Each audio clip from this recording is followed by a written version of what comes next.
unquote.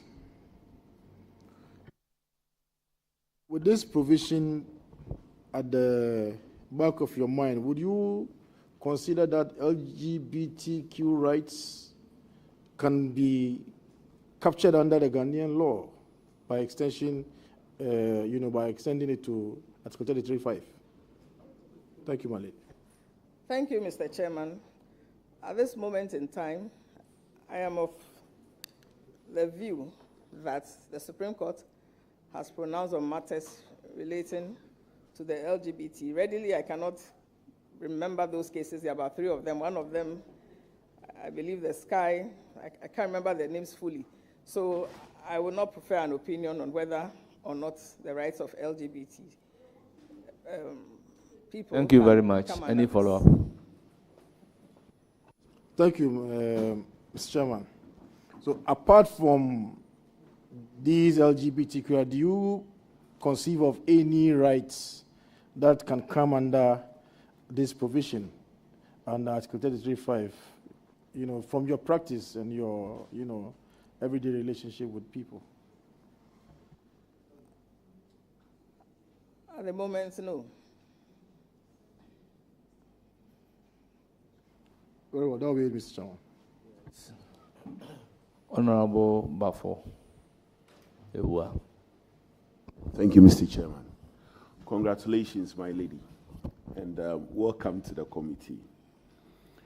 My lady, in 1981, the intestate succession law was passed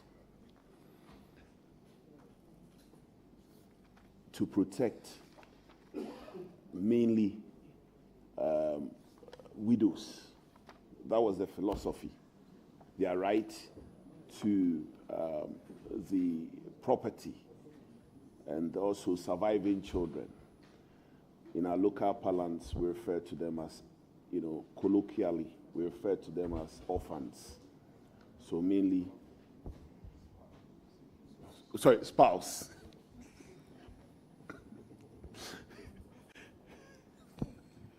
Patrick is not, Honorable Baba is not ready to look at it as a law mainly for women. Thank you very much, my brother. But I'm looking at protection for women, widows, and their children. Beyond establishing matrimonial courts and specialized courts to ensure speedy resolution of disputes over the estates of deceased persons in the interest of widows and their surviving children. What can you think of by way of recommendation to Parliament that we should do to ensure expeditious justice for widows and their surviving children? Yes, my lady, before you answer the question, we are enjoined to be gender neutral. So wherever a widow and children is referred to, particularly widow, let's use the appropriate phraseology, spouse. So you may proceed to answer the question. Thank you, Mr. Chairman. Your question, if I understood, is what Parliament could do to speed up resolving matters of estate in favor of spouses and orphaned children. I am humbly of the view that Parliament has done its bit in coming out with the laws. The matters come to court, and I think, apart from probably interpreting them to the hilt, the judges or courts also bring in some judicial activism to protect those who are on the weak side of the law, if I may put it that way. Therefore, in terms of Parliament doing something further, I do not think they can do more than come out with laws. Maybe some of the problems that have to do with the settlement of estates are cultural issues in terms of perhaps, even though PNDC Law 111 is there, some people think that even though the law says this, I think that this person shouldn't have that. So beyond the promulgation of laws, I do not see how much further Parliament can go. That is my view. Thank you very much. Any follow-up question? My lady, so from your answer, Parliament has done its bit.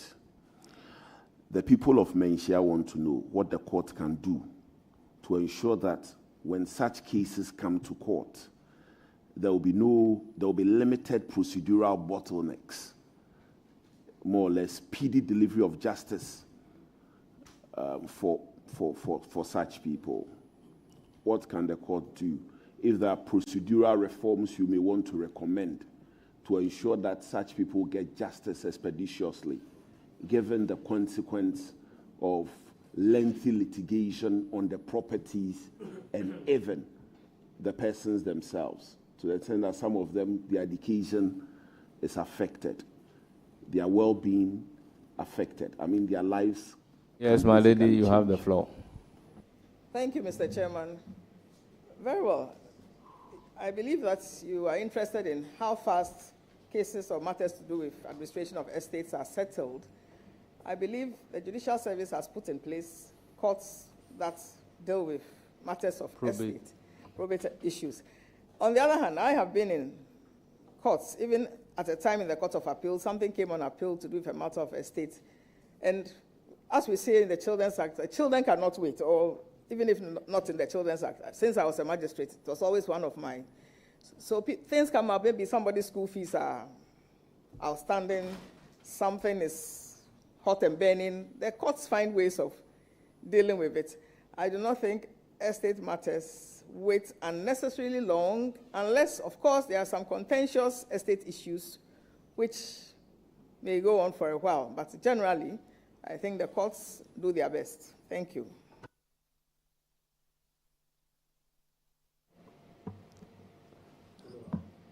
Well, I will give the floor to Honorable, is it Asamoah? Boama, Honorable Boama. You are entitled to one question and a follow-up.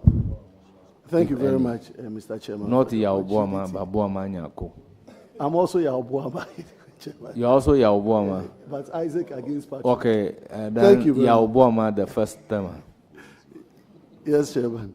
Thank you very much, Chair, and congratulations, my lady, for your nomination. There's been a lot of discussion around the workload at the Supreme Court, which is leading to the increase in justices at that level. Now, we know the jurisdiction of the Supreme Court from its original to appellate and supervisory. There's a conversation around limiting the jurisdiction of the Supreme Court to terminate some cases at the Court of Appeal so that the Supreme Court can manage its original jurisdiction powers amongst other appellate matters. What is your view in terms of limiting the role or the functions of the Supreme Court to other matters and capping some cases at the Court of Appeal level? Thank you very much. Very well. Thank you, Mr. Chairman. I am aware, or I realize that the load at the Supreme Court has gone or grown bigger with the years. Yes, it will be good if some cases terminate, let me put it that way, at the Court of Appeal, so that the Supreme Court will have maybe less load in that sense. I do not know whether that satisfies your question, or that's all of the question you asked. I think there was two in one. I didn't quite. Chairman, thank you. Yes, you concur that it is possible to do a cap of or limit the jurisdiction of the Supreme Court to an extent. But in your reasonable contemplation, from all the jurisdictions that we've raised, which one do you think comes in handy, taking off the burden at the level of the Supreme Court, knowing that you are coming from the Court of Appeal and have risen through the ranks from magistrate up to the Court of Appeal now to Supreme Court? I'm of the view that some of the appellate load should be taken off. Maybe cases that begin perhaps in the magistrate courts could terminate at the Court of Appeal and that will be it. Thank you. Yes, I will give the floor to Honorable Anthony Mia. I'm very grateful, Mr. Chairman.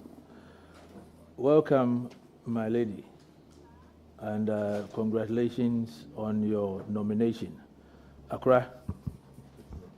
Right, okay, let's start with the legal aid. My first question would come from the legal aid. In your contemplation, do you think that the Legal Aid Commission has successfully implemented Act 977, which established the legal aid? Again, do you also think that in the case of the vulnerable and the marginalized, that the legal aid has succeeded in addressing their concerns for legal aid? Thank you, Mr. Chairman. I would not say that they have not succeeded. Rome certainly was not built in a day. The legal aid has its own issues in terms of funding, in terms of enough lawyers, and other peculiarities. And besides, I don't know how well spread they are in the regions, whether they are represented everywhere, and how many lawyers are manning it. So in terms of helping the vulnerable, there are many more people that need legal aid than the country has legal aid to offer. Thank you. Thank you. Follow-up question.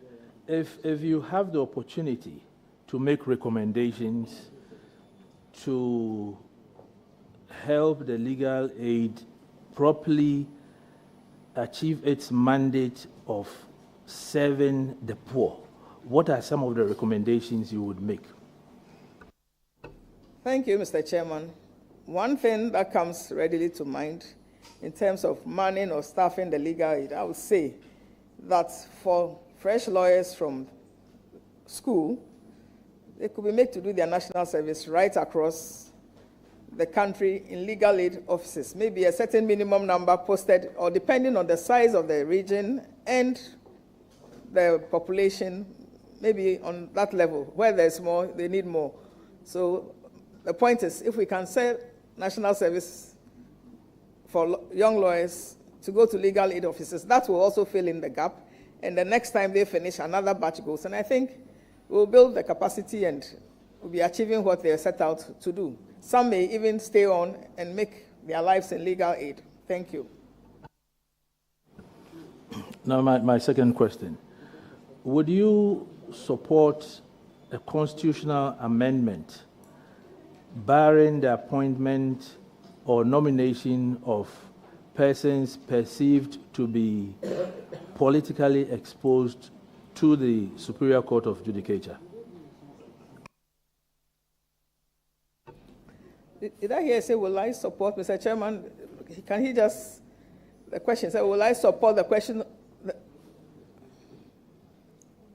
You see, If you just repeat it kindly. in the recent past, okay, a school of thought has held the view that certain persons, I would give examples, persons who have held positions as regional chairman, constituency chairman, etc., of political parties. For instance, it could even be a former minister of state. All these persons are described as persons that are politically exposed.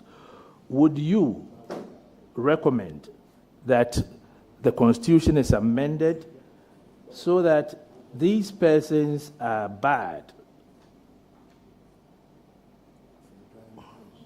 Exactly, Well, from joining the... Very well. In other words, the Constitution is silent on that now. I believe that if we are to go that route, the country has to have a conversation about it. I do not believe that I am enough here to give an opinion on that. Thank you.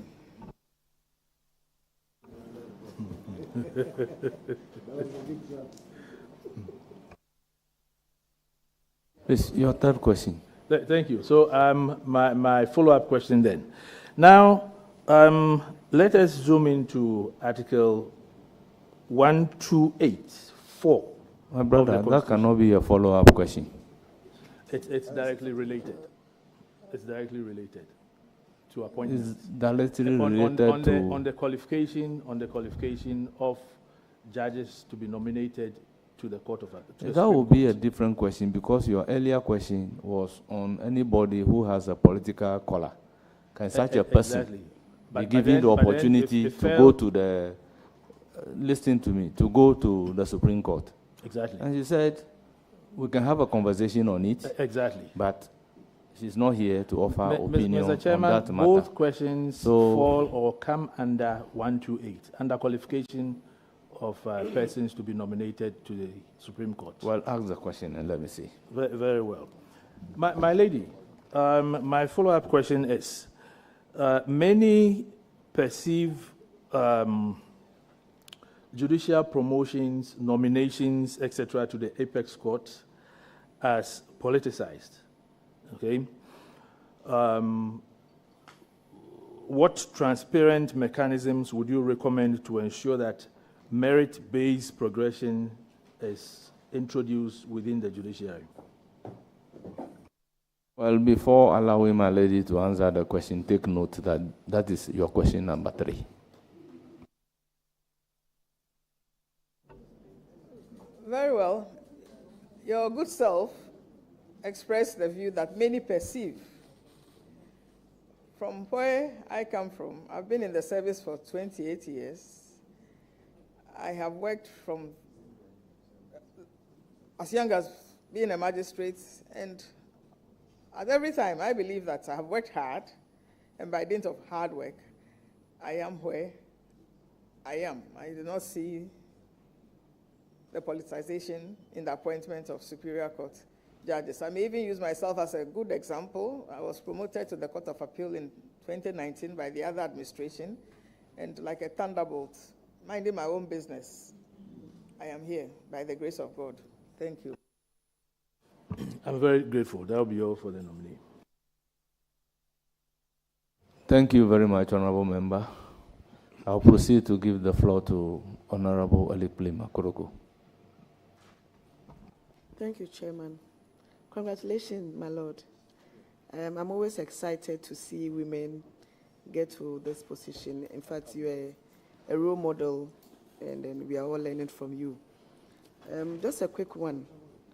How does the law deal with properties owned by couples in divorce or death? Very well. I believe this House has still yet to pass the law on spousal property rights. But in the courts, anytime the courts have been challenged with the properties belonging to spouses, they have dealt with them in an equitable manner. I do not think the law is that just because you are a spouse, you are entitled to anything. You will be dealt with according to the law, and every case will be looked at on its own merit. It's either, even if it's contribution and it's in, let me say for lack of a better word, kind, it will be upon the facts. If it is both of you worked hard, if it is one person who went to take a loan, or if it was agreement that I'll acquire my own property whilst I was married to you and you acquire yours. So at the end of the day, the law would always be fair and equitable in dealing with spousal property.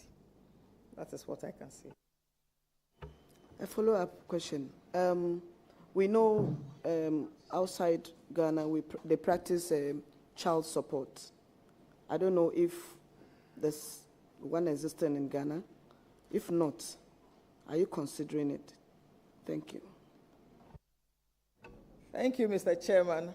I do not believe it is in my place as a nominee for the Supreme Court to consider spousal support. If we want to enact a law as a people, the debate would have to go out here on this floor, and at the end of the day, those who make the laws will make them. Thank you. Mr. Chair, thank you so much. I'm wishing you all the best. It's now the turn of Alhaji Omar.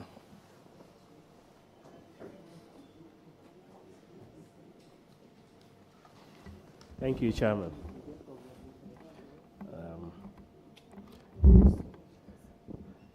Ladyship, congratulations. I have one single question that I've been asking, and that has to do with separation, the doctrine of separation of powers.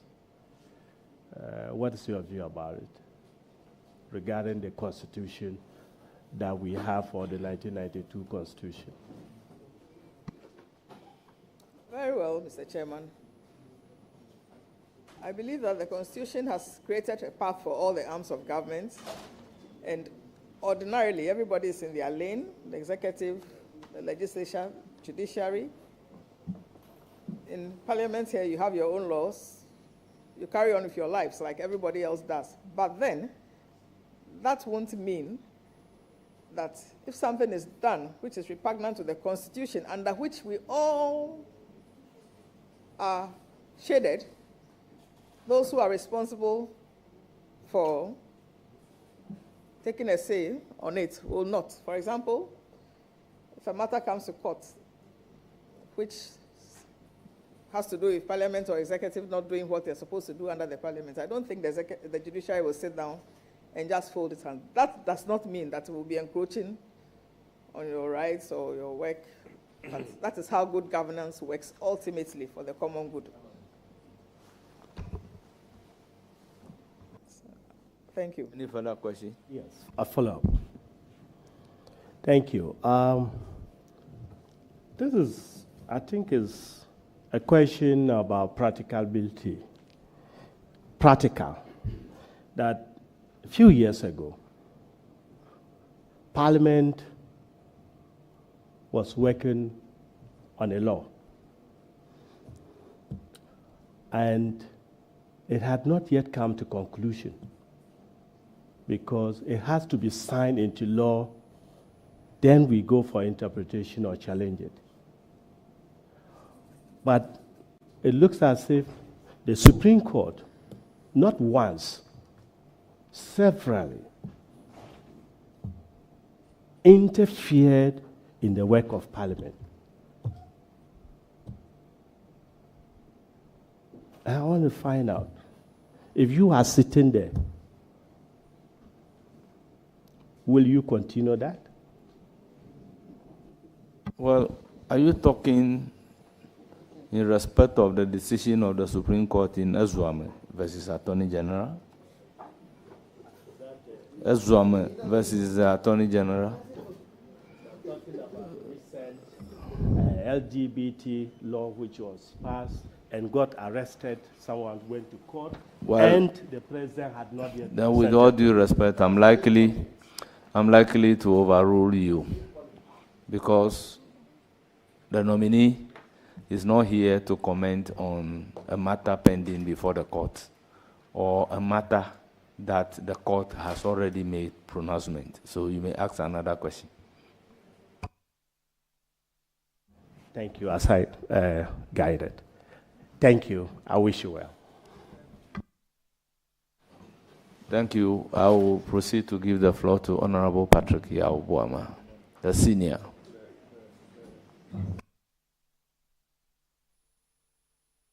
All right. Thank you. Thank you, Chairman, and congratulations, my lady. My lady, I think with your experience, you've read a lot about Chapter 6 of our Constitution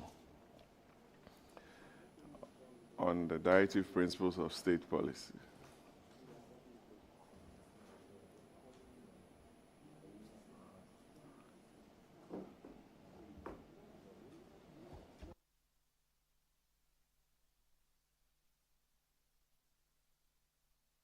My lady, please, are you there?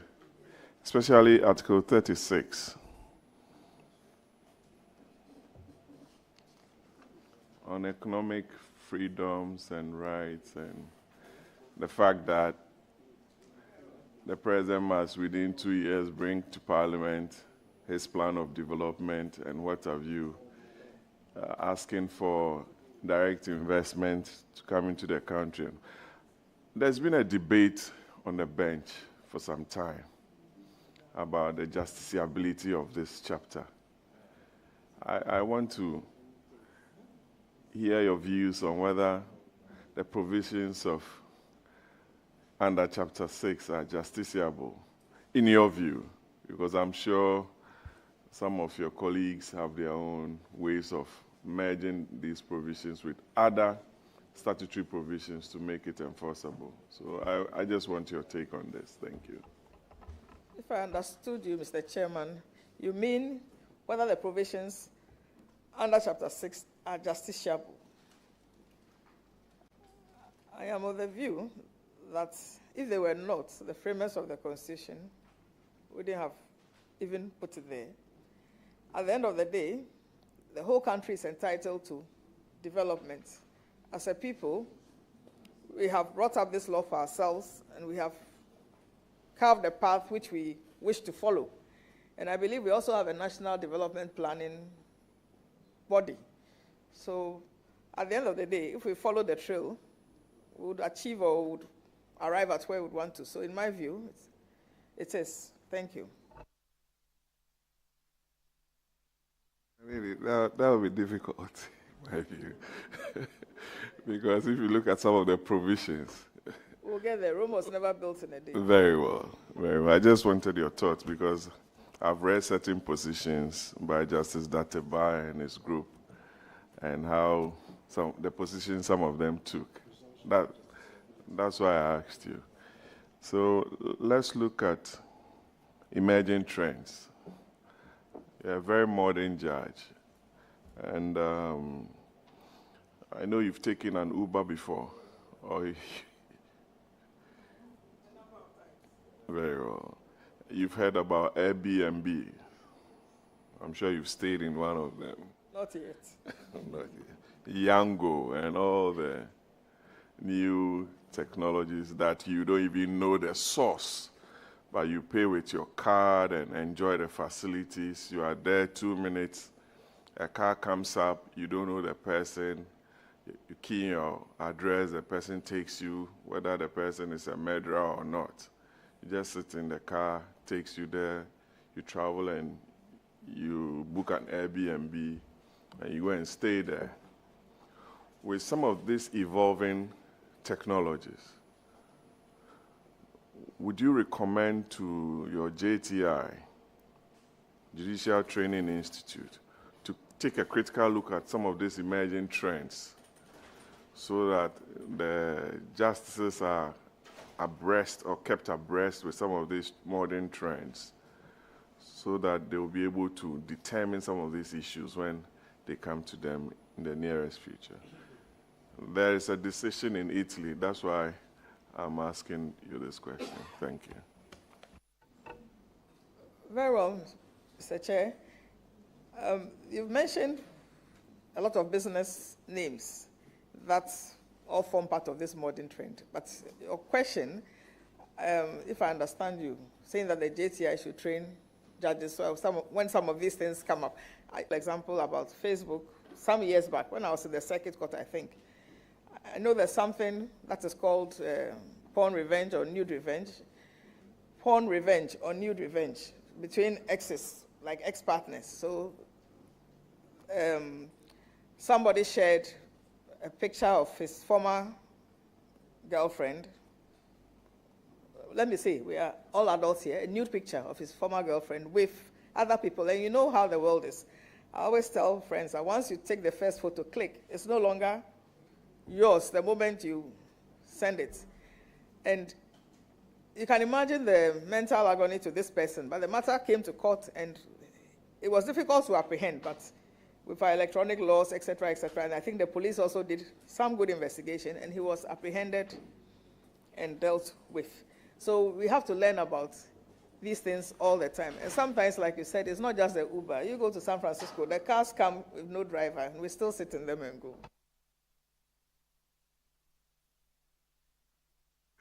Thank you very much, my lady.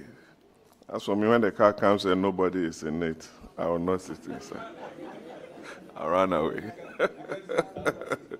No, we just go and observe the bridge and run away. My lady, let's stay there and talk about media freedoms.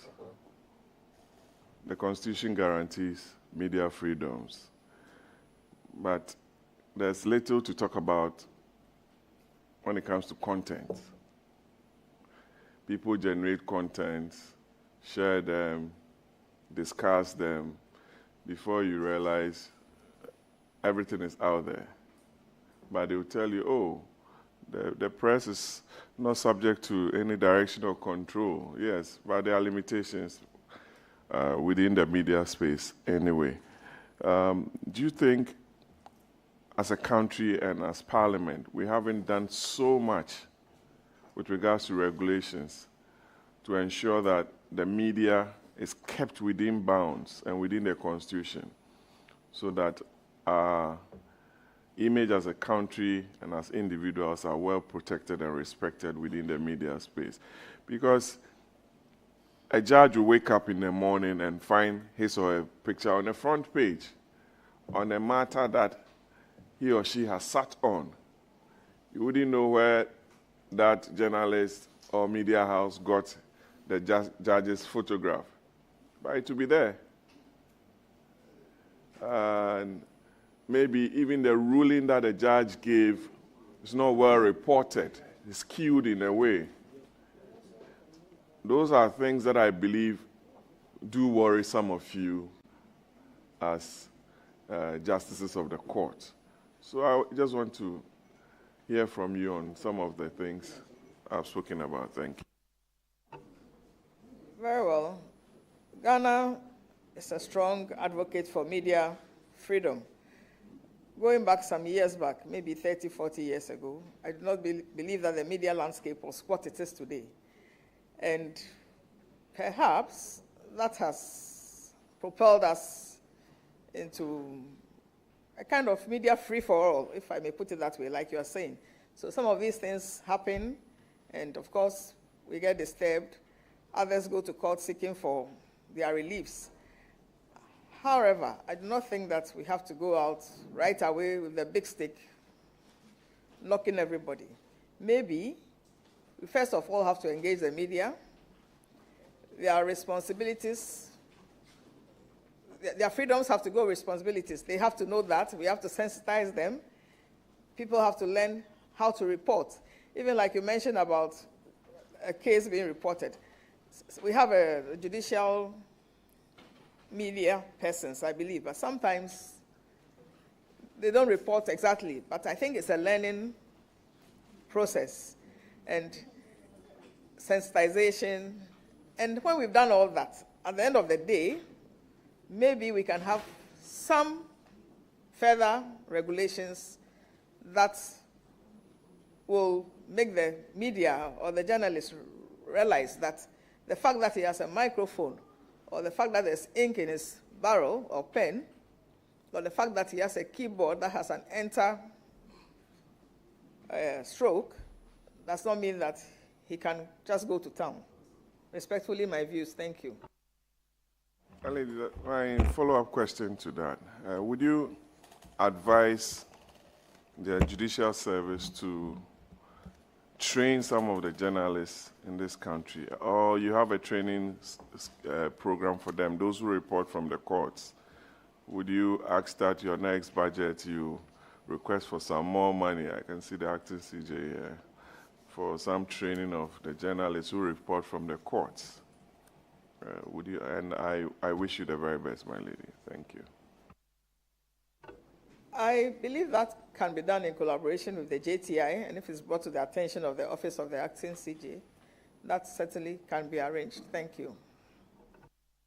So you're asking for more money?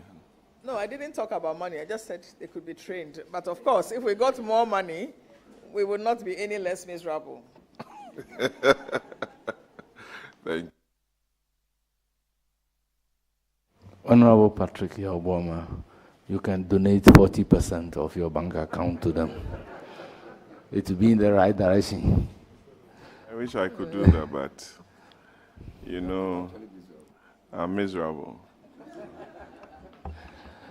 It's now the turn of Honorable Haji Aladi Ayamba. Thank you, Chairman. Congratulations, my sister. I'm so proud to see you seated there.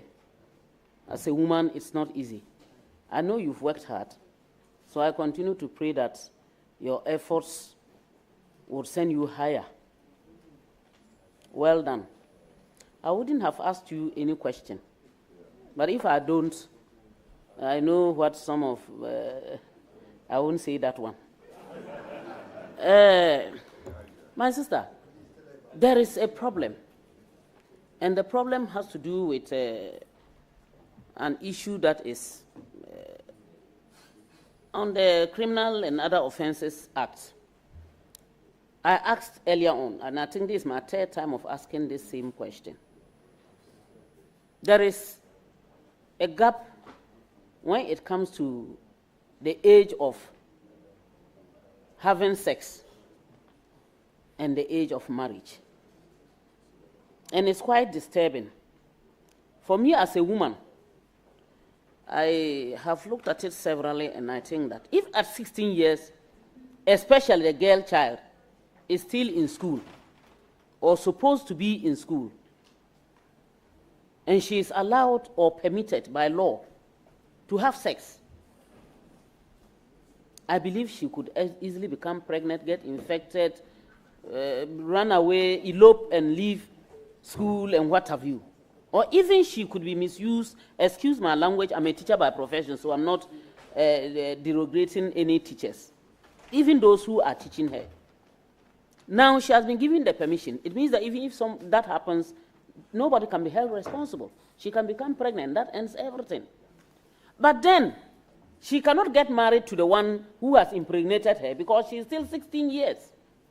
Because the law says that 18 years before she can get married.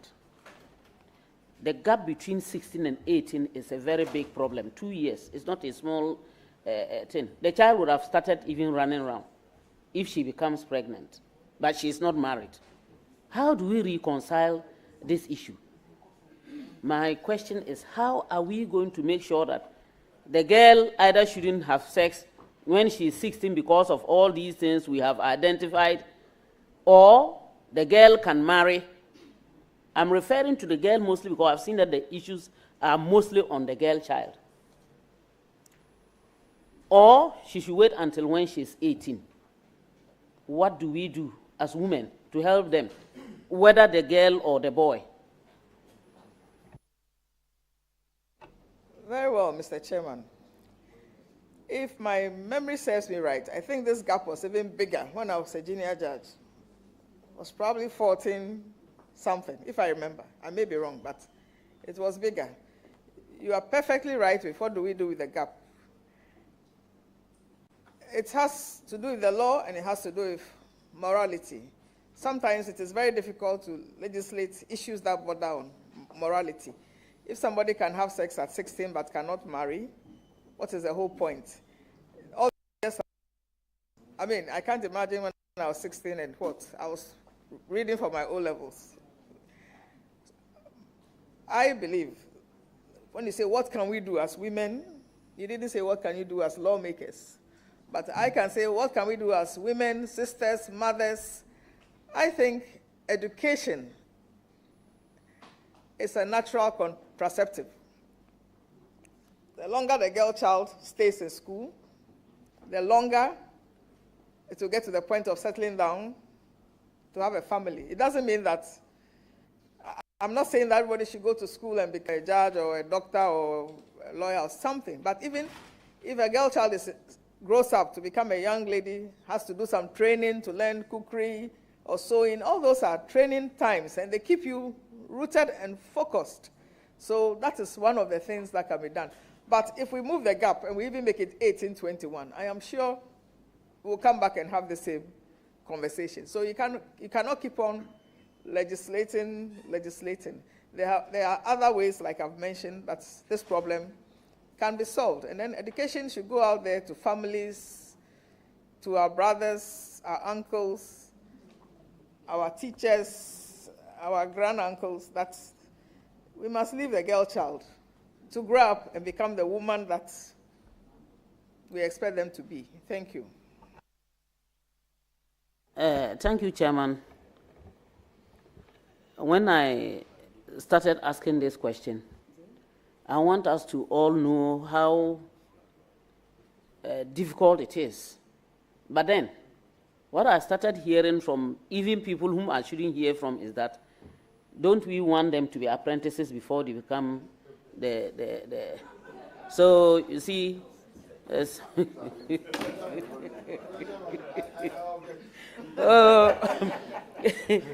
I want to just say, no, we don't want them to be apprentices. But then, that's on a lighter note. Let me thank you very much for coming up with a suggestion. That is on the issue of not having lawyers and what have you in the hinterlands, especially our villages. You made a very good suggestion. And I believe that we've all heard it. And I wish that if Parliament could even take it up and make sure that it is enacted into law to ensure that lawyers who come out should be posted out there, but with support, with some kind of support to encourage them. They should have accommodation, travel allowances, fringe benefits to make sure that they actually go and practice. I believe that it will encourage others. And I think that you made that point. It made my day. So thank you very much. And then I wish you all the best. I pray that you continue to rise. Inshallah. Thank you. Thank you. Thank you very much. I will proceed to give the floor to Honorable Kweku Rickett Hagan.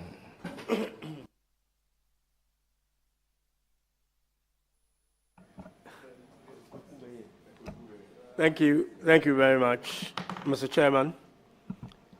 And my ladyship, congratulations. I have perused your CV like everyone has. And actually like the idea that you went to St. Monica's. It's a school that I know very well because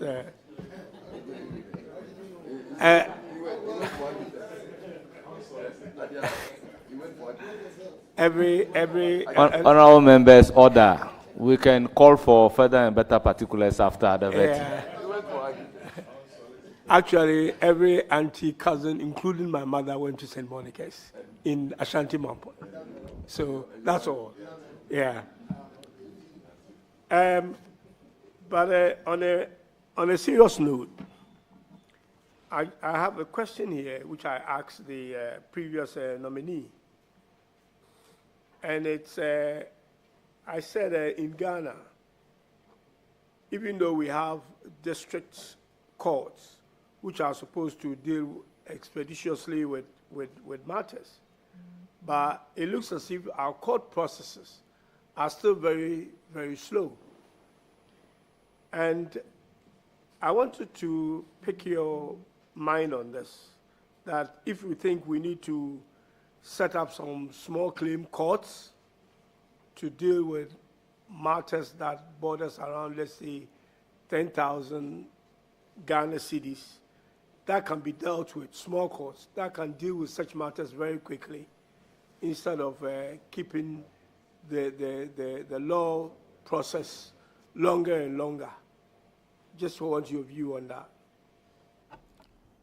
Very well. If you are just talking about small claims courts, I believe that the courts as we have them now, they have the space for those small claims. And setting up more and more courts, in my view, respectfully, will not solve the problem of cases moving fast. Thank you. I'll just end with this. I did another, it's also something that I'm curious about, and that is to do with, I did ask this question earlier, I think it was yesterday, that most of the courts that I have seen, and not, thank God, not many, you go there and then the atmosphere doesn't look that conducive. You have, either there are no ACs present, or if they are there, they are not working. But I still see, I mean, I've been accused of that. I still see, you know, our lawyers and judges in their wigs and gowns that are actually, look, they are suffering, really heated. I know this is a colonial legacy that we institutions like yours, you know, guard very well. But don't you think it's a bit outmoded? And we should start maybe designing something that is much more practical to our climate, and that will make our lawyers and judges feel comfortable. Like our speakers, I know there are only 3 of them in Parliament now, have taken their gowns off and put on the attire that Mr. Speaker here, my chairman, is wearing. And maybe do with the gowns and wigs on ceremonial occasions. This is on a very light note, my concern for lawyers and judges. Thank you. Very well. Like you said, it's on a light note. Old habits die hard. The spots of leopards never go. The surgeon is in his scrub. The policeman is in his dark uniform in the hot sun. So I do not think that the judges are so upset or the lawyers about it, but if we have to, it's a conversation that we should have. And at the end of the day, if we think so, it will happen. Thank you. You see, okay, sorry.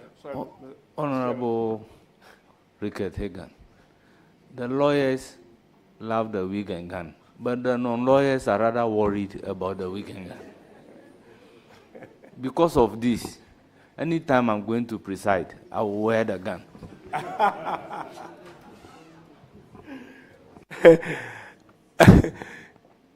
My ladyship, congratulations once again, and I wish you well.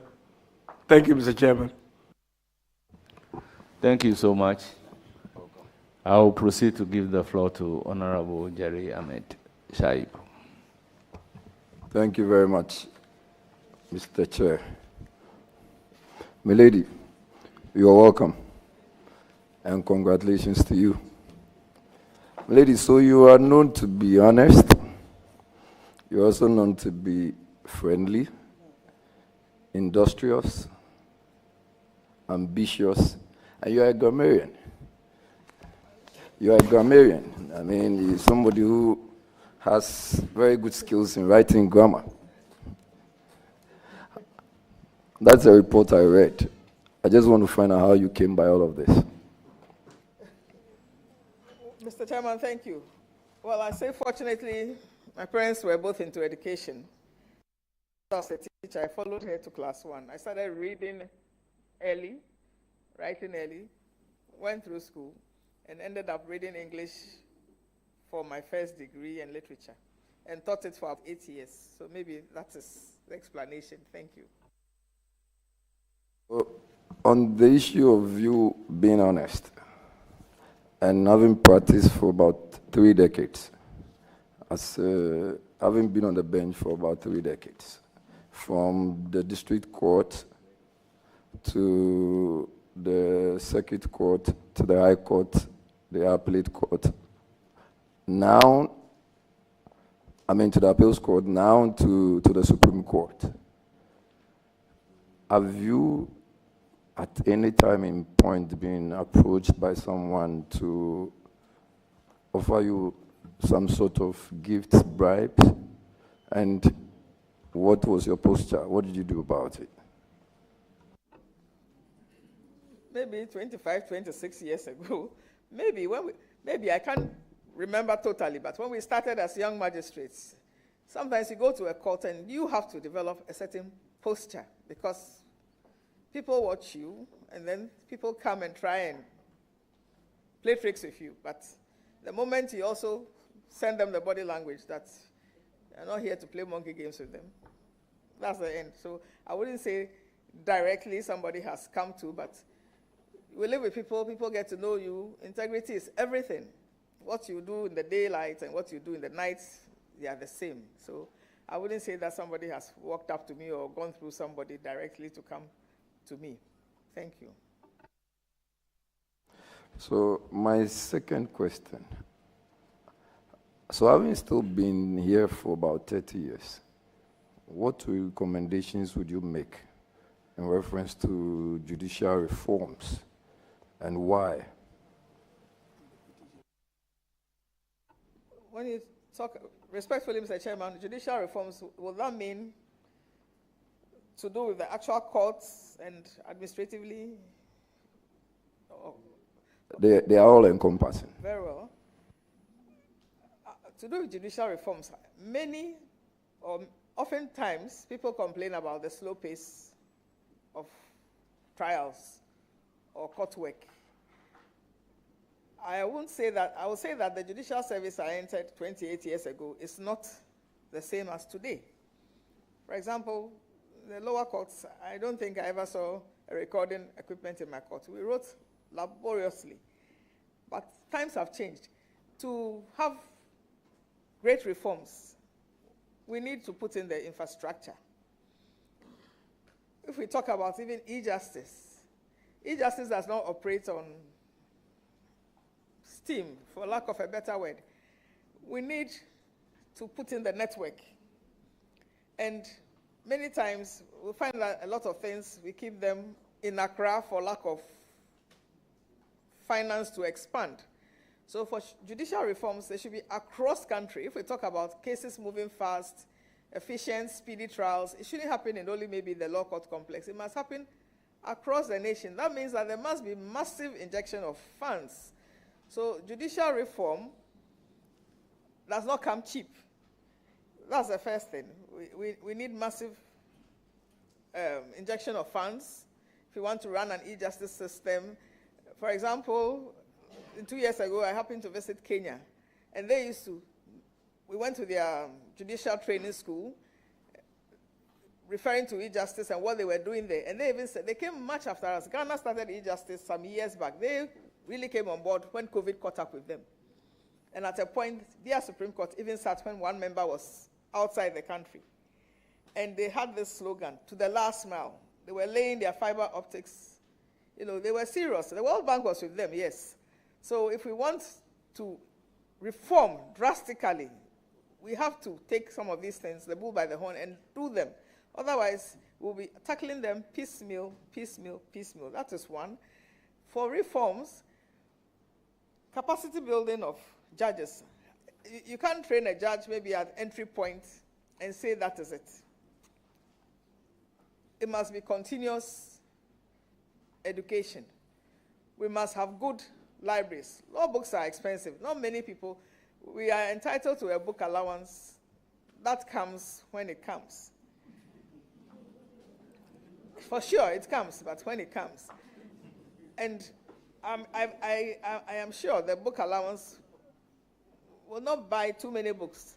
So fair enough, if we can't buy too many books individually, we must have a well-stocked library where judges can go and have reference. Otherwise, we have to pay for these online libraries, even if it can be done for maybe the service and everybody can access some of the things that will equip the judges to give off their best. Immediately, those are the two I can think of. Thank you. Thank you, Milady. Milady, I picked up the e-justice part that I'm more excited about. If you had your way, what exactly would you recommend that we execute in reference to e-justice? Very well. For instance, I mean, can we say that judges should be taken through a whole educational program on AI and all of that, and even the service of REIT and all of that? Are we looking at any new ways of doing so? E-justice is a complete package. It's not new to the judicial service. It is there, but it is being applied maybe to a limited extent. So I do not think that it is something new that judges have to go and learn. We build upon it as we go on. And talking about AI, I mean, AI has come, but that is not the immediate need of judges to deliver judgments. Already in the Western world, even with AI, lawyers are summing up and writing addresses for the bench, and some of the things that they bring from AI are completely, as we say in these parts, non-fact.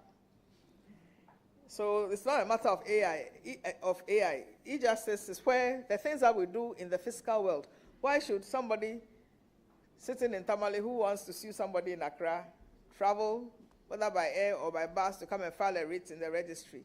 This can be done online. Evidence can be directly taken. Those are the things we are talking about. A judgment, even rulings. Why should people travel all the way somewhere to go for a ruling? They can be delivered online, etc., etc. Even with the criminal justice, talking about bail and 48 hours, etc., etc. I am of the view, the law says people should not be kept more than 48 hours. The police will arrest them anyway. They will arrest them maybe on a Friday. Don't keep them for 48 hours. The courts will only open on Mondays. For example, we could have a weekend court, but it does not mean that the court has to sit physically on weekends, like the housemen and the residents do in the Ministry of Health. If you know you are the judge on duty for the magistrate level this weekend, you know it. So between the hours of 4 p.m. and 7 p.m., you are running an online court for people who have been kept 48 hours across. We can work out the modalities, but these are little things we could do to help the cause of improving the judiciary on the whole. Thank you. Thank you, Milady. Milady, this will be my last question. Milady, same reforms, and in particular, I'm looking at the criminal jurisprudence or criminal justice system. Our prisons are choked. The prisoners get pittances. Sometimes feeding is even a problem. I mean, I don't know the exact amount now, but the last time the Minister of Interior was here, he admitted that amounts per prisoner or the monies per prisoner is very inadequate. Do you generally have any suggestions with reference to the criminal justice systems, and if there are any reviews you recommend, please? Thank you, Mr. Chairman. I am of the view that the time has come when we should strongly advocate for non-custodial sentences in relation to minor crimes. We will have to define what we mean by those minor crimes, but that's a way to go, non-custodial sentences. And I would also dare say, the prisons are congested. We see them. Judges, we used to go around. I mean, we see them on TV. We've seen them physically. Why shouldn't they also have rights? We could build 1 or 2 more prisons to decongest. They are entitled to sleep like we sleep, not just be all squashed up like sardines. So, in my view, non-custodial sentences, and maybe a new prison or two, maybe one built in the middle of the country further up, one built somewhere. That is a way of decongesting the old prisons. Thank you. So this is just a follow-up. Yes, still the prisoners. Are we considering caning people when they do wrong? Maybe once in a while you openly give them some lashings. Maybe somebody stole Honorable Patrick Baumer's phone, and no. It's just as part of the non-custodial ways of dealing with criminals. Can we suggest that caning should be proposed, and that when someone goes to steal a phone or yam or an olonka of gari, and you can tell that this person is famished, and that's the reason why the person got it. Can we cane those people? Is that a suggestion you would make? Honorable Chair, certainly not. Lady, I wish you all the very best. Well, it's now the turn of the available leader Deputy Leader, are you also taking the place of the leader?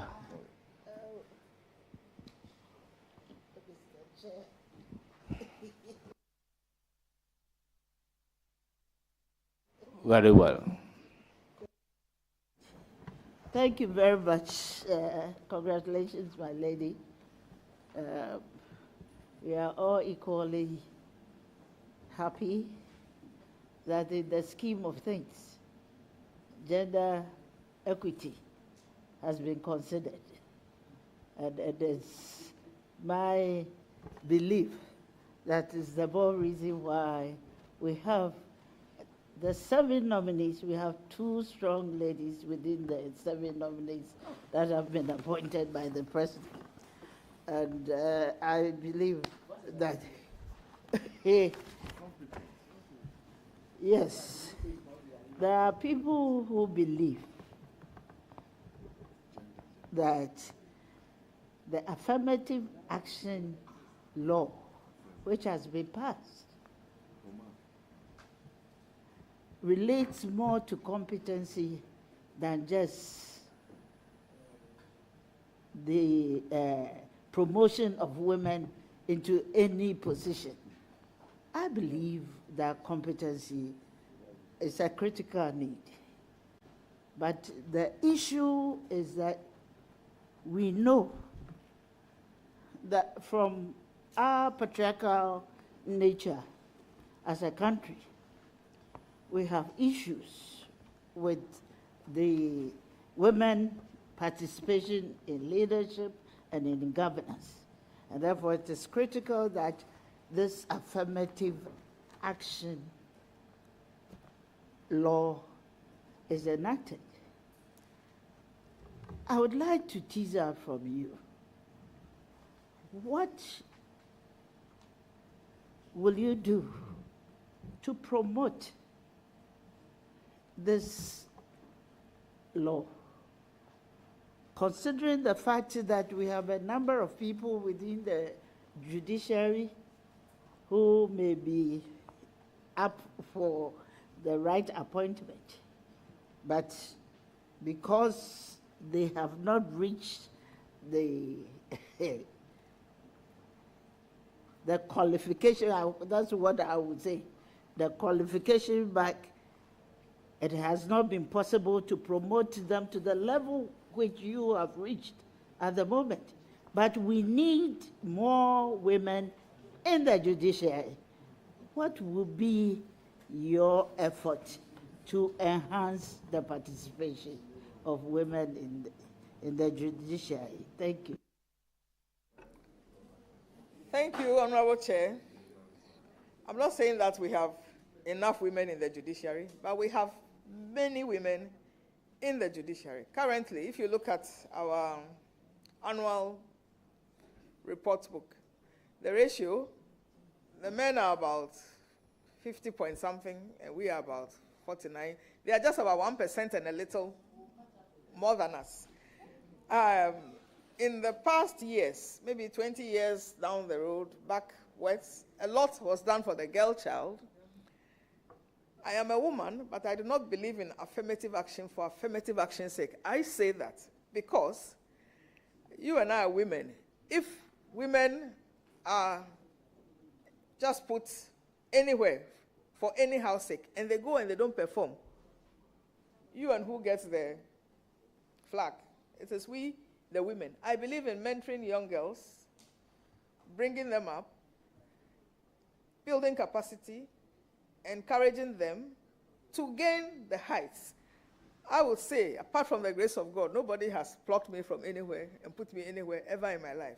All the steps of my life, I have worked hard, bid my time, waited on the Lord if need be, and at the end of the day, I am here. So in the judiciary, we have quite a number of good women, like I said, the skills, and like Honorable I just said, very soon, it might be that there may be more. Maybe at this point, I may become a boy child advocate if I'm not careful.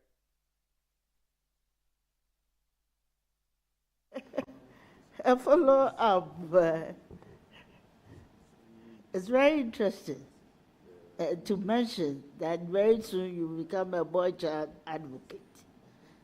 And if I can get your sense well, it's all because of the kind of insecurity that our current male, the male youth are finding themselves, because they feel that we emphasize too much on their on the female, but it is important. You have been able to, because nobody nurtured you.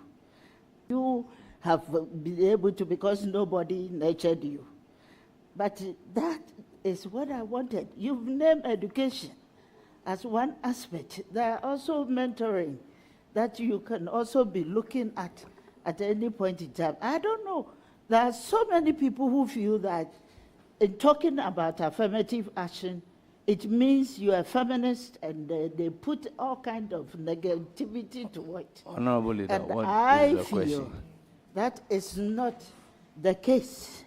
So we are only creating awareness for all people to note that it is important that we get our own, the women, into the society, because women also do well in whatever they do.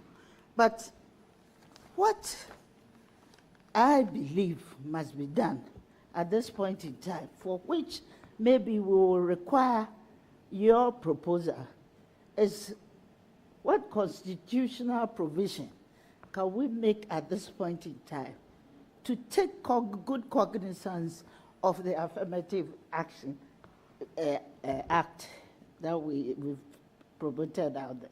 Thank you. Sorry if you understood me by saying that affirmative action, as I understood it, meant that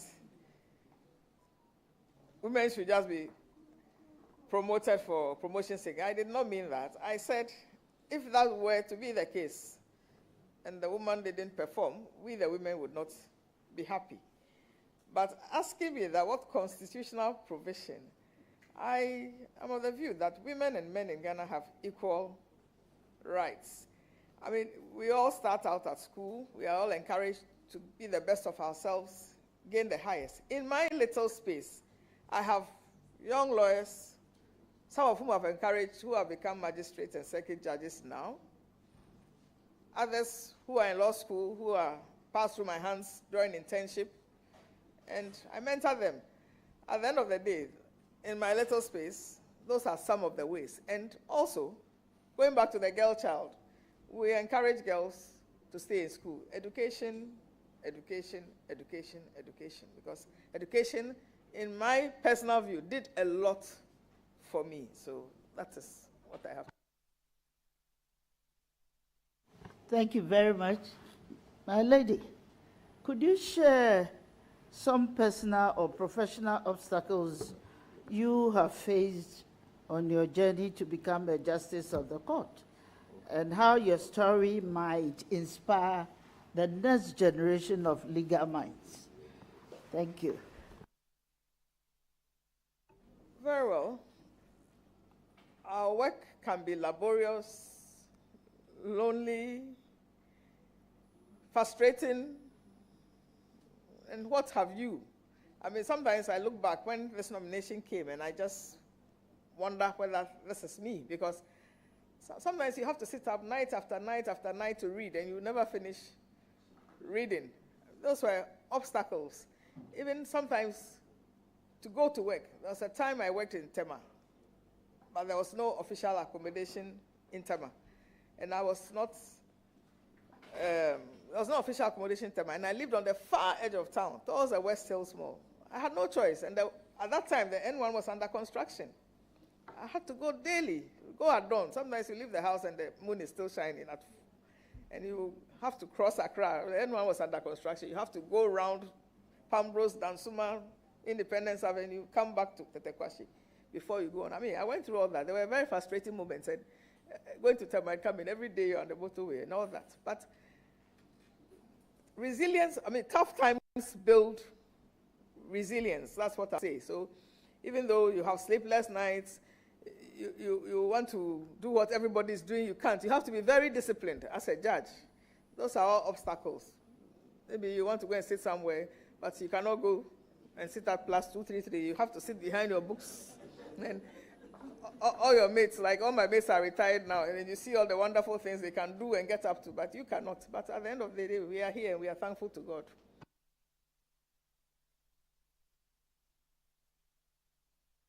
Thank you very much, Mr. Chair. My lady, I think we are teasing this issue out of almost everybody here. What do you think of Article 66? First, if you may open and then get it read out.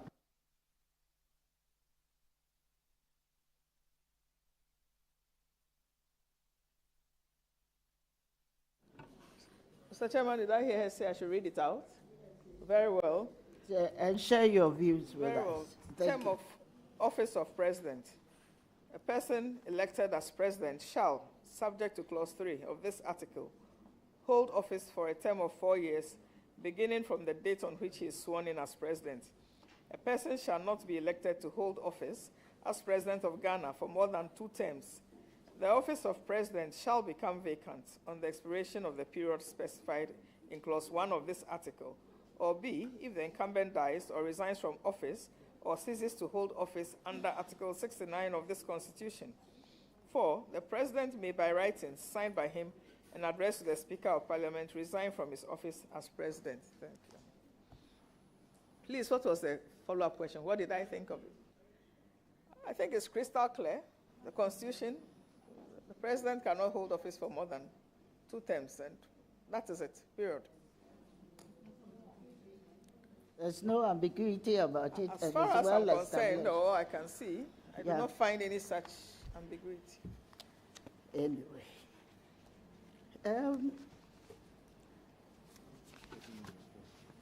Yes. And I'd like to find out from you, there is the common belief that the judiciary, critics have held the judiciary as corrupt. But I would like you to share with us what you think about corruption in this respect. Corruption anywhere should be eschewed, not only in the judiciary, but anywhere. I am of the view that when people talk about the judiciary, a lot of times they clamp up or gather up everybody working in the judicial space.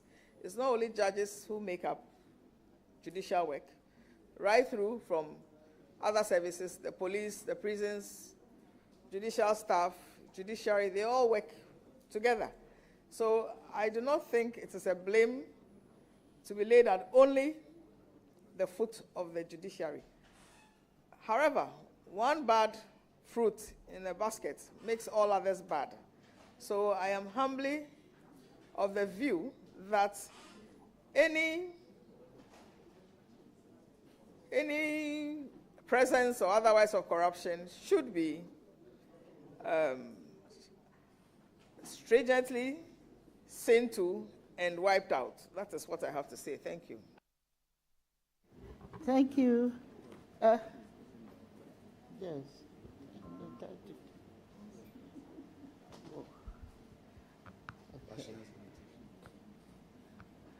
Well, my last question, my lady, and that is, how do you balance respect for local cultural norms against international human rights obligations? Thank you.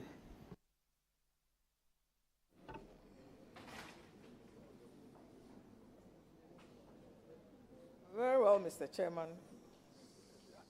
Did I hear you say, how do we balance local cultural norms against international human rights obligations? I would say that, if I understood you, I would say that whatever is not culturally repugnant to us and is intellectually right, we'll marry the two and work with it. Thank you. Thank you very much. I proceed to give the floor to Honorable Togui Osahin Alexander Kwamina Apenyo Maki. You have the floor.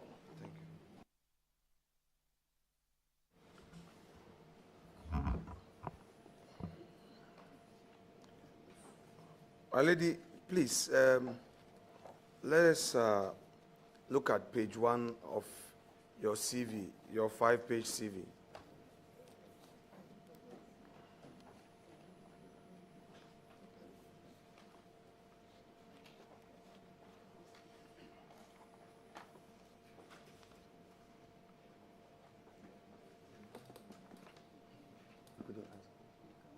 Okay.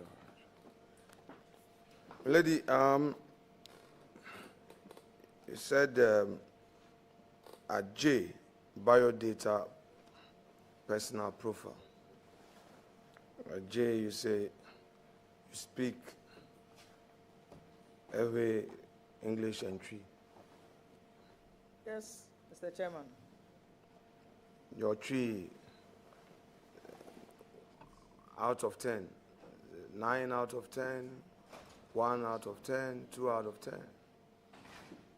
7 How out would of you 10. rate your 7 tree? out of 10. Oh, okay. Which of the trees you mean? The Ashanti tree or the Kriapim tree? Or your own standard tree? Received tree. Which one? Received tree. My lady, which one is that? As I heard it being spoken around me, and I picked up.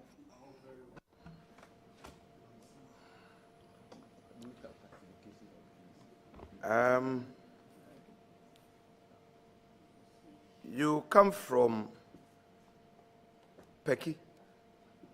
Yes, Mr. Chairman. And you were born in Tamale? Yes, Honorable Chair. Are you therefore telling the committee that your parents were civil servants or public servants who Yes, found my their father way? was an education officer. He traveled the breadth and length of this country. In your family, are you the only woman or a couple of? Siblings, we are 3 females and 2 males. Are you the oldest or the youngest? I'm in the middle. Is the male older than you or younger? Respectfully, Mr. Chairman, one is older, one is younger.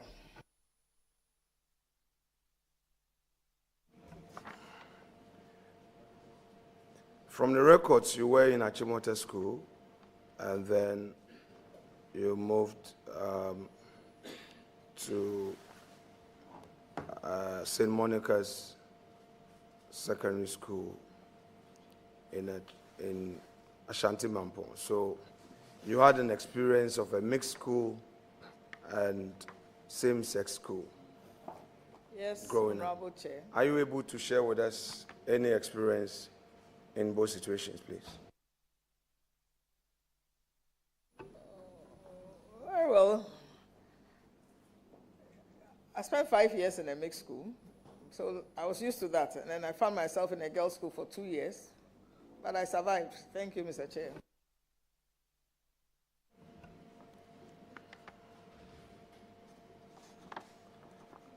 My lady, proud to your joining the bench, you indicated you worked with the GRA.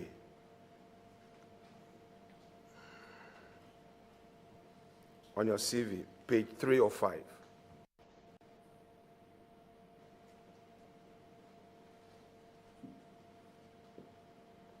Yes, Honorable Chair.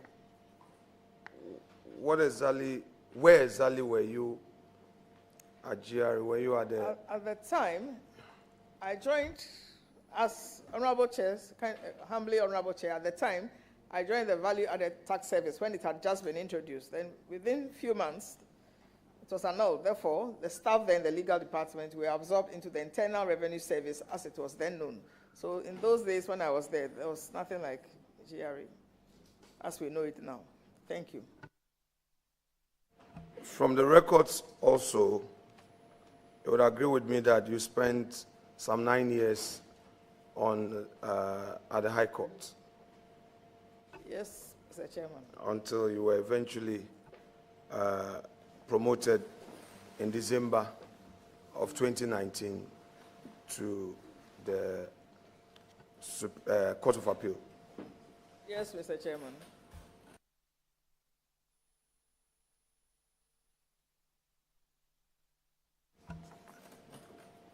You also spent 6 years, 2004 to 2010, Circuit Court, but you don't indicate where you were I was transferred. in the, respectfully, Mr. Chair, I was in the Cocoa Affairs Court.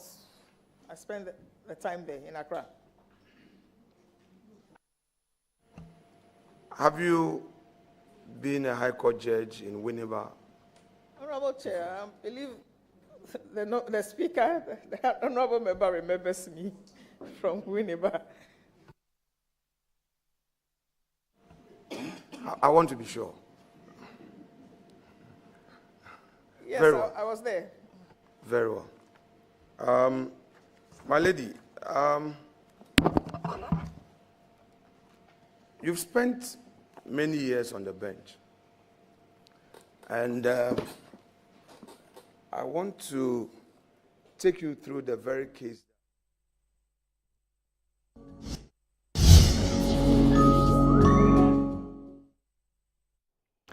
Apologies for that. Now, this is to make way for the Friends and Family Show, which comes up at exactly 6 p.m. But you can follow the vetting of the Supreme Court judge nominee on all our social media handles live as we speak. Thank you so much for staying with us. I am Hawa Idris Mustafa. Good evening.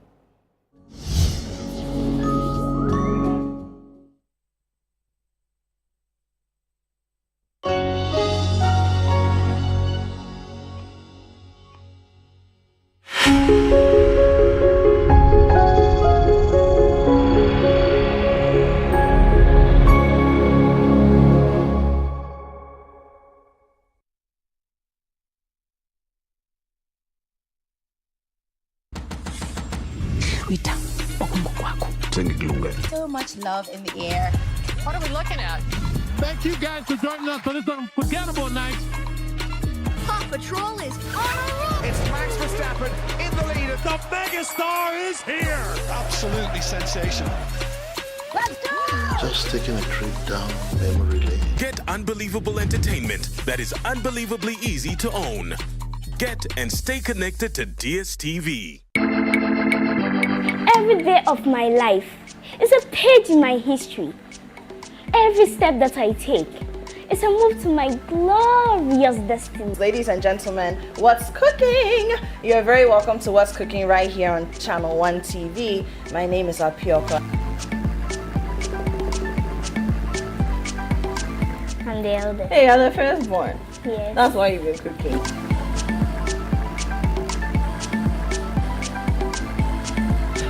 They are always proud of me. Yeah. Sometimes when they see me on TV, then they'll be asking, is this you? Is this you? Hey, if you use the egg will make it too fast. Okay. Oh, it fries too fast for you. Yes. Interesting. Floating on top of the oil. So you have to scoop all of them. Charlie, thanks for cooking something like this. Look. Please, my neighbor. Yes.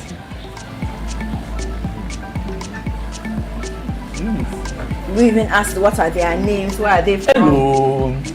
What's Cooking is brought to you by Tasty Tom and Kivo Pepper. AgriFair 2025 is almost here. The much anticipated AgriFair 2025 is just around the corner. Happening from the 20th to the 22nd of June at the A4 Sutherland Children's Park in Accra. Get ready for a fun educative, and exciting experience as we bring together the very best in agriculture, food, innovation, and entertainment all in one place. Exhibitors, if you have registered, it's time to pay and secure your spot before it's too late. Don't miss this opportunity to showcase your product to thousands of attendees. Call 0205 973 973 now to make your payment and lock in your space at Ghana's biggest agri-event. Come and enjoy the freshest farm produce at unbeatable prices and treat yourself to sizzling kebabs made from beef, mutton, pork, chicken, and more. Don't miss this. See you there. The AgriFair 2025 is powered by Channel 1 TV with support from 97.3 City FM and is proudly sponsored by the Ghana Exim Bank, Legacy Crop Improvement Center, Development Bank Ghana, Agri Impact Limited, the Horticulture Business Platform, and Twillium Ghana Limited. Our technology partner is Farmerline.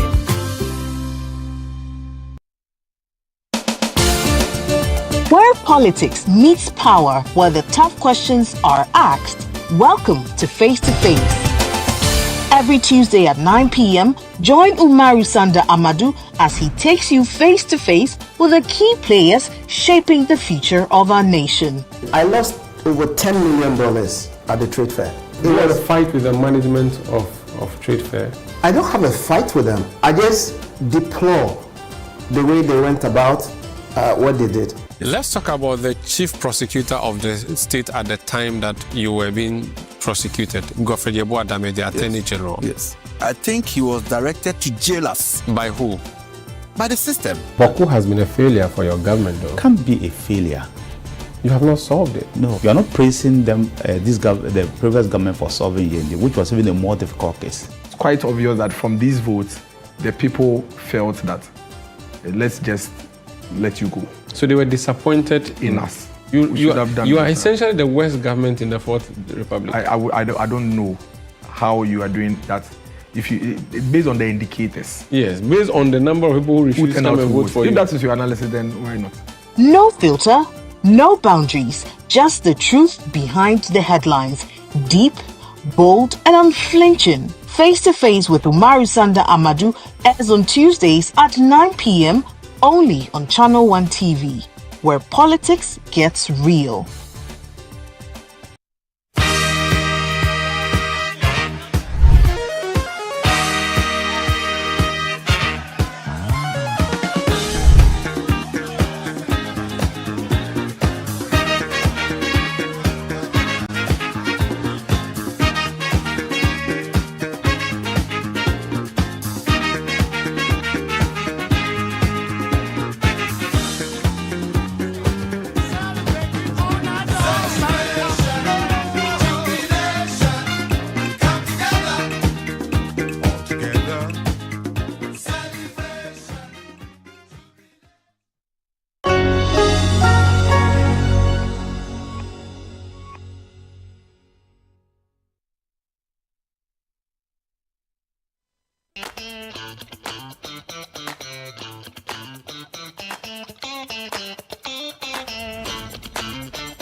All right.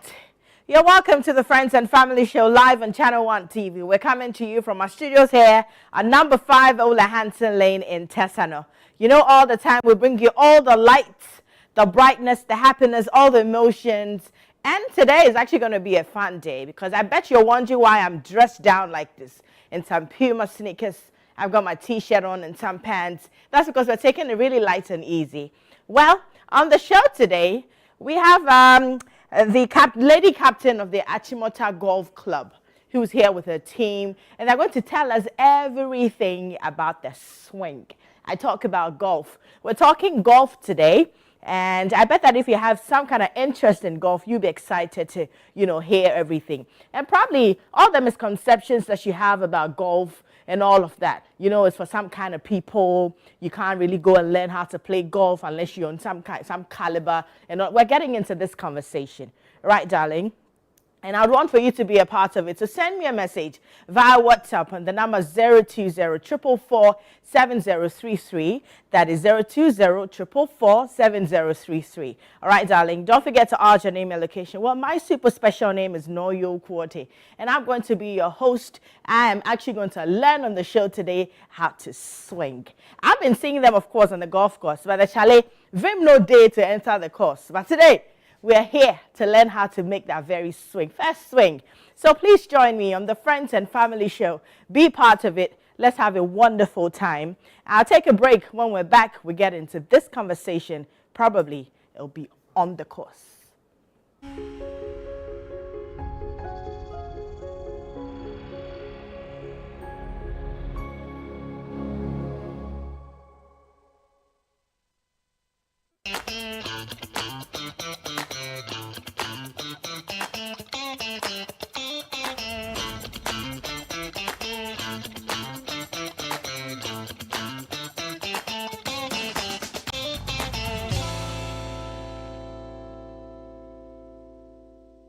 AgriFair 2025 is almost here. The much anticipated AgriFair 2025 is just around the corner, happening from the 20th to the 22nd of June at the A4 Sutherland Children's Park in Accra. Get ready for a fun, educative, and exciting experience as we bring together the very best in agriculture, food, innovation, and entertainment all in one place. Exhibitors, if you have registered, it's time to pay and secure your spot before it's too late. Don't miss this opportunity to showcase your product to thousands of attendees. Call 0205-973-973 now to make your payment and lock in your space at Ghana's biggest agri-event. Come and enjoy the freshest farm produce at unbeatable prices and treat yourself to sizzling kebabs made from beef, mutton, pork, chicken, and more. Don't miss this. See you there.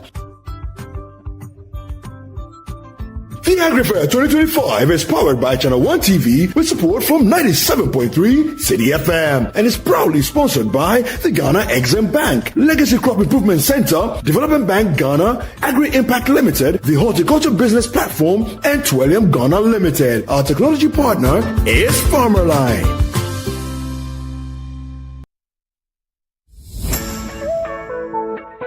This June, the business wave is back and it's bigger than ever. The City Business Festival 2025 on City FM and Channel 1 TV, where it's all about business. This June, we will be celebrating Ghanaian businesses, re-examining our business modules and practices through our business fora, and sharing knowledge through our on-air business discussions. Make a business date with the on-air series every weekday at 9 a.m. on the City Breakfast Show on 97.3 City FM and 10 a.m. on Breakfast Daily on Channel 1 TV. From expert interviews to real-world insights to the tools you need to grow. Don't miss a single moment this June. It's the City Business Festival 2025, celebrating everything business. Only on City FM and Channel 1 TV. Your business, your future, your time is now. Stay tuned, stay inspired, and let's grow together. The City Business Festival 2025, celebrating everything business. The City Business Festival 2025 is powered by 97.3 City FM and Channel 1 TV, and it's proudly sponsored by Absa Bank, MTN Business, and Zondertech Ghana Limited.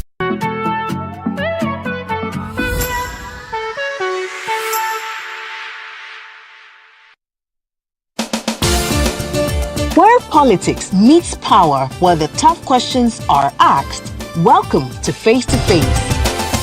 Every Tuesday at 9 p.m., join Umaru Sanda Amadou as he takes you face to face with the key players shaping the future of our nation. I lost over $10 million at the trade fair. You had a fight with the management of trade fair? I don't have a fight with them. I just deplore the way they went about what they did. Let's talk about the chief prosecutor of the state at the time that you were being prosecuted, Godfrey Yeboah Dame, the Attorney General. Yes. I think he was directed to jail us. By who? By the system. Boku has been a failure for your government, though. Can't be a failure. You have not solved it. No, you are not praising them, the previous government for solving Yende, which was even a more difficult case. It's quite obvious that from these votes, the people felt that let's just let you go. So they were disappointed in us. You are essentially the worst government in the Fourth Republic. I don't know how you are doing that. If you based on the indicators. Yes, based on the number of people who refuse to come and vote for you. If that is your analysis, then why not? No filter, no boundaries, just the truth behind the headlines. Deep, bold, and unflinching. Face to Face with Umaru Sanda Amadou airs on Tuesdays at 9 p.m. only on Channel 1 TV, where politics gets real.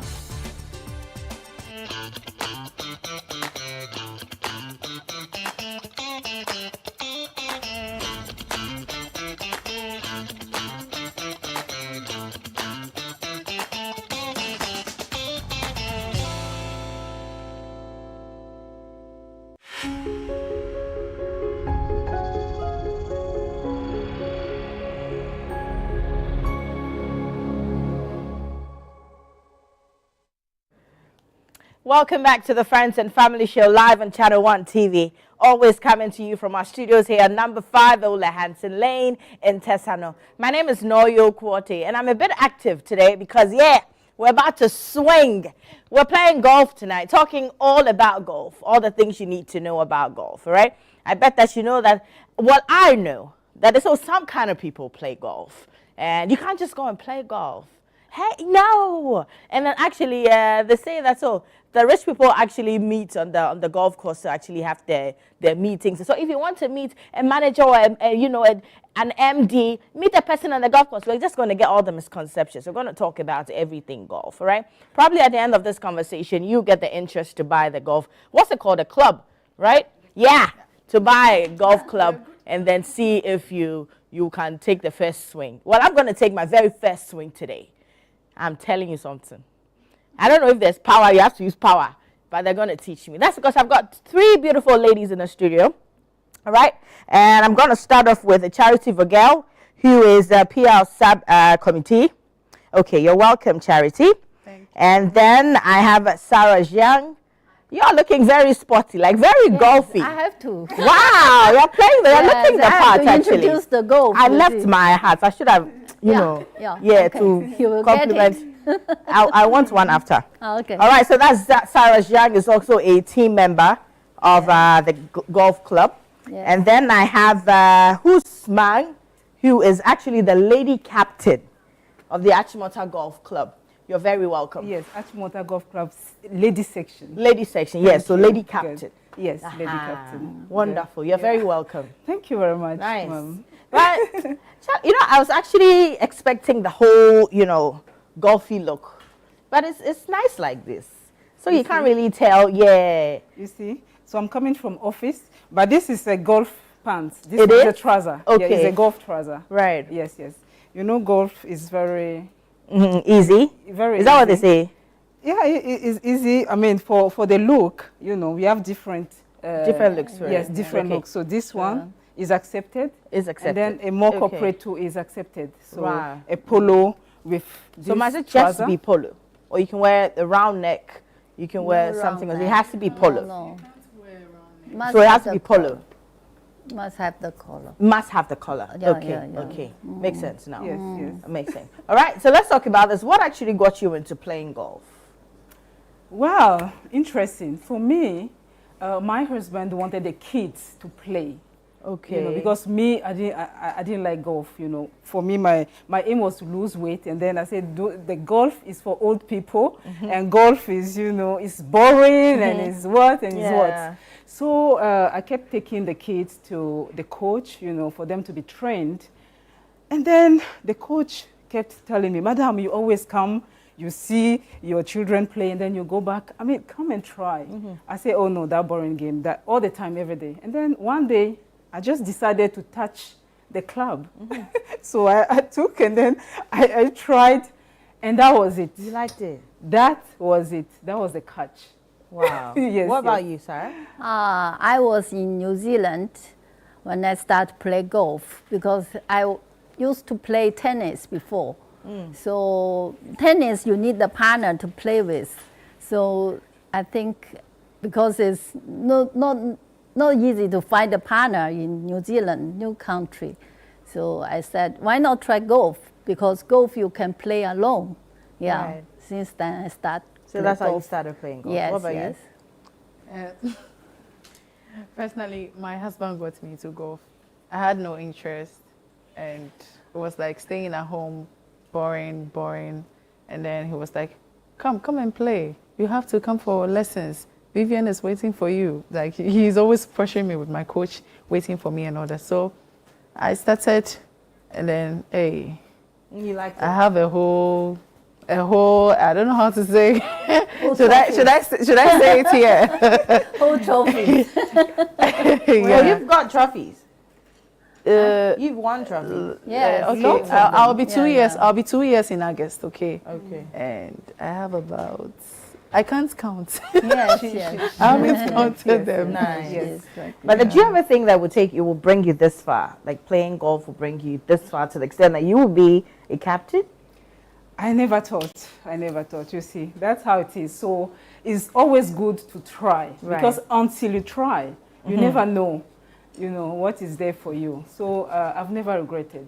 So I always encourage young ladies, women, whatever your age, because golf doesn't have age. Yes, as long as you have life, you can play. As long as you have your legs, you can play. Yeah. Keep walking. Some of them too, those who can't walk, they have a cart. Yeah. They can use a buggy. So you go where your ball is, you tap it, and then you go, and then you tap it. You go. And it's so fun. Nice. So if you don't start today, you will regret it. Please, Please, go and start. When I was What? a baby. Are you talking to me? Hey, I'm talking Because I never knew I'm this good. Wow. Seriously, I never knew anything better could come out of me. I'm being honest. I never thought I can be this good. Or win anything. Yeah. People see me play, people watch me play, and then play with me, and then they are like, hey, you should be going for PGA ladies, PGA tour, professional golf tournaments and all that. I'm like, well, let's see, but I don't know. I don't know what the future holds. Do you remember your very first swing? That's why it's always funny, the first swing. I go to the range, not swing The range. course. Yes, you Okay. I think I have a I think video you'd like have that. to I run was me looking through. for it. You'd have to run me through the rules first, so that when you're using your terms, I can understand. Good. Yeah, because she mentioned range, which I'm Golf trying range to. is golf basically a place for training. practice. So you have to Right. practice there before you come to the main Is it the very course. short ones? No, Or it's like a not? whole big place. Okay. You come and then you practice, keep With the practicing. club. Yeah, with the club. So I trained for about 7 months before I got on the golf course. Okay, so there's a Yeah. particular way to hold the club. How There's to a hold particular the way to stand. club, how to You teach me that. swing, You teach me that. how Yes, today. yes, today. Today, you yes. do it. Today, yeah. Because I always drive past the Achimotov Golf Course because I live down the road. So I always drive past. And sometimes, I don't know, but I get excited when I have to stop for them to cross to the other side. You know, in the beginning, it was annoying, actually. I'm just going to say, why am I always the one that gets here? And then the flag is being raised, you know? Maybe the security guard has. Yeah, because it's like, I'm always the one that gets there, then he just raises the flag and I just have to stop. And it's like 3 different spots, right? Under the bridge, right? Under the bridge. Under the like bridge, stool, yeah. Under the bridge. That's from and then hole 1 in to the hole curve, 2. Yeah. you know, in the curve. In and the then curve. the further on. Yeah. And then you get to the hills parts. Yeah. Right. Yeah. So you see, I know your spots. So every time I get there, like, I'm the one that flag goes up to stop. Initially, it was very irritating. I'm like, you can't cross. You can't cross. Somebody has to push Some people even they're like, and then they're just driving They don't through. even want to stop with the carts, right? Yeah. So anyway, so now today you're just going to tell me all about it. Teach me how to hold the club as well. Probably I might get the interest there. But anyway, let's share some funny moments from the beginning. Probably you had to hit somebody with the ball. the club had to fly. Let's share some funny moments from the very beginning that you started. Before now, you're a pro, I must say. Not really. We are not yet pros. Yes. We are not pros, but you're captain. Yes, I'm captain. But being a captain doesn't mean that you are like don't downplay yourself. Don't downplay yourself. Right. Then I take it amen. I say amen to that is coming. Because comparing you and me, you're a pro. Because I don't know how to play golf. Yes. Yeah. So, but those we call pros in golfing. It means that they have a scratch handicap. There's something called handicap. You have to explain to it. Thank in you. a sense that explain to my viewers as well. There's something called handicap. Lady Captain, should I be your spokesperson? Please. That one so is we quite have the handicap. professional. So the handicap will determine your level in golf. So are you a newbie? Your progress. Are you a pro, as you are saying? So if you're a newbie, maybe you just finished at the driving range, you just finish your lessons, your 12 sessions. So that's one. When you finish your 12 session, you are supposed to play 3 games and submit your cards. When you submit, so you play 3 times, you submit your cards, and based on those 3 cards, they will give you a certain mark. What did you say cards? That's your scorecard. So your scorecard. Your scorecard. For the so full you know so many words already. You are good. You are good. Oh, she knows it. You know everything. I'm trying to pick from what you're saying. Okay, so you present your scorecard for playing 3 games. Your scorecards. Okay. Is there like a limit, a card limit? 3 scorecards at least. So with those 3 scorecards, they will give you get an official handicap. An official handicap. Right. Wherever you travel in playing, actually have people. Whether you are playing a friendly game with your friends or you are playing, actually have people. Whether you are playing a friendly game with your friends or you are playing a competition, you are encouraged to always drop your. Is it like it's going to give you a mileage? Like, is it piling up for your numbers? When you drop your, I think when you travel anywhere in the world, you actually have to show proof of what you've been playing so far. So, like, is it accumulating the number of scores that you've had? Accumulating everything in the past, but sometimes it also pushes the bad one as you progress. So let's say I go to Togo and then I'm going to play a tournament. Before I can play on a Togo course, it's like I have to show that I have a handicap. Like you played before. You're a golfer. And even before you even get to play on any course or any golf course, you have to show even it. If it's just and like, it has to be certified by a pro. That's a pro that has trained you. That, yes, she's ready to be on the golf course. And that is how it's not necessary for all the golf club. Yes, for the certain club. Personally, I have a lot of friends, who are also golfers, who tell me that they play golf without any lessons. They've never had any lessons in their life. They just went to the driving range, and then they just hit, and then I'm like, how do you do it? Because I don't know how. Yes, you can, but you need to get the knowledge about what you are doing. So in every country or anywhere you find yourself, you have to show proof that this is your handicap and this is what you're playing on. And when some people come to some golf courses and then they come and play, and then their handicap are not right. When you say right, what does that mean? It's not right in the sense that, Lady Capri, you know these things. I think so. I think it's some club, they request will request it. But normally public ones, open ones, they also have their own ways of doing, because you have to show proof of the last time you submitted a scorecard before you can even be part of a tournament or anything. To show that you're active in playing. Yes, right. Exactly. Wonderful. Okay, now let's share some embarrassing moments. You do want to share the funny ones, so now let's get to the embarrassing moments. Yes. But before that, do you understand the handicap now? Like, I understand that everybody needs a handicap, it's like right? A before, rating. Yes. So like the higher you are, it means that the worse, the newer. Okay, so like let's say you play today. The lower how do you means count the it? Better you are. How do you score yourselves? 1, 2, 3. Some holes is like a that. par So from 4, 50, par 5, from 50 is something handicap. It goes lower and lower. So the lower you get, the better you become. Okay. That's what. So let's say, we'll get there. But let's say I play. and then the ball goes into the hole. How's that scored?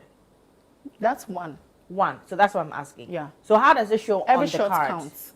Okay, so it shows the number of goals that you have. How's it? What's it called? Because you know the football is called goal. So how do you call this? When I put the ball in the hole. So right now this is pattern.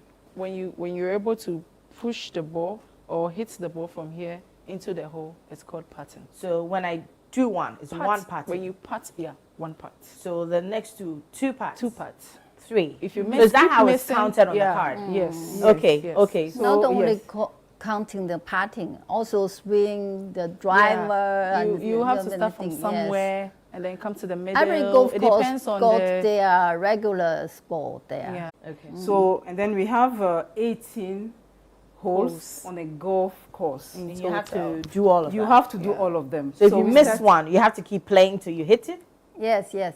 So if I have miss to. this particular one, let's say hole one. Yes. And then I swing and it goes past it.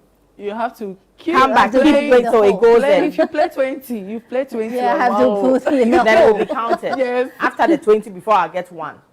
Wow. By the aim, you know, each hole has different, how do you call it? The score, the yards, whatever the yards and the yes. meters. And some the of them are distance, 322 yards. So I have to some stand of them are 400 yards. 400. Yes. Yes. And So to make it enter this one. Yes. So it's for you. It's for you to make your calculations, right? Yes. So from Achimota Golf Club hole 1. That one is a par 4. But some people can get on the green for 1. So if you are able to get on the green for 1, then maybe another 1 putt for you to get inside that hole. So it means that you've done 2. And you've made an eagle. Okay. It means now you're confusing me more. We'll confuse you more. Please, let's go. Now you're confusing me more. Yes, if you talk more technical, I'm sure. Yeah. So let's leave it. Calm down to my level.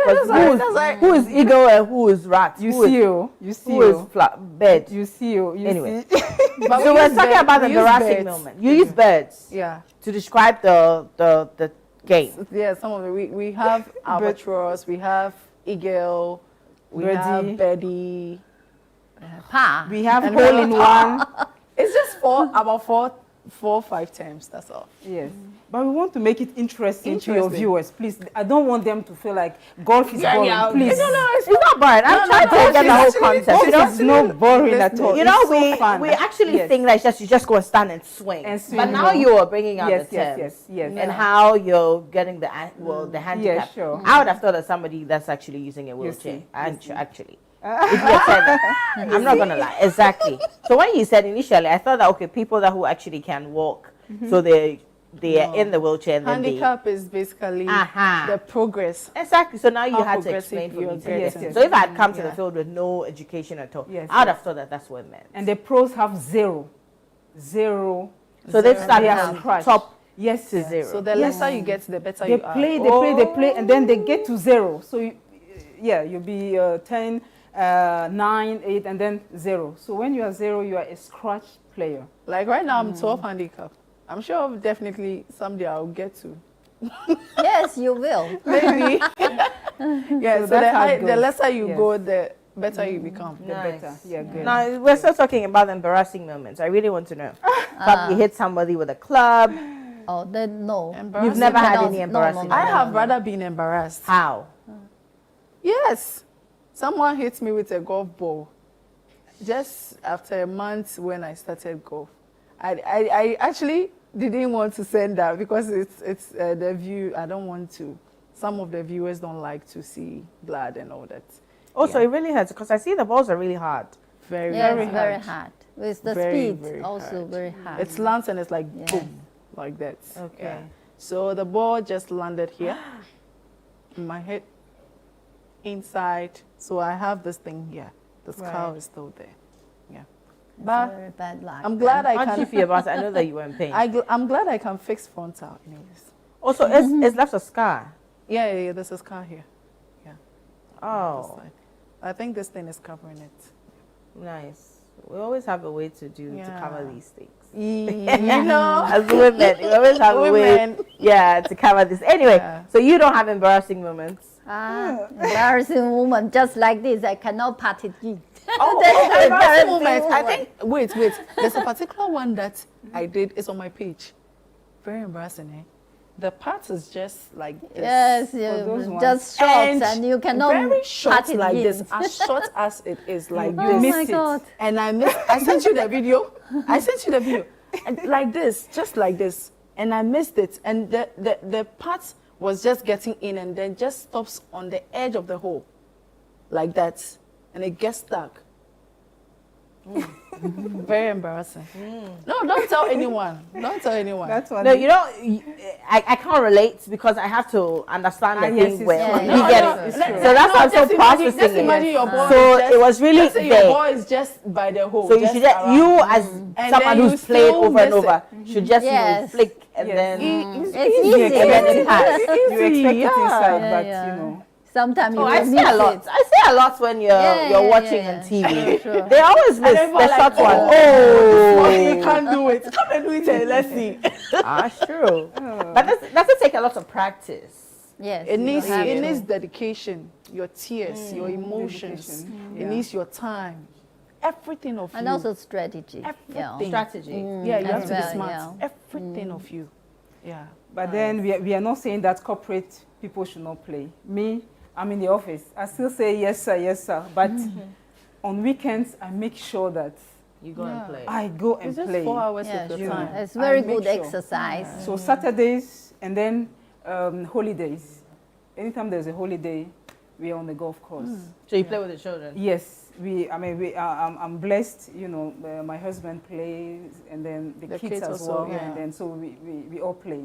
Nice. Hi, Tura. Anyway, so let me ask you this: How has it actually changed for women in Ghana, like playing golf?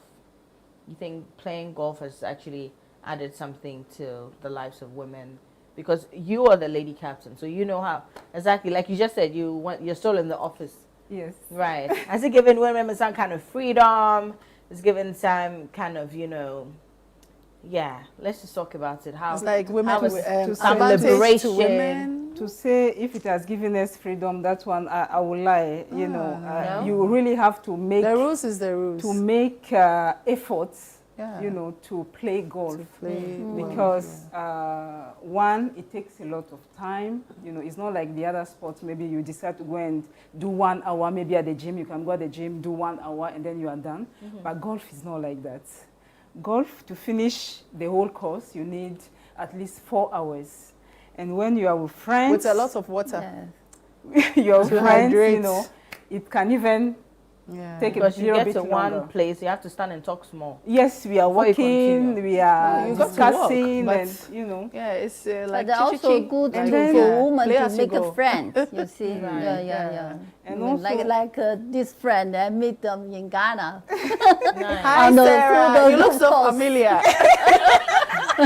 Through the golf course. Otherwise, how can I meet them then? I think it's more important to meet the friend there. So is it easy to make friends on the golf course? Not really. Yeah. Not really. That's what I'm thinking. Well, but it depends on the personalities. I don't think it's really... It depends on the individual. But then can you solely just go and play? You don't have anybody. Yes. Do you have to play with somebody, or you can play all by yourself? You can play. That would be alone. so boring. So that's why I start golf. You remember why she started golf? Yes. Sometimes I don't play with friends, or I just play alone. Yeah. But then you find people on the course anyway. They also no, you can finish all the game by yourself. By yourself. Yes. But people will be there playing. Yeah. They are also playing. Yes, they are also playing. Everybody's on playing different holes. Different holes. So let's say you start with so when you start you have from to move on to your holes, like start with from 1. Yes. It's booked for you till you're done. No. Or someone can actually play with you at the same time. Once you are done with hole 1, someone can the play. The caddy master will. We have someone who is guiding. Okay. Yes. Okay. So they have to let you move. So and then another person can before, start. Yes. Before. Is there a point where somebody can bypass you? I remember. Bypass you is when you get to a par 3 or hole 2, a hole that is you have to play holes. They call call-in holes. Call holes. They are call holes. Yeah. So they are the short holes. So when you are there and then you know you are slow, you can ask. Yeah, you can ask them to come and pass through. Yes, to pass. So that's one is there. And I was about to say that there are some golf clubs that actually, when you book a tee time, you've booked it, and it doesn't matter whoever you're playing with, you get to meet new people. There are some golf clubs like that. Yeah, so, some golf club they mix the people. Yeah, because there was that's one why club you that can we meet went a friend. to, and no, not in Ghana. There was one club we went to like that, and it was like that. You anyone at all, you can just meet anyone at all. I play in Australia. Nice, they did like that. You book the time 10 o'clock. They mix the people. They mix the people who booked at the 10 o'clock. You can play together. All right. So we get into meet it the because friend. it allows you to meet other people. Yes. And we do that mostly when we are playing competitions. You cannot say that I'll play with Charity or I'll play with Sarah. No. You have to play with who's next. Yes. They will mix you. They'll mix you. So usually we play 4-4. We play 4 balls. 4 balls. So 4 balls is like I'm a ball. She's a ball. She's a ball. So if you are playing 3 so we are 4 balls. We are 4 balls. Right now we are sitting here. We are 4 balls. 4 balls. On that 4 balls note, we'll come back to play some golf. Right. We're still talking about the club, the ball on the golf course. I'll take a break. You're still on the Friends and Family Show. When I'm back, I'm gonna take my very first swing. Yeah.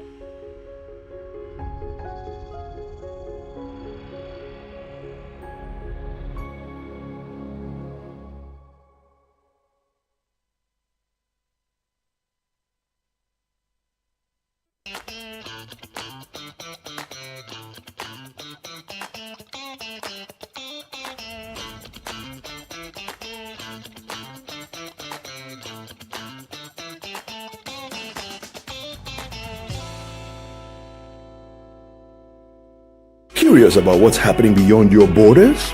Beyond Borders takes you there. Every Wednesday at 7 p.m., join Caleb Kudo as he explores the stories that shape our world, connecting you with Ghanaians in other cultures and seeing the world through their eyes. So we've learned one thing: you leave your shoes outside. Wow. Tuesdays, you know, I won't go to Ghana dressed in a Lacoste. As director of operations. From international politics to the human stories that define nations, Beyond Borders brings you a fresh perspective of Ghanaians around the world, one conversation at a time. Beyond Borders with Caleb Kuda airs Wednesdays at 7 p.m. only on Channel 1 TV. Where politics meets power, where the tough questions are asked, welcome to Face to Face. Every Tuesday at 9 p.m., join Umaru Sanda Amadou as he takes you face to face with the key players shaping the future of our nation. I lost over $10 million at the trade fair. You had a fight with the management of trade fair? I don't have a fight with them. I just deplore the way they went about what they did. Let's talk about the chief prosecutor of the state at the time that you were being prosecuted, Godfrey Adame, the Attorney General. Yes. I think he was directed to jailers. By who? By the system. Boko has been a failure for your government, though. Can't be a failure. You have not solved it. No, you are not praising them, the previous government for solving Yendi, which was even a more difficult case. It's quite obvious that from these votes, the people felt that let's just let you go. So they were disappointed in us. You are essentially the worst government in the Fourth Republic. I don't know how you are doing that. If you based on the indicators. Yes, based on the number of people who refuse to come and vote for you. If that is your analysis, then why not? No filter, no boundaries, just the truth behind the headlines. Deep, bold, and unflinching. Face to Face with Umaru Sanda Amadou airs on Tuesdays at 9 p.m. only on Channel 1 TV, where politics gets real.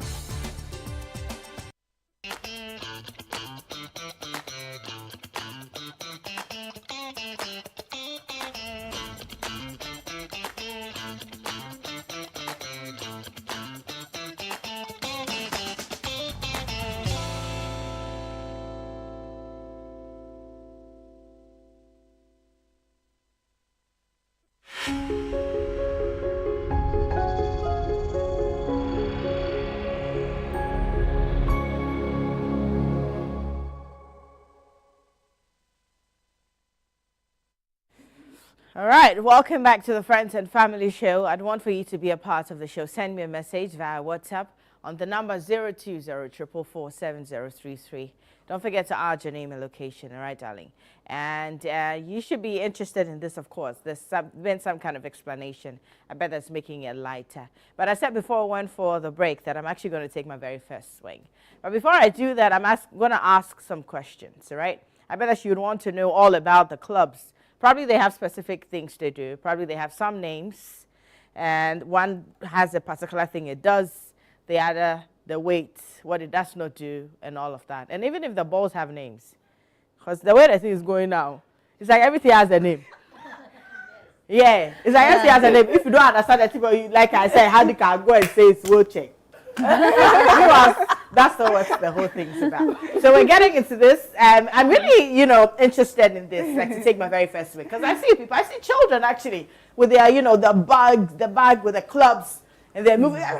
Everybody is going to play golf, right? Yeah. She knows it's just after school, like between 4 and 5, you see them going to play. Some people come with their trainers, some people come with their parents. It's interesting to watch, but again, if you do not understand, then there's no interest there, right? So now that we have gotten into this conversation, I'm going to ask you, we see some clubs that are being lined up. Some are pink, there's silver. Does it all have the same size? It has like numbers. No, they have numbers. Yes, they all have numbers. You see, I'm getting the thing. Yes. Yeah.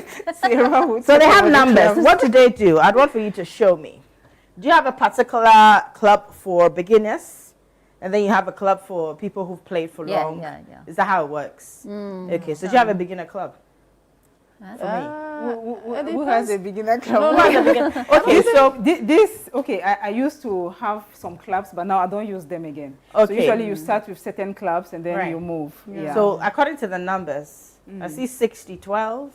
So 60 is for either bunker shots or shots that you want to lift high and then. Okay, so you don't use one club to play the entire game. No. So let's say this part of this part of the golf course is the green, and then you're standing there, and then you just want to chip it on the green.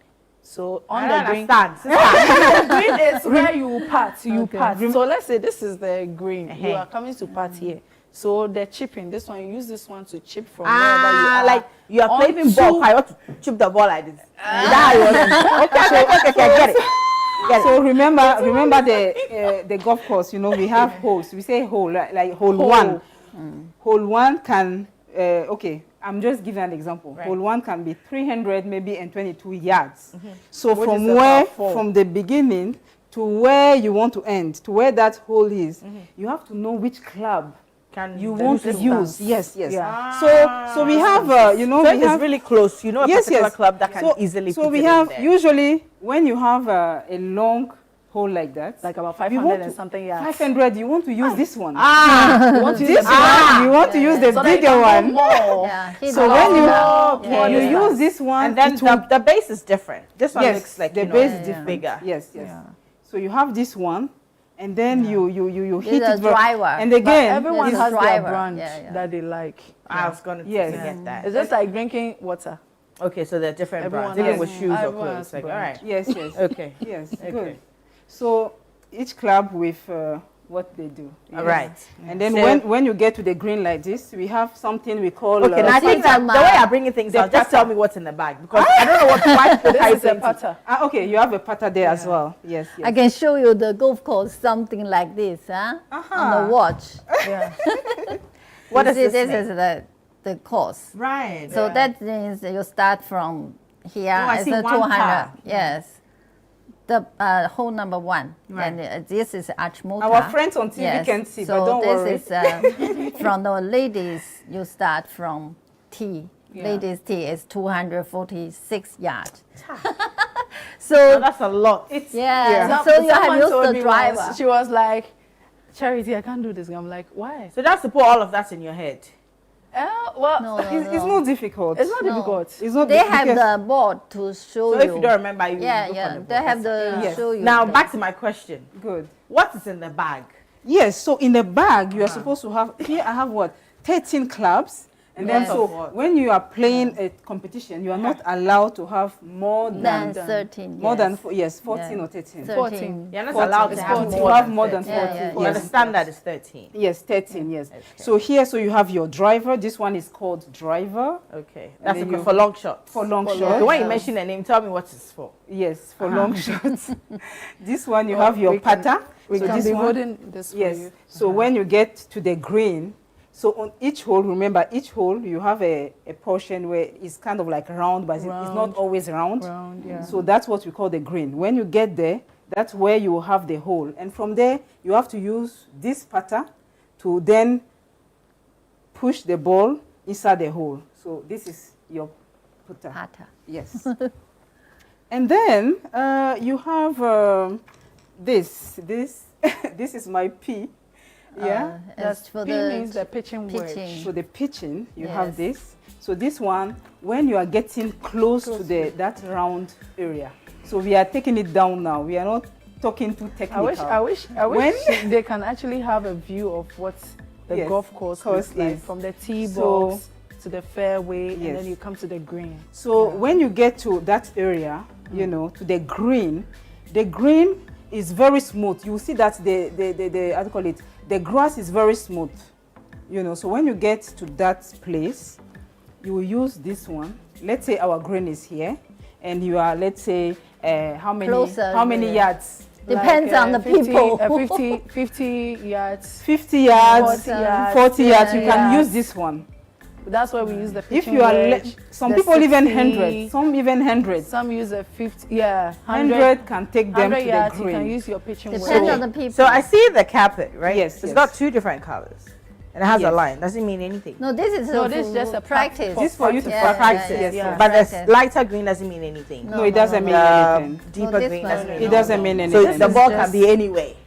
You put the ball in. Yes, you can. Remember your ball. Because when the ball on the green, you don't know where it is. Okay. Remember when you kick, when you play your ball from hole one, when you start playing, you are not allowed to be holding your ball. So you'll be playing it.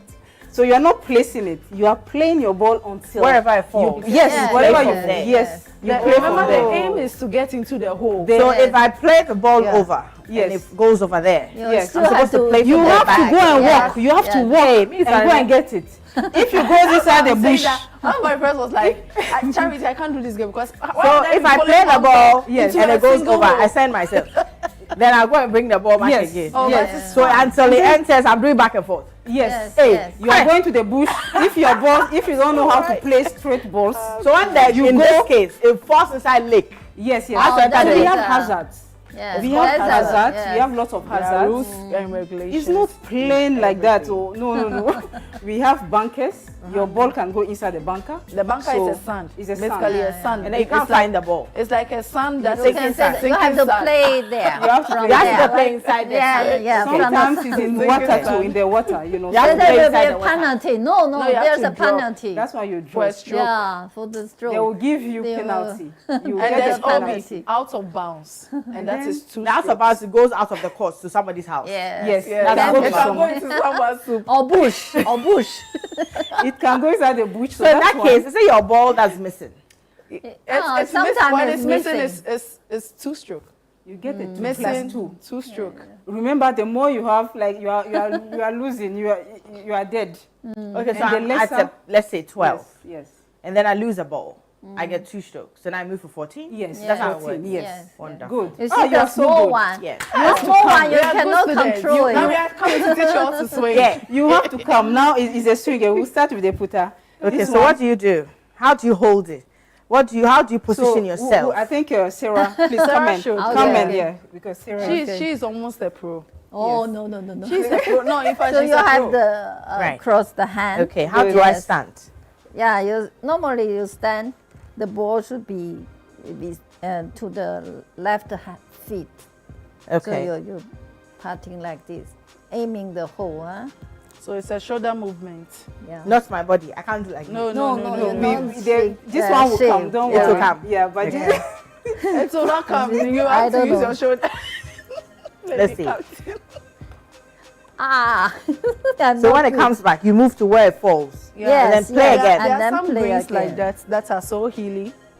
You see, the ball sometimes is naughty. Yes. It doesn't want to Sometimes go the ball inside. doesn't want to enter the hole. The things you are saying, the viewers Wonderful. Yeah. So then when it goes in like that means that what you have 1 point. Yes, yes. Okay. Yes. I tried. So, yes, you try. It's your turn. Yes, Please try. position the It's ball. very fun. Hey, don't allow this ball to Disgrace me. Yes, please, you No, can. let's put you. Please bring it forward small. Why? Very Okay. Okay. Let's put you here. Here. Let's be fair. Viewers, At this juncture, I want for you to clap for me. Stand, rally behind me. Let's do this. Okay. Okay, so you say it has to come to my left? Yes. Okay, yes. now in this way. Close. This way, right? Yes. Good. Good posture. The ball And then make sure aiming that the you hole. hold it well, Okay. Tight. So it has to Yeah. be on the grass. Yes. Okay. It's your shoulder movement. Good try. Let's see. Student, very good. Yes. Why did I go over it? This are you. This one I carry it myself. Yeah. Let's do it again. It's good. Hey, I can hear people laughing at the back. And don't worry at all, because you can be a pro and then also Yes. miss it like that. Yeah. So no worry. So I can go. This Yeah. goals can This sometimes goes, so- disgrace you. Yes. Producer, until I score this thing, we know the close. You will score it.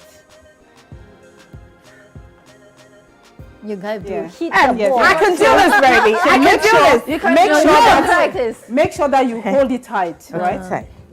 Yes, hold it. Don't release it here. Yeah. Yes. Like you actually mean where you want to take it to. Yeah. It doesn't. Well done. Okay, so in this case, how do you celebrate? They just clap for you. Oh, this is for you. You yeah, know, this is there is. Why are you laughing? I like Nice that. shot. Nice shot. Yeah, Like, yeah. you know. Hey, That's how it is. when you- please, please give me a cup. When Eh? you are putting, there's one thing. You win know, a trophy when golf, Give me. golf doesn't like A distraction. pop champagne. You Yeah. know, golf doesn't like distraction. Yeah. Golf is very jealous, like a woman. That woman. So the right? small fans That they give you woman. to disgrace you. Hey, so golf, when you are putting, so no one talks. So you see that your no phone rings. Quiet. You see It's when quiet. we're partying, we're Quiet. quiet. Yeah. Everybody is quiet. You I'm are not sure to allowed. make. You are not Everybody allowed to had pick to be a call quiet. or whatever. No. So when you are there, Dead someone silence. is about to You are pick the the ball. focus. You Focus. so it will be on what you are silence. doing. Total Right. silence. Yes. Oh, it doesn't look too difficult like it seems. Not easy. It's not. It's not easy as well, but Yeah, then it's yeah, not yeah, too yeah, difficult. yeah. Like you know. It's not difficult. Yeah, It's just it about doesn't look kicking like this ball. it's. It's just kicking this ball. You It's should not actually difficult. see the US Open this year, 2025 US Open. You will understand. Hey. Yeah. And you know so it's until difficult. yeah, you got what I'm saying. There are no trees. There are no no trees. So it's trees plain. and all that so much, but in the still, rocks. yes, Hey. Even professionals, they were playing like amateurs. Yes. Nice. Yeah. Golf This is feels not good. easy game. Yeah, it's not easy, but Sometimes it's make fun. you happy. Yeah. Sometimes make you sad. You are shouting. Everybody has done. Come and You know, do it's this. live. It's okay. It's okay with Who is this. shouting? You come and You play. hear my voice? No wala. Come and play this. You play. It's your You play. turn. Let's go back Me, small I'm for not you. good. I'm shy. I'm You shy. show me. you're Come and good. show me your I'll practical. stop hours. I'll stop. And then you tell me what's in your bag as well. We're actually talking about that. I see something different, quite flatter. So Okay, I you think, show me. okay, Or you you use bring mine. yours. Okay, let me Yes, use mine yes. first. Sure. Oh, stop it. You guys don't see. Let's see. Let's see how long it's going to take you. Then you tell me what this is for. What's it called? The yours. This is also a pattern. It's also, but it's different. Yeah, they are designs. different. Oh, that's why you said that Like, brands have yeah. their own designs. Yes, Right. yes, yes. This is sweet. tailor-made spider. Yeah. This is sweet. Design's good. All right, Yeah. let's go. So you see there's a line here showing Right. you where the hole is. But if I miss it, don't worry. I'm Go inside, sister. Don't worry. Don't worry. You see the ball also have the line. Yeah. If you Yeah. you have the aiming the hole. Yeah. Yes. In fact, Okay. anytime I even Yeah, pass, you I have the actually aiming do. hole. There. Yeah. Yes. Please take it back. That's not where. it No, goes. this is the original point. Are you sure? No. But you know one thing, I like what you did right now. There's something in golf you can never cheat. Okay. it's a game of dignity. You can't if move you for cheat, it. it shows the kind of person you are. Yes, yes. So let's say like your ball was there, then you move it forward. Your Or ball it is here, and then you move it here. No, not allowed. You can't allow because you see. Even if you know something, I can just decide and say I'm bringing scorecard. I've played a 50, like the whole 18 holes. I made a 50, or maybe I made a 40. So 20 front 9, 20 on the back 9. At the end of the day, you take the scorecard. You are not doing me. You are doing your own self. Yes, sure. That means you are because cheating. You're cheating, but you're cheating against your own self. The scorecard. Now you get to the senior most places, and then they tell you to even do it, and then you can't do it. Right. So the scorecard, whatever we write, you will tell me. If you are my partner on the golf course, they count. Whatever you tell me, that's what I will write. So if you are telling me lies, that's what I will write. Right. So some people will argue with you.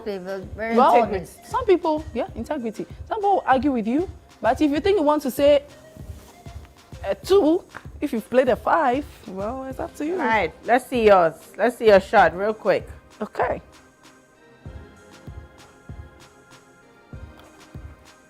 Okay. At least it was in the direction. Yeah, sure. It was in the direction. So now it's the mentor. No, he played first. Mentor. Oh, okay. Lady captain. Yeah, with yours. Yeah. The mentor. So golf, that's why you need the practice. You yes, see. Yes. Always practicing. Very jealous.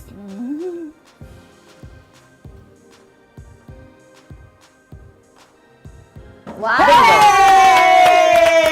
You see when I said just one shot. Yeah. She's captain for a reason. That's nice. Now you made me a batsman somewhere in the national television. Oh, come on. She's captain for a reason. I love this. All right, so I'll give it a try sometime. But before we go away, we just have like a few minutes to go. Yeah. Before we go away, are there any challenges for women in golf, playing golf? It's a lot. There are lots of challenges. Yeah, maybe my colleagues will mention few. But then for me, I think women, we lack resources, maybe lack of resources. And also when I look at myself, if you just look at the fact that you go to office or whatever, I'm tired, I have kids, I have a husband or whatever, you will never play. Yes, because you have to cook, you have to do so many things. Yes, so those ones are little things which sometimes prevents women from playing. And also here is a case whereby the whole place is sunny. In Ghana, in Africa, heat. the sun, and our ladies, they want a little bit, of well, you can't be bleaching when you're golfing. Yes. So you can bleach when you're golfing. Like me, I already got the sun tan.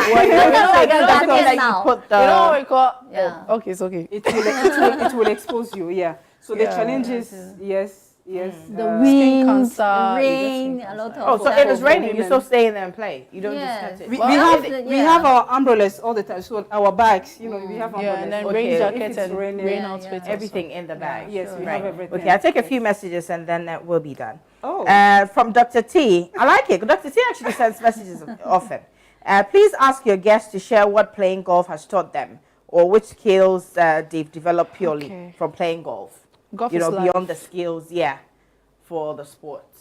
I just said it. Golf is life. Golf is life. It's life is having ups and downs. You can't have what you want, your expectations. You can't reach. It's a lot. It teaches you patience. You have to know how to endure. How to swallow your pride. Golf can disgrace you the moment you don't expect it. It's a whole lot. And I always say, if you are yet to get married, you have to take that man on the golf course, because that's where you learn patience. You will know who he is. Oh, it's a good idea. Whether he's a high temper. I think apart from taking him to play golf, yes, the next thing is to actually ask him to teach you how to drive. That's where you realize Just Boma. You know, that's where you realize whether he's got patience. Yes. Because when they say accelerate, you step on break. Hey, stop. So the golf course, that is the place where you see the true temperament. The temperament. The character of the you will people. see, yes.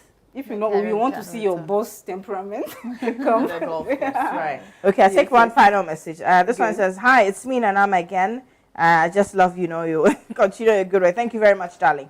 All right, so this is how far we can go. You know, we've been golfers today. Is that the right word? Is that what you're called? Golfers. Golfers. I don't know. But did you graduate any university like golf? I'm telling you, I bypassed the course, so I've been stealing one or two things. You know? But I just like how everybody's bag is just right, you know, there and then What you call the guys who actually help you pick the balls? Like usually I see them. Caddies. They're what? Caddies. Yeah. So they push the bags and one is caddy for the and then multiple they are caddies. Wonderful. Yes. All right, so a caddy, you will see me one of these days. Hey, one of these days you see me crossing the road with a caddy. No? Yes. We I think we didn't mention our club's name very well. Please Achimota Golf Club, right? Yeah. Yes. So we are from Achimota Golf Club. Yes, ladies section. So on Achimota, we have the captain. Yes, the captain. We have the vice captain of the whole club. Right. So our captain is Mr. Kwaku. Yeah. Okay. Yes. But one question I want to ask before we go away: is it expensive to play golf? Is it expensive? In Ghana, not expensive. That one is another myth that we have to really remove from people's head. Okay. You don't need to be rich. Don't wait until you have money, billions before you come and play golf. If you're a baby, start now. I'll say if you're a baby, start now.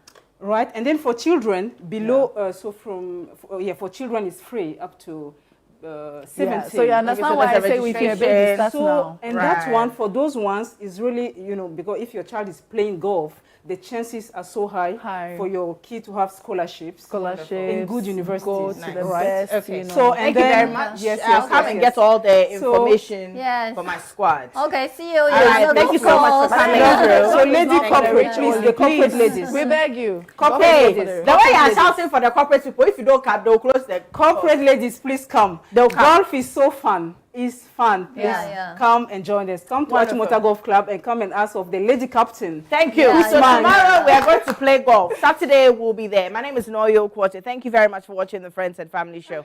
Have a wonderful one.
A dream that would never fail. My present situation, notwithstanding, it is a mere passing cloud. Every mighty king was once a crying baby. Every great tree was once a tiny seed. Every tall building was once on a paper, and so is my dream. This journey seems so long, and yet I will not waver. The path has stones all over, but I will not give up. Things doesn't seem to work my way. I will never be in dismay, for there's one thing I know. Every day of my life is a page in my history. Every step that I take is a move to my glorious destiny. And so indeed is my dream. It's not where I am, but where I'm going that matters. My future has nothing to do with my past nor present. The hurt that I've had has made me stronger and better. The inner courage within me doesn't roar. It's just whispers. And so is my dream. Now listen. Listen carefully to the words of wisdom. Pay attention to the voice of reason. Stop watching your dream go down the drain. Never allow them to be swept by the rain. Fight. Fight fearlessly, like a wounded lion. For it's not about who you are, but how you see yourself. So dream. Thank you.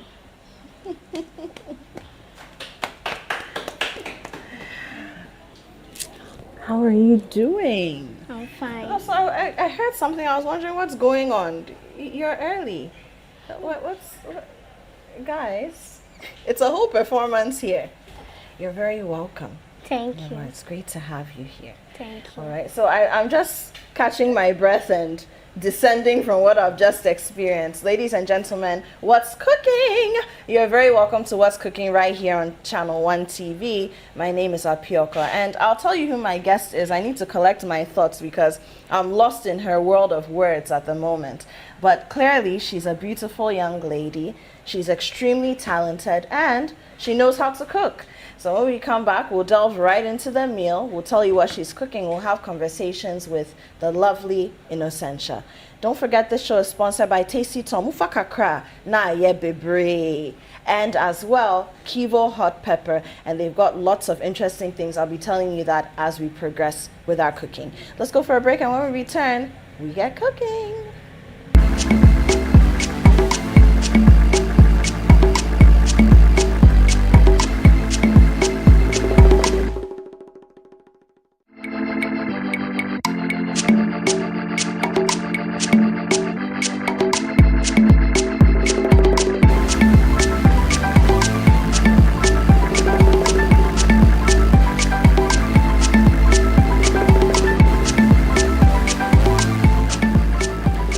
What's Cooking, and you're still watching Channel 1 TV. My name is Apioka. Now it's time for me to introduce my guest. If you missed the intro of the show, then you missed the whole production, really, because Innocentia is extremely talented. She's a young poet. She does a lot of other things too, and I'm sure we'll talk about that.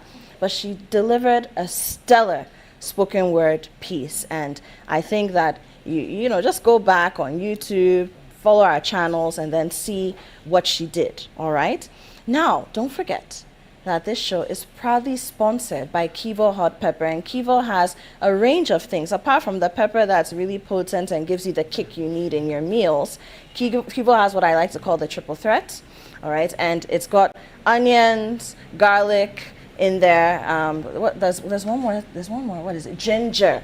It's such a powerful spice. You use a little bit of it and you're set. And then they also have the rosemary powder, which I keep saying is pretty revolutionary. Now, if you use rosemary as a spice, the dried rosemary in particular, you realize that especially when you make your jollof and that kind of thing, there are always these little sticks left in it. So you have the flavor of the rosemary, but now you have to battle with these green sticks. The rosemary powder takes away that headache. Okay, so Kivo Hot Pepper, they're doing some great stuff. And Tasty Tom, Mufakakra, Na Ye Bebre, your original and rich tomato mix. Use it for your stew, your soup, you name it, they've got you. Anything tomato-based, Tasty Tom is there to serve you the tomatoes the way you need them to be served, all right?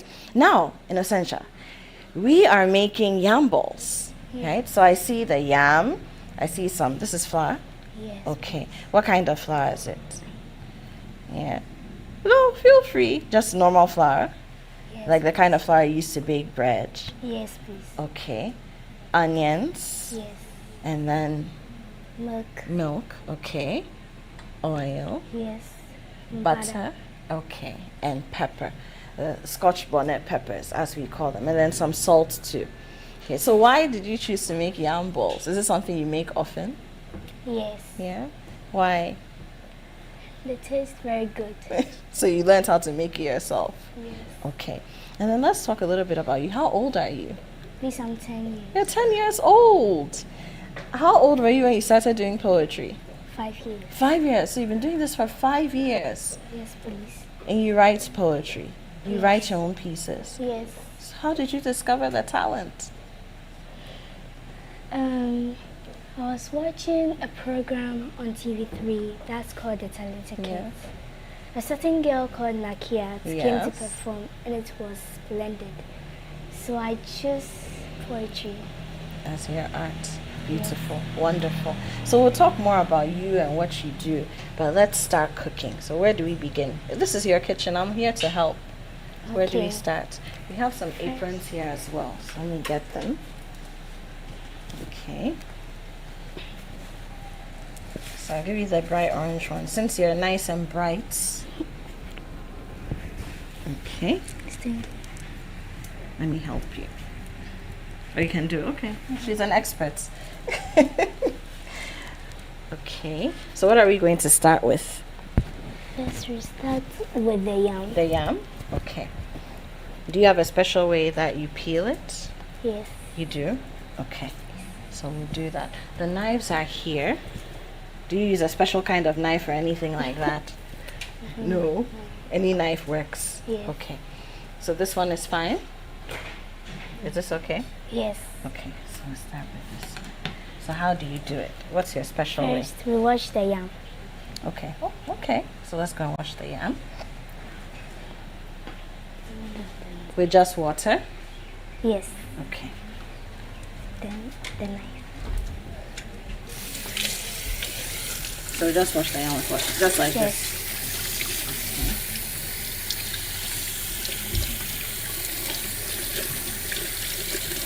After that, then we... Okay. And then we peel it. Yes. I will peel it. No, you just... You do it here? You want to do it here? Okay.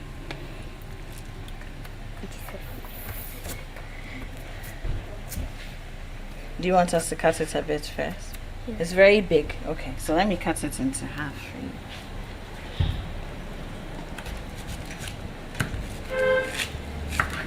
Okay. Should I cut it again? Or? Please, no. This is fine? Yes. Okay. So start with this.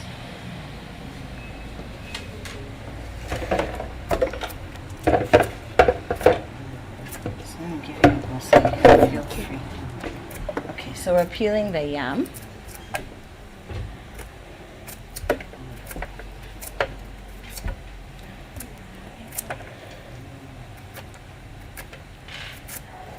Who taught you how to peel yam? My mother. Your mother? Yes. But I'm not an expert.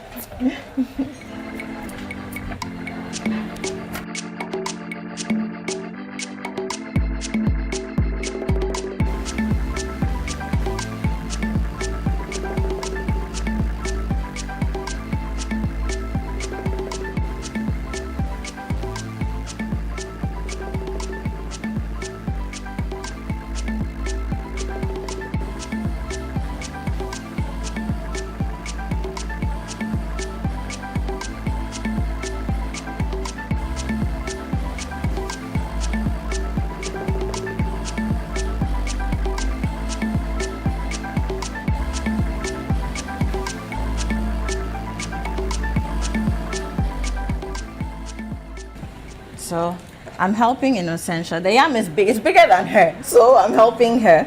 And we've cut off the head of the yam. We can plant it later, right?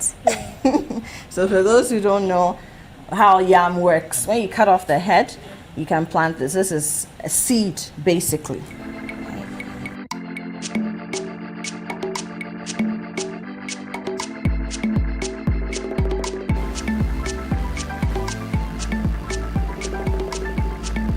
Sandra is washing the yam while I peel this one.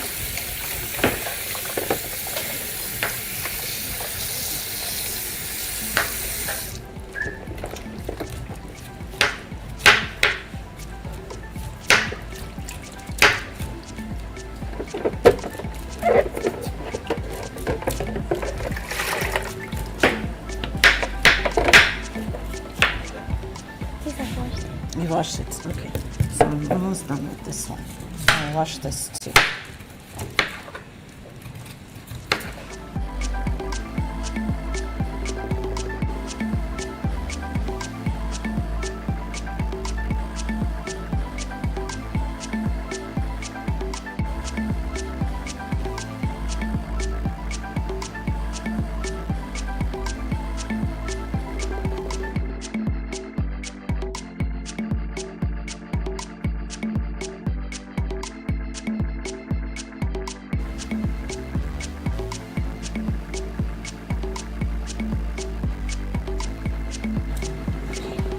So we can just peel and then wash them together. Okay. Okay. So we finished peeling our yam. So we're just going to throw the yam peels away.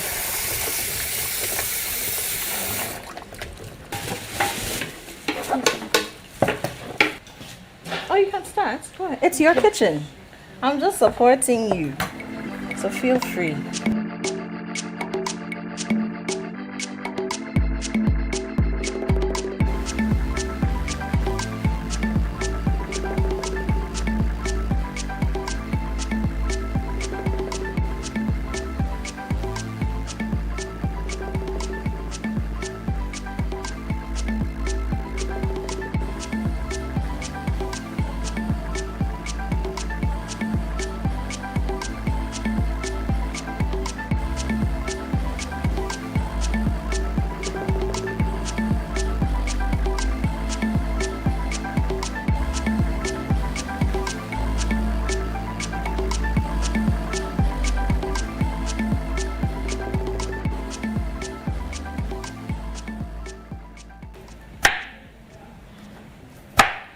So how often do you make the yam balls?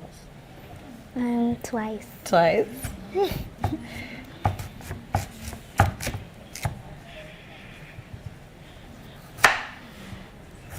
So after this, we're going to cook the yam?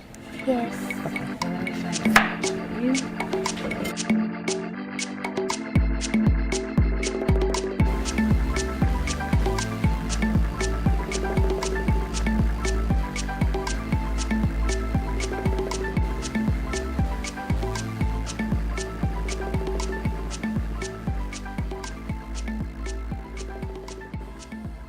Now we finished chopping our yam into cubes. Okay, so what are we doing next?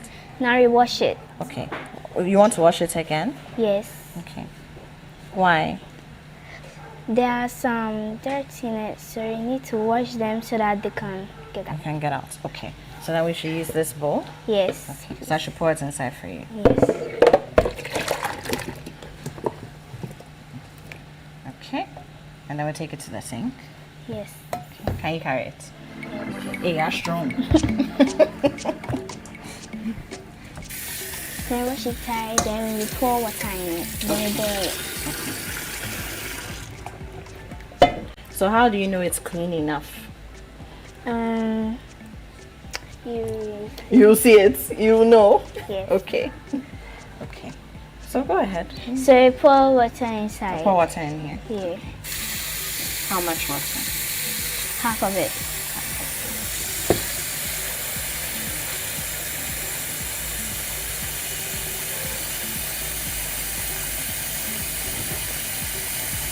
Is that okay?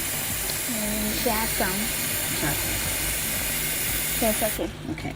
So now we have enough water in our pot. So We've washed the yam. So I should put boil it. it. So we are boiling it first. Yes. Okay. So let me put it here. So I'll boil fast. Okay. Okay. Meanwhile, we are washing our yam. Yes. Okay. There's another bowl here. So while we wash, you can put it inside. Okay. So when I wash it, then I put it inside here. Okay. We are just washing with water. Yes.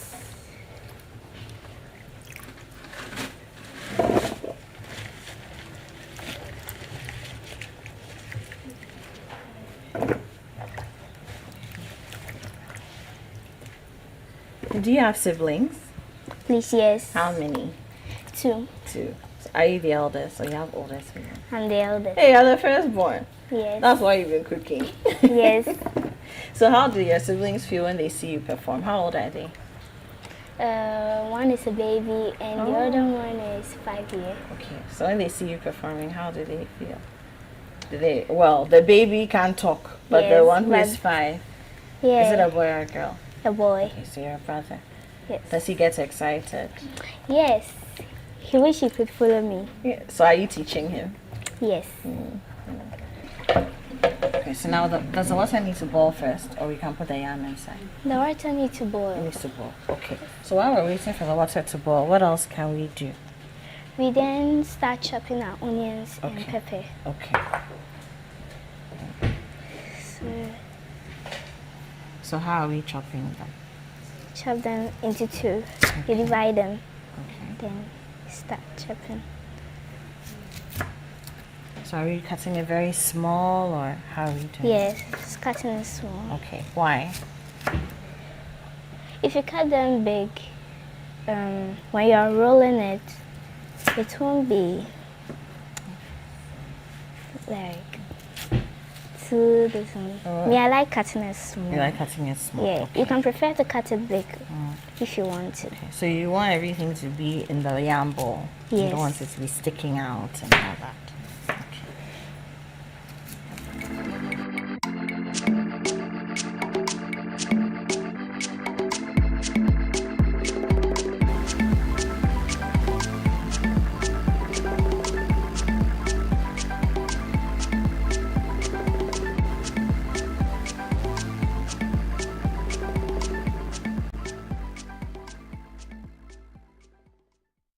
So the water has to boil, like it has to really start boiling, right? Yes. Okay. Before we can pour the yam in. Okay. The pepper is here. Should I bring it here for you? Yes. So you don't need too much onion. We Pardon? don't need too much onion. Okay, we don't need to. So So we have enough. Yes. Okay.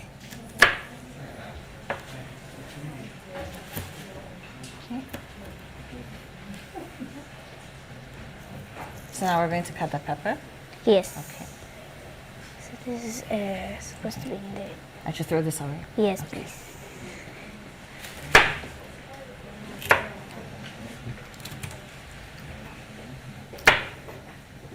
I'm curious to see how you're cutting the pepper. So just like that. Yes.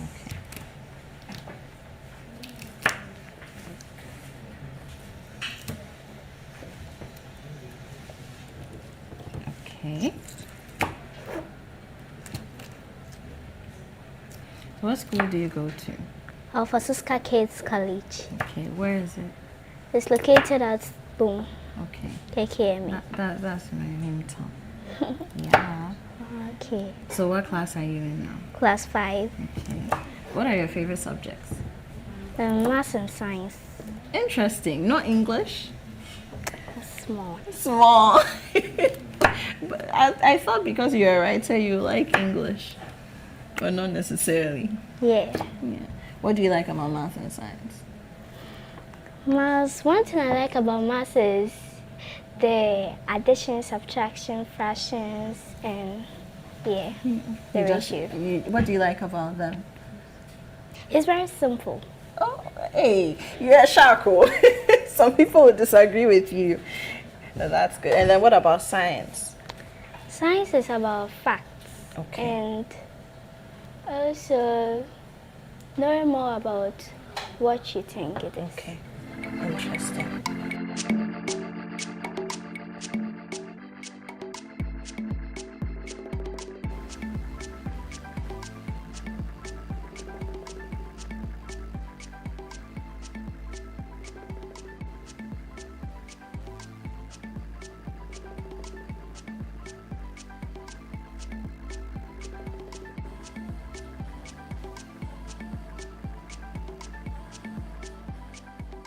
Okay. So we've chopped the onions and the pepper. Is there anything else we have to prepare while the yam is boiling? No, we need to wait for the yam to finish cooking. And then we take it. So we need 20 minutes for the yam. Yes. Okay. Ladies and gentlemen, this is Still What's Cooking. I'm here with Innocentia. She's a very talented, intelligent young lady. We're making yam balls, and we still have more conversations to have. Let's go for a break. By the time we come back, I'm sure our yam will be cooked, and then we get into the making of the actual yam balls. We'll be right back.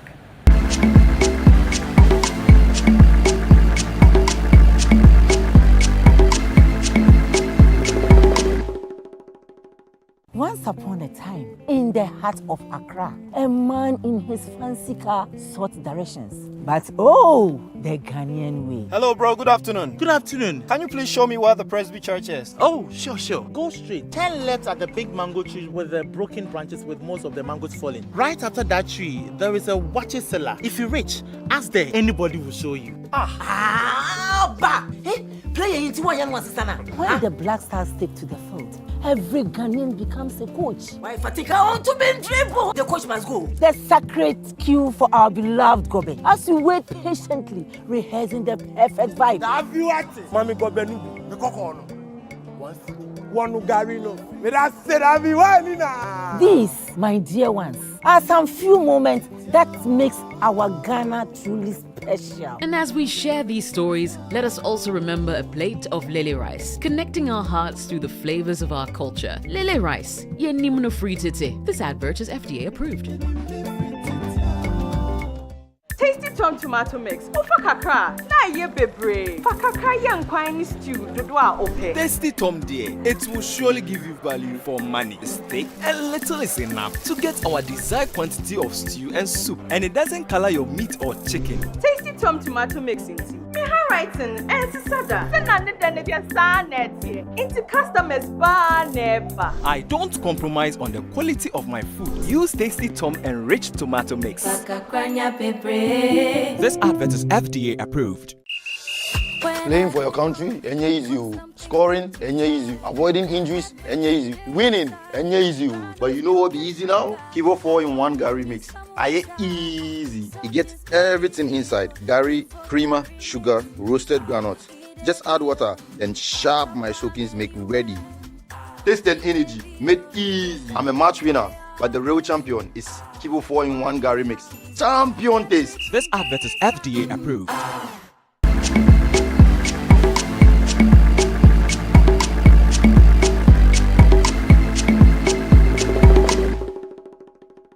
Welcome back. It's Still What's Cooking right here on Channel 1 TV. My name is Apioka, and I'm here with the lovely Innocentia. Now, before we went on the break, we were boiling our yam because we're getting ready to make some delicious yam balls. And we'll get into that shortly, but please don't forget to try out my sponsors. Tasty Tom, Ufa Kakra, Na Ye Bebre. They rule the market. I mean, yeah, you can come for me, I said it. When it comes to tomato paste, they know how to do it. They've got the consistency right, and you can use the Tasty Tom enriched tomato mix for pretty much anything you need tomato paste or a tomato base for. They've got it on lockdown. And Kivo hot pepper, they don't just have the powdered red pepper anymore. They have the rosemary powder, and then they have what I call the triple threat: garlic, ginger, onion, in a nice little packet that you can use for anything that you're cooking. And then they also have a stew spice. So, you know, some people, especially the men, I'm throwing shade. They don't know what spices to use. Should I use, God, what should I use? If you use the stew spice, Kivo hot pepper stew spice, you're sorted. It will taste good, and you can impress whatever girl you're trying to impress. I said it. Now, Innocentia, we're making yam balls. So is our yam ready? Do you think it's ready? Yes. Okay, so what do? We take it off the fire? Yes. So how should we go about it? When you take it off the fire, then we pour the water out. Okay. So we'll do that.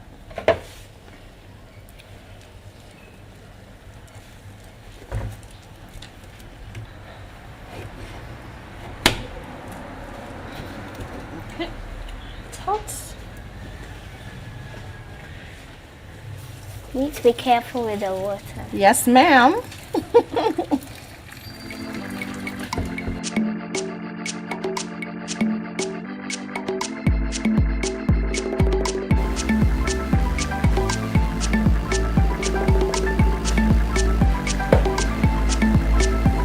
So then we cool it for 5 minutes. Just for 5 minutes. So I shouldn't cover it anymore because we Yeah. want it to be cool. Okay.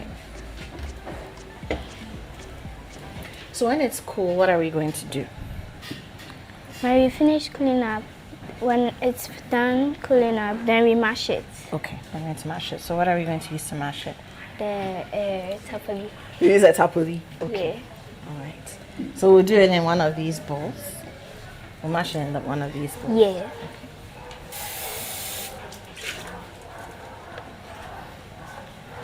Okay.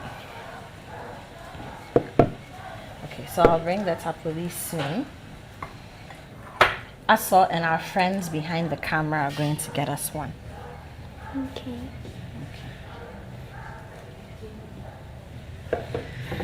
So we cool it down. Now it's time to mash it. It's time to mash it. Okay, so I brought the masher. This can Okay. work? Yes. Okay, so you said we can either use this or The tapoli. Okay. Tapoli is the pestle that we use to grind things in the local earthenware bowl that we have here, what we call a sanka or aiwa, or they have their names. Okay. Yes. So how are we doing it? Do we mash it here or we mash it?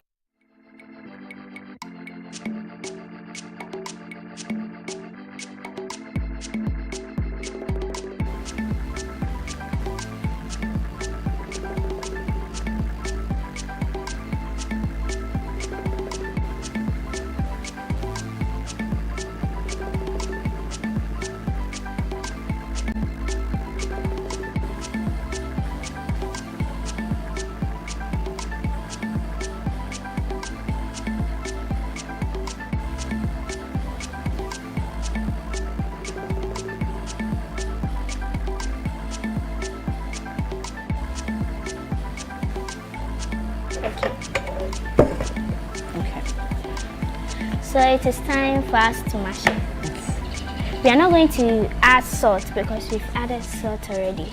Okay. This time I'm just going to mash it. Okay. So just like that. yeah. I'm not good in mashing.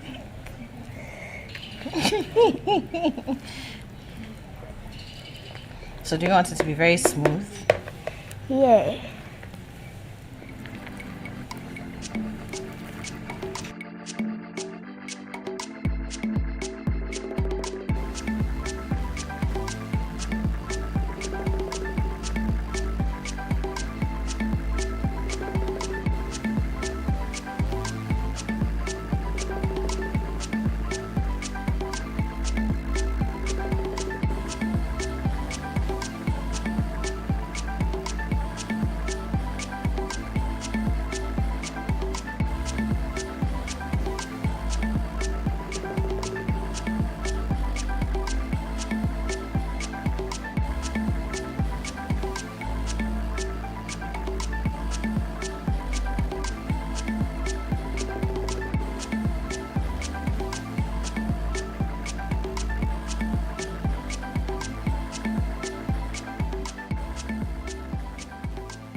Okay, so I think it's time for us to now use our butter. Okay. So add butter to it. Yeah. Let me wash my hands.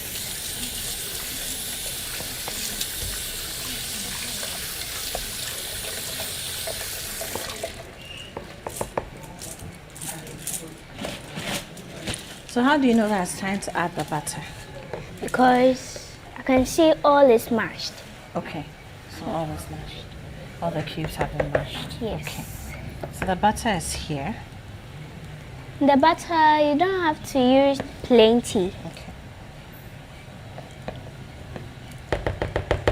I think you need to add small. I should add small. Yes. Is that enough? Yes. Okay. So what does the butter do? The butter makes it like you could get the taste in it.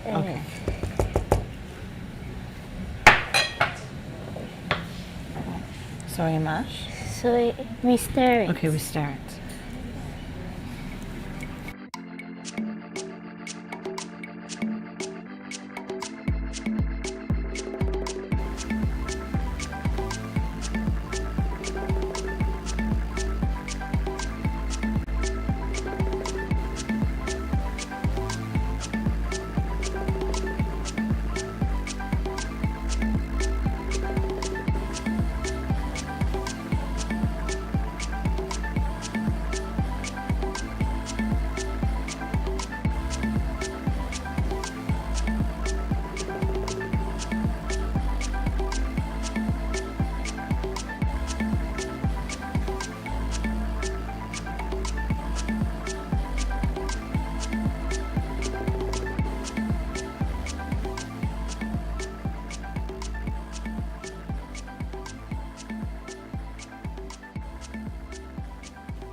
There was a time my trainer asked my mother if I could cook. And then what did she say? And my mother was like, he should come and I should cook for him and he will taste it. So you made the yam balls? Or what No, did you I cook? did rice and stew. Rice and stew. Was it Yes. bean stew? No, beef stew. Beef stew. Yes. So you can make beef stew too. Yeah. Hey. If only my mother guides me. Your mother has helped you a lot. Yes.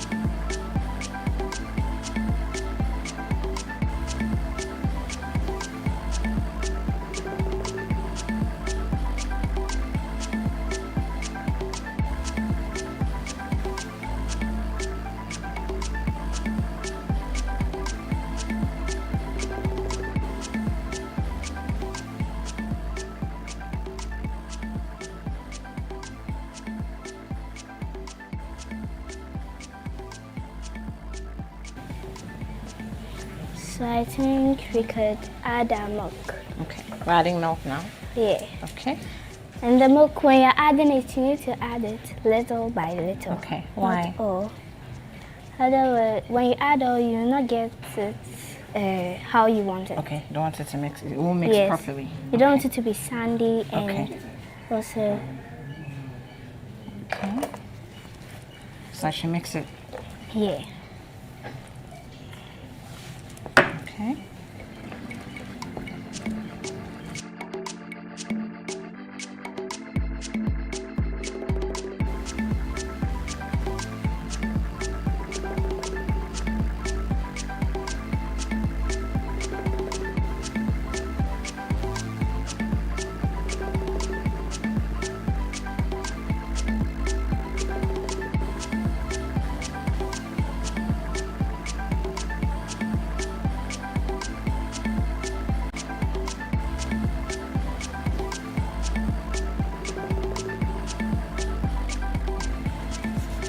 So we're not going to put the milk and the flour on it yet? Yes. Unless you are now coming to fry it. Okay. So for now we just... So you can do it either the circle form or like a log. Like a log, okay. Which one do you prefer? I prefer the circle. You prefer the circle? Why? You just like the circles? Yes.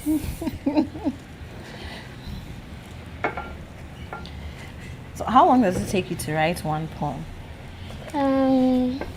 Sometimes 1 or 2 hours. Okay. Yeah. So do you usually know what you're going to write about? Like, do you have a sketch before you start writing, or you just write and you go straight? Sometimes I just write. Okay. And then other times? Yeah, I go straight. You go straight. Okay. Do you do research for your poems? Some of them. Okay. Like which ones? Like peace, about our school, girl child education. Okay. So how do you go about your research? When I'm going to research, sometimes my mother will tell me she doesn't have data, so I can't research. And then what do you do then? Sometimes I take a sheet of paper. Okay. Then I write the words, the new words I find that I don't understand. Okay. And I write them and put them under my pillow. Why do you put them under your pillow? So that when I wake up, I'll be able to remember that this is the word I wrote. Interesting.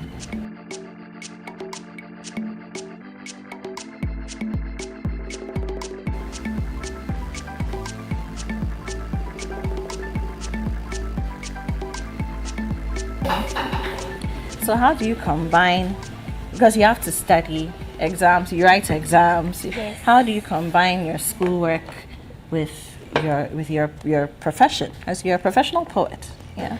How do you combine the two? When I go to school, I'll learn and do all those stuff. So when I get free chance, then sometimes I take my poem along with me. To school? Yes. Okay. So when I get free chance, then I read it. Okay. Yeah. So that means that you have to manage your time very well. Yes. Okay, but are you involved in any activities at school apart from your main class subjects and all that? Yeah. Like music class and dancing class, ballet class. Okay. A whole lot. You do a lot. Yeah. You do a lot. What do you learn in music class? Do you learn how to play an instrument? Do you sing? Yeah, I learn how to play an instrument. Okay. That's the keyboard. The keyboard. Okay. Yeah. So you can play the keyboard a little? Yes. Or very well? Not professional. Not professional. Hey, but they are saying not professional means you can play, but you don't consider yourself a professional. Yeah. I didn't know you could play the keyboard. I could play. You can. So yes. Do you want to take that also seriously to the next level? Yes. Okay. What kinds of songs or what kind of music do you like to play? The one we've been playing at school now. Okay. Do re mi fa so and and all those ones. But if you could play one song, like a song that you could learn how to play, which song would it be? Abide with me. Abide with me. It is well. Okay. And so you like hymns. So you like hymns. Yes. Interesting.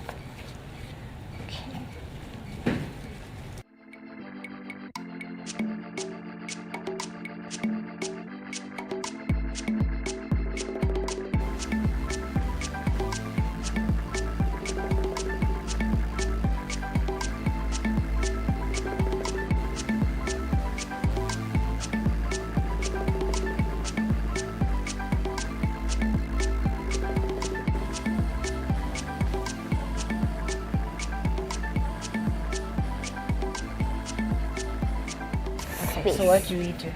So now, what we are going to do is we'll put the balls inside. Okay. Like this. Inside the flower? Yes. Okay. You need to switch hands. Okay. Oh, so that the milk doesn't get all over. Yeah. Okay. Then put it back inside. Put it back in the flour. Okay. Then you fry. Okay.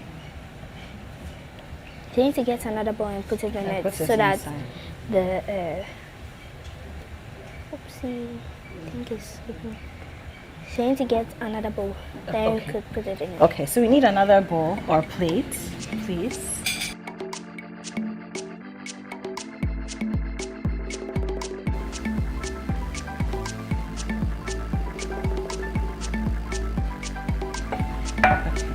So we dip the ball in the flour, then in the milk, and then bring it back to the flour. You can also use breadcrumbs if you like, and also you can just fry it. You can just fry it? Yes. Nothing will happen. I know some people also use egg to coat it, but you prefer to use the milk. Yes. Okay. Oh, you can try some. Oh, don't worry, I'll go and get some gloves and do. Try the Let me check the oil.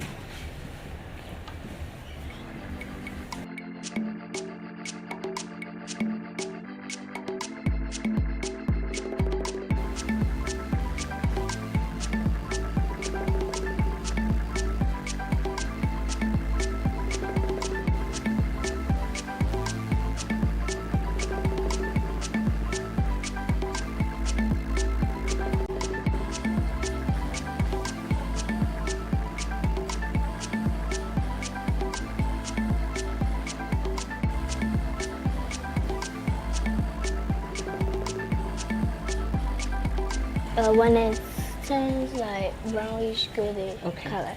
Okay. Yeah. Like a golden brown, or you want it dark? Like golden brown. Golden brown. Yeah. All right, so our yam balls are almost ready. Just about. Okay, we have a plate for when they are set. Thank you. I'm going to put some tissue in here.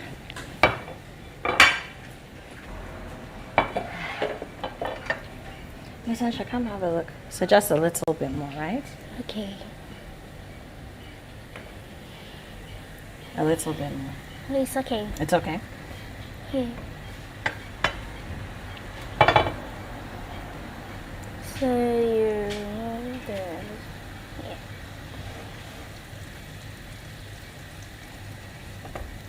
and when you're done, remove scooping all of them. Then you scoop the flour down there. From the top, the bits that are okay. So Essential says that when we finish frying each batch, like this batch that we're almost done with, the yam balls, see some of the flour, bits of yam, they're floating on top of the oil. So we have to scoop all of them and take them out. And voila! Nice golden brown yam balls. Okay, so ladies and gentlemen, let's go for a break. And when we come back, we'll sit down, we'll eat, and we'll have some conversations. This is What's Cooking. We'll be right back.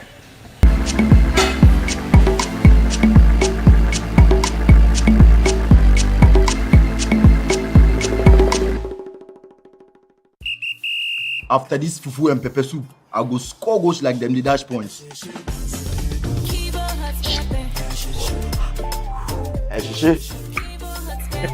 Kivo 100% natural hot pepper. Good for your jollof, stew, soup, shito, spaghetti, and noodles. Kivo hot pepper. Moko show. I'm a match winner, but the real champion is Kivo 100% natural hot pepper. Champion taste. This advert is FDA approved. Once upon a time, in the heart of Accra, a man in his fancy car sought directions. But oh, the Ghanaian way. Hello, bro. Good afternoon. Good afternoon. Can you please show me where the Presby Church is? Oh, sure. Go straight. 10 left at the big mango tree with the broken branches with most of the mangoes falling. Right after that tree, there is a watches cellar. If you reach, ask there. Anybody will show you. When the Black Stars stick to the field, every Ghanaian becomes a coach. Why Fatika want to be dribble? The coach must go. The sacred cue for our beloved Gobe, as we wait patiently, rehearsing the perfect vibe. Have you at it? Mami Gobe no, the cocono. One Garino. But I said, have you at These, my dear ones, are some few moments that makes our Ghana truly special. And as we share these stories, let us also remember a plate of lily rice, connecting our hearts through the flavors of our culture. Lily rice, ye nimno free tete. This advert is FDA approved. Playing for your country, enye easy. Scoring, enye easy. Avoiding injuries, enye easy. Winning, enye easy.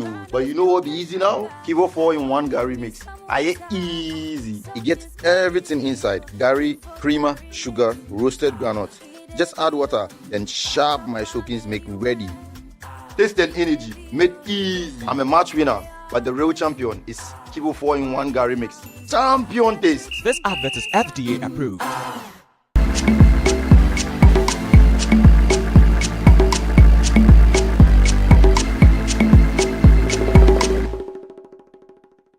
We're almost done with our time here on What's Cooking today. And I've been cooking up a very cute storm with Ino the poet, or Innocentia. Her friends call her Ino the poet is her stage name. So she has a lot of names that we can choose from. But she has taught us how to make her version of yam balls. And it's such a simple recipe, but okay, let me not give it away. I'm not supposed to have tasted it yet. She doesn't even know I ate some. But please remember that the show is sponsored by Tasty Tomufa Kakra Na Aye Bebre and Kivo Hot Pepper. Now we're joined at the dining table by Ino's trainer, manager. James is here. Hi, James. Hi, how are you doing? Yes, I'm fine. Thank you for coming. Thank you too. Welcome. What's it like managing this girl, this beautiful young talent? Okay, so managing Ino has been nothing but the best, because each day, even if we shout at her for doing the wrong thing, she still finds a way of talking to you and all that. The way she's giving you side eye. Please pass this to James. But how did you meet her? Oh, okay. I think I met through church. Okay. Yes. And then ever since I spoke to their parents, and they also told me, they also had interest in poetry. So if I can, because me myself, I'm a dancer. Yes, from childhood, very young. So you understand creativity. Yes. But how old are you now? Now I'm 24. Okay, so you're young yourself. Yes. You're young yourself. But I find it interesting how you've dedicated your time, because I see that you don't just work with, Sure. You work with other young people. Yeah. And you dedicating your time and your effort. Actually taking some. Hey, you cooked it. The cook must eat. Yeah. But dedicating your time, your energy, and even your resources to grooming people who are younger than you, I think it's amazing. Yes. But how did you get into that? I think I discovered this whole thing when I completed SHS, whereby I had to choose between my tertiary school and then this talent. Even though right now I'm trying to cope with both, because parents, especially my mom, didn't allow me to, because she'll be like, I have to study, further up my education and all that. But I also see this, because honestly, I told my friends that I understood this work, that when you are working, you are not supposed to wake up going to work and you are stressed. This work, when you call me around 1 a.m., I'll come and then deliver, and I'm happy. Yes, I'm happy about it. I don't feel like it's heavy on me. So I believe that is what I call work. Work shouldn't be someone pressuring you to do something, someone is looking at you and all that. Yeah, so I think that is what I'm doing. I don't find any difficulty, even though there are problems here and there, but in all, I find solutions, and then God also helps me out and all that. Yeah. What has it been like working with James? It's very fun and exciting. It's like a big brother. Yeah. What are some of the things that he's taught you that you'll never forget, no matter how far and how high you go? When he teach me, he's very understandable and he's very funny. So, how often do you meet? How do you work on the training? Okay, so initially it was only her. Yes, it was only her. So what I do is I have all the time for me. I don't go anywhere. I had to move from my place to their home, and then I wait for her to. Hi. How you doing? Yes, please, you are fine. Tell me what it is. What do you think it is? It looks like Agbalikapo. It's whatever you think it is. You think so? Give me a plate, let me see what it is.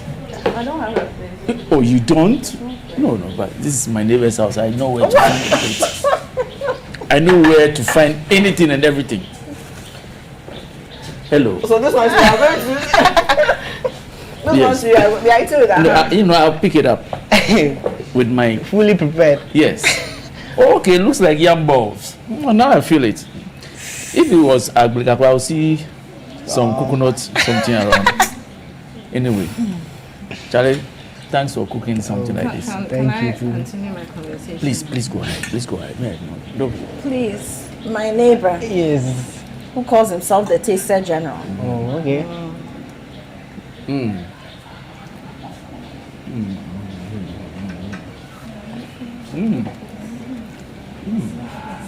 We even asked what are their names, where are they from? Hello. What's your name? I'm Innocentia. Innocentia. Rapping? Yes, James Amate. Oh, James! Yes, please. Amate? Yes. Wow! James sounds familiar. Yeah. Somebody I know. Is that your name in real life? Real life. I'm Apostle James. Oh my gosh. That's blasphemy, you know? But yes, so what's the training like? What's the routine like? So because she's a student herself. You're a student yourself. Yes, so how do you do it? So right now, what we do is, I mix them from, especially here Thursday and Fridays. Yes, and then that one is after school. I think the time is from 4 p.m. to 6. Then I leave her. Yes. So even today, I have another class at Ashaman. Wow. So I do home services. Those who are interested, I try to go. So home what and do you all that. teach? So this is performance? Yes, because Okay, I do for any poetry. kind- I do poetry and then dance, being it's cultural dance and then the street dance, which is the Afrobeat and all those ones. Yeah. So you're in school and you're earning money. Hey James. Please serve yourself some juice. Some juice. Oh, okay. That's interesting. So how did the parents meet you? For her, you met her in church. Is it still church, or as you go around, you also find other parents who are interested? I think it's because of most of the times when I go, people see on telly, you'll be like, oh, okay, Then they will sometimes call from wherever they are. Oh, I know this girl and this is her mom. Then I think from her mom, they will direct the people to me. Yes, but literally, I've now get people that comes to me directly. Yes. Interesting. Relax, don't worry, finish chewing. It's okay, finish chewing. So I'll ask James a question while waiting for you to learn. So James, I mean, when you take them, is it more of the performance, the confidence on stage? What are some of the things that you teach the young people? Yes, I teach them to believe in themselves, of which I keep showing them my childhood pictures and performances. So that's why I believe in kids. It's not actually for only kids, but I think I bring them to places like this so that they develop their, because every child should have their confidence and believe in his or himself. Yes. Professor General, you Thank don't you. have any questions for Thank you. I you. just eating the food. Thank you. You won't contribute to the conversation. This is orange juice, eh? Oh my goodness. Oh, please, how long have you been doing this? Have you asked anyone? You weren't even listening to that. I've not asked. Okay, so I've been doing this fully from I think almost 7 to 8 years now. Yes. That's good. Okay. Yeah.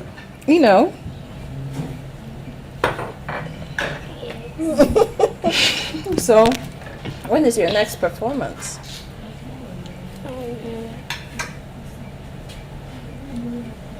I don't know. You don't know.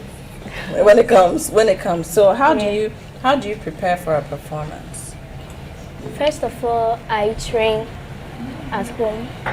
When I get to where I'm going to perform, I also do I rehearse it to see if I'm okay. And when I'm going to perform, I get the confidence to perform. Like you turn into another person. Yeah. Before you even mount the stage. So how can people find you if they want you to perform at their events or want to engage your services? How can they reach out to you? I'm on Instagram. Hey, Theo. She's 10, by the way. 10. Wow. Instagram, YouTube, TikTok. Yeah, everywhere. When you type the Poets or Innocentia Jacqua, okay, you find me there. Wonderful.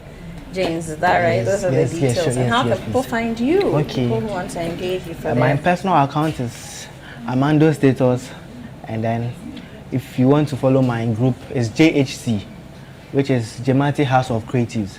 And what we do is discovering talents and then we groom them. We don't just discover, but we discover, and then after discovering, we try to groom them. Yes. Wonderful. Taster General. So you've been doing poetry and then cooking too? Because it tastes nice, delicious. Yeah. For a poet, I would say, what should I say? Why you tell me? Hello. This is world class. I'll take you to the French this thing very soon. The French what? Oh, the film and Arts Festival. Oh, okay. The Pan Festival? That one too. Ladies and gentlemen, it's been an honor to have, the poet in Essentia here. James, thank you so much. Thank you. For coming along with her as well, and for the work that you do. It's very important, and knowing that you yourself, you're very young. It's very laudable. It's very admirable to see that you're following your passion, and you're also giving space to young people who didn't have what you had in terms of the support and the grooming. Thank you. Thank you. Yay. I'll see you on stage. Okay. Yeah, I'll see you on stage.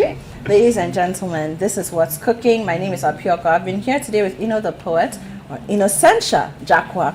You heard her details, they're on the screen. Please reach out to her, engage her. You won't be disappointed. And if you have a young talent that you also want to expose to some of these little arts creatives in your home, then you can reach out to James as well. Once again, this show is sponsored by Kivo Hot Pepper. Go try everything that they have in their range. Tasty Tom, Ufaka Crab. My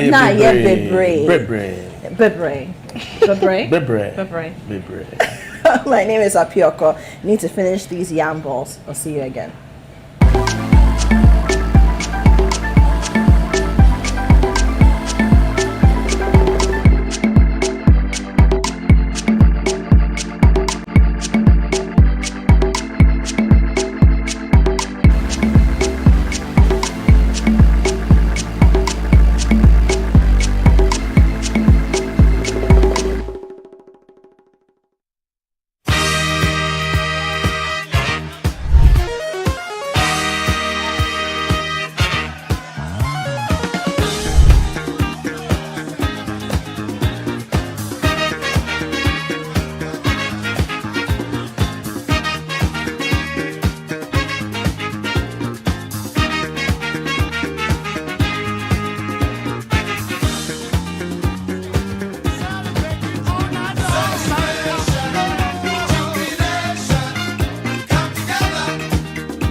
Buy in bulk where it makes sense.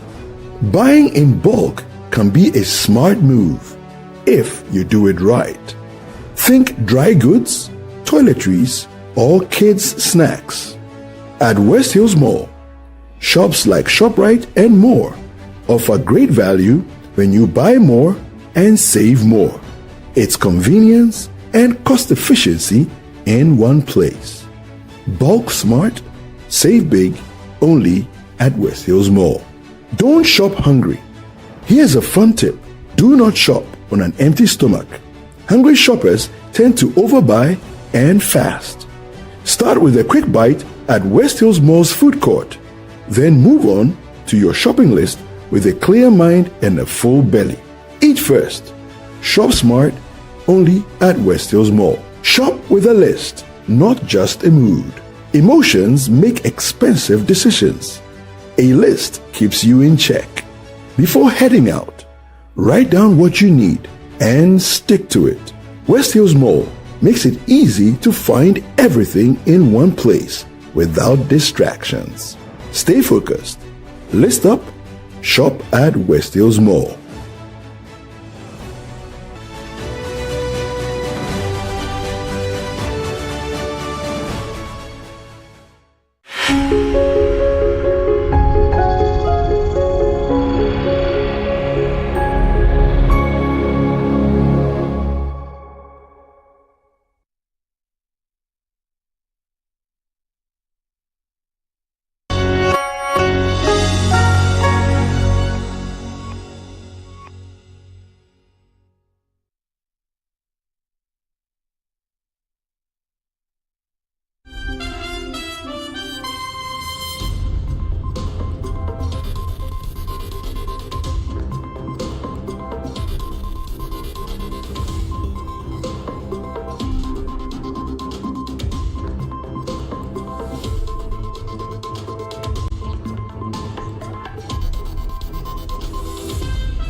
Hello and welcome to the Channel 1 Newsroom, live from our studio at number 5 Owula Hansen Lane at Tesano. I am Inu Safo. Coming up, ECG disconnects Ghana Water Limited over 1 billion Ghana cedi debt in revenue drive. So we are about to chat Ghana Water Company head office. I should call your boss for what? Just call your phone. You were sent to do what? To disconnect. Why are you disconnected? No problem. Ministers for Interior and Energy to face Parliament over lack of life jackets after Laura tragedy. To come and meet us or discuss with us. Speaker, I did, but he may have to be accompanied by his sector minister. The sector minister. Also coming up, Foreign Affairs Ministry seeks support for emergency evacuation of Ghanaians from Iran amid Iran-Israel tensions. We also appeal for your support in terms of logistics as we currently continue with our evacuation of Ghanaians in Iran and Israel. And later, NPP sets January 31, 2026 for presidential primaries. National Council today also made the decision that the date for our presidential primaries is set for January 31st, 2026. In Channel 1 Business.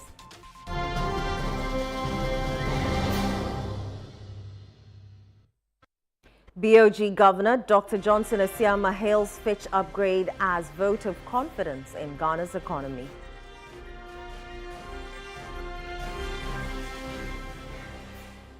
And in Channel 1 Sports.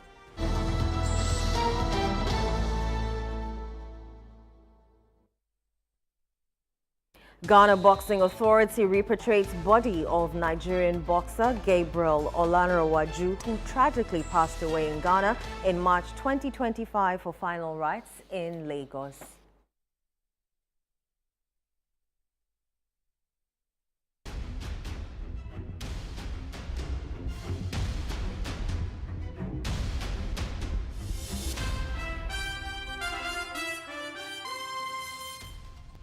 Many thanks for choosing us this hour. Let's settle for the details of our stories.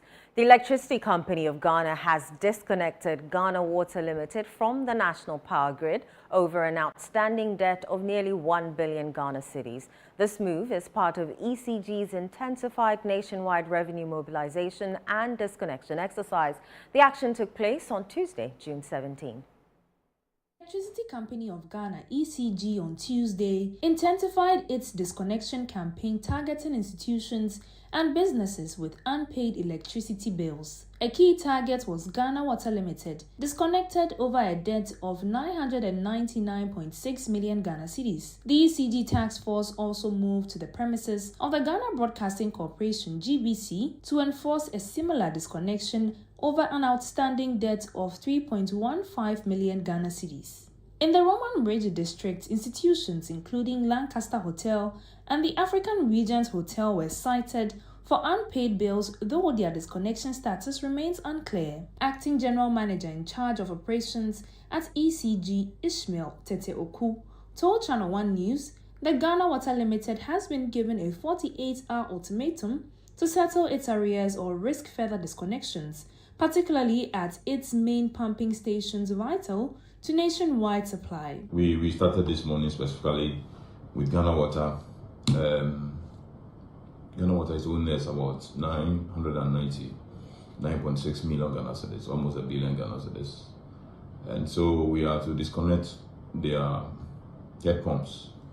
But we thought it wise not to actually start with the head pumps, but rather to disconnect their headquarters, because management of Ghana Water are in charge and they have to ensure that these payments are made. So we have disconnected the headquarters. We will be giving them between 24 to 48 hours.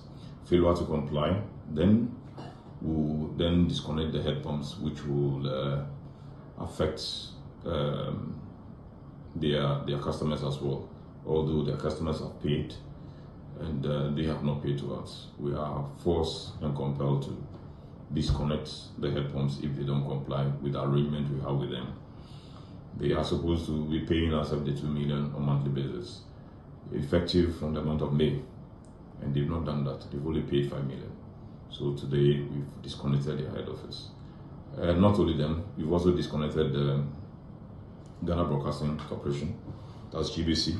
They're also owing us over 8 million Ghana cedis. He also appealed to the general public and all institutions to honor their electricity bills to avoid similar inconvenience. We also want to advise the general public, especially those who are owing, to pay their bills so that we will not disconnect them to sort of create any inconvenience to them. Channel 1 news sources confirm that ECG has also disconnected the Wager headworks from the national grid as part of the ongoing exercise. That facility alone reportedly owes close to 100 million Ghana cedis. Private and state-owned institutions are expected to be disconnected from the national power grid for the next few days or weeks until their debts are paid to the Electricity Company of Ghana. Reporting for Channel 1 News, I am Ejibi Yafe Akit.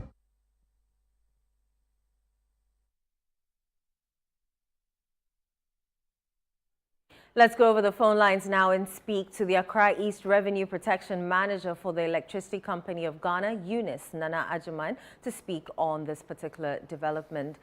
Good evening, Eunice. Hello, good evening. Right, what circumstances led to Rehoboth Estate being disconnected from the power grid? Okay. Yesterday, we embarked on a mass revenue mobilization exercise. And basically what we are doing is we are making sure our customers pay their bills. And we are also checking the integrity of our meters. So we visited Rehoboth Estate at Kwema. It is under our Dodua district operational area. Now, when we got there, upon a routine check, we realized that there was mass theft, large-scale illegal connection at the estate. Most of the houses, more than 80 houses, do not have meters. They are using electricity free. They are not paying for power use. So we engaged the officer of the estate. We wanted to find out from them whether they have applied for meters for those areas. And they said yes. And then we asked them that they should show us evidence of application for meters. They couldn't. So what we did was to first of all disconnect them from power source, the source of power, the entire estate. We also gave them illegal connection notice, a document, a summons sheet. Our intention is to prepare a recovery bill for them to pay for what they have used and not paid for. Then we also advise them that they should come to our district office, that is the Dodua district office, and officially apply for meters for those houses that are under direct connection. Right. And then we've also informed our legal team for further action, because it's a criminal act to use electricity without recourse to us. Right. Eunice, some residents claim that they have registered their meters but were still disconnected alongside those with illegal connections.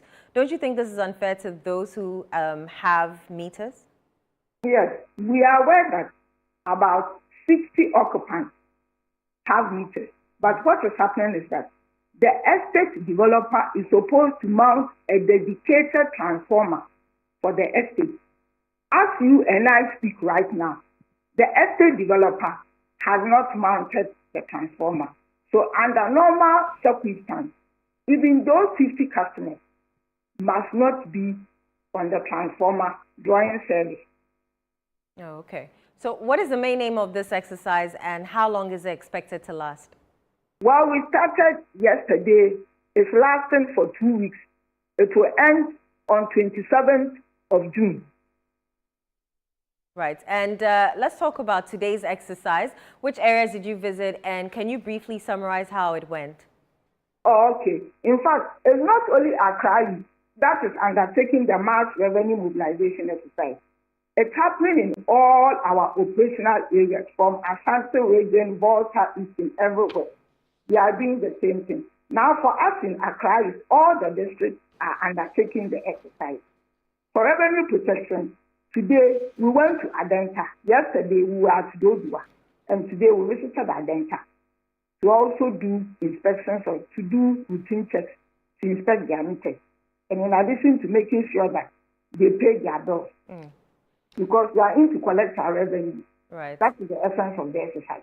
All right. Thank you so much, Eunice, for speaking to us. Let's stay on the phone lines, though. My colleague, Falzu Masaudu, is currently at Rehoboth Estate at Kweman in Accra. He's on Zoom, and we'll be speaking to him shortly. Falzu, what can you report from your end?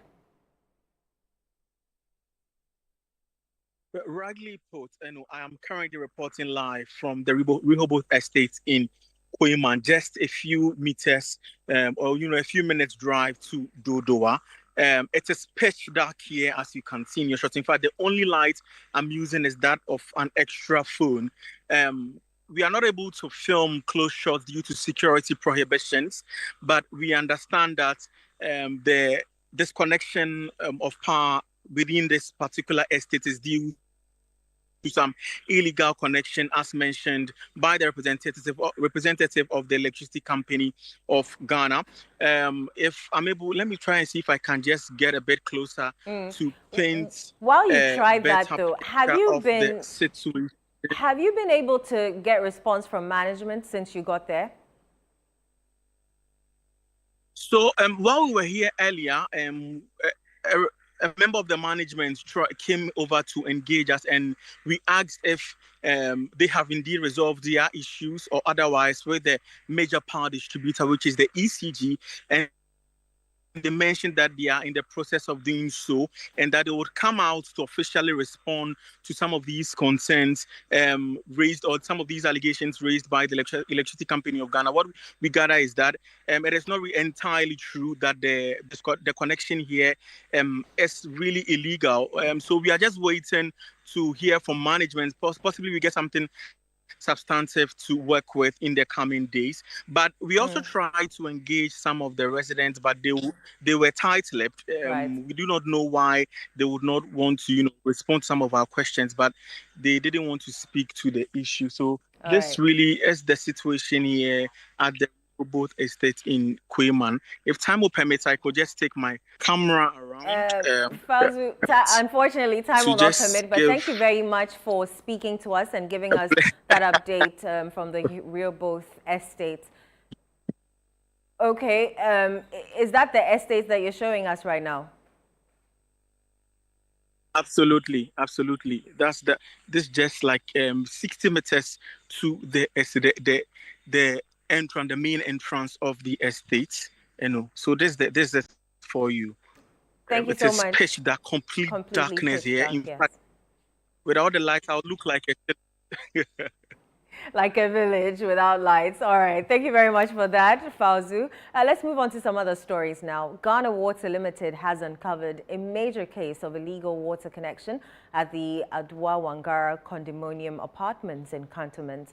Though management of the facility claims it has relied solely on boreholes and underground tanks for years, an inspection by Ghana Water tells a different story. Channel 1 News' Manuel Ayama reports. The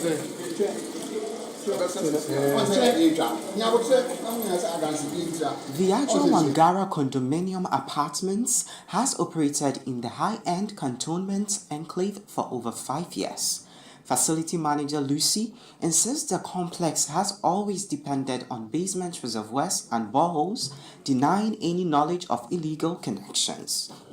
Borehole na minim say nyanso by minim say my other connection. Minim say my other connection. Na me pacho since when are you adwuma wa ha? For how long are you adwuma wa ha? For about 5 years. Why adwuma 5 years? When we say Ghana Water Company need the water bill abahada. Pacho na me enyame na me in charge. Nipa no in charge no we film. But acting on a tip-off, Ghana Water Limited carried out an inspection and discovered that the apartments were illegally connected to its pipelines. The assessment of the basement revealed multiple reservoirs drawing from the Ghana water supply, prompting immediate disconnection. Big criminal activity that has taken place here. A serious criminal activity, because since they built this facility, we've never given them a water bill. For years, we've never given them a water bill. But for the fact that somebody gave us a tip-off, we will still have lived in delusion that they are not using our water. But here we are, the borehole line is off, we've logged it, but the line from Ghana Water is flowing. Speaking to the media after the operation, Communications Manager for Ghana Water in the Accra East Region, Nana Yauberma Bani, said legal proceedings will be initiated to recover funds owed. We will hand him over, him or her, we don't know, him or her, to the law enforcement agencies for them to use the law to work on him, to prosecute him. Not only that, the management of the apartment will also be handed over to the police. I've collected the name and the number of the owner of the place. I'm going to call him. So definitely the police will come after him. We will put him before court for him to justify why he should use our water and still tell us that he is using borehole and therefore not pay water bill. He also encouraged the public to report suspected illegal water connections, assuring informants of confidentiality and possible rewards.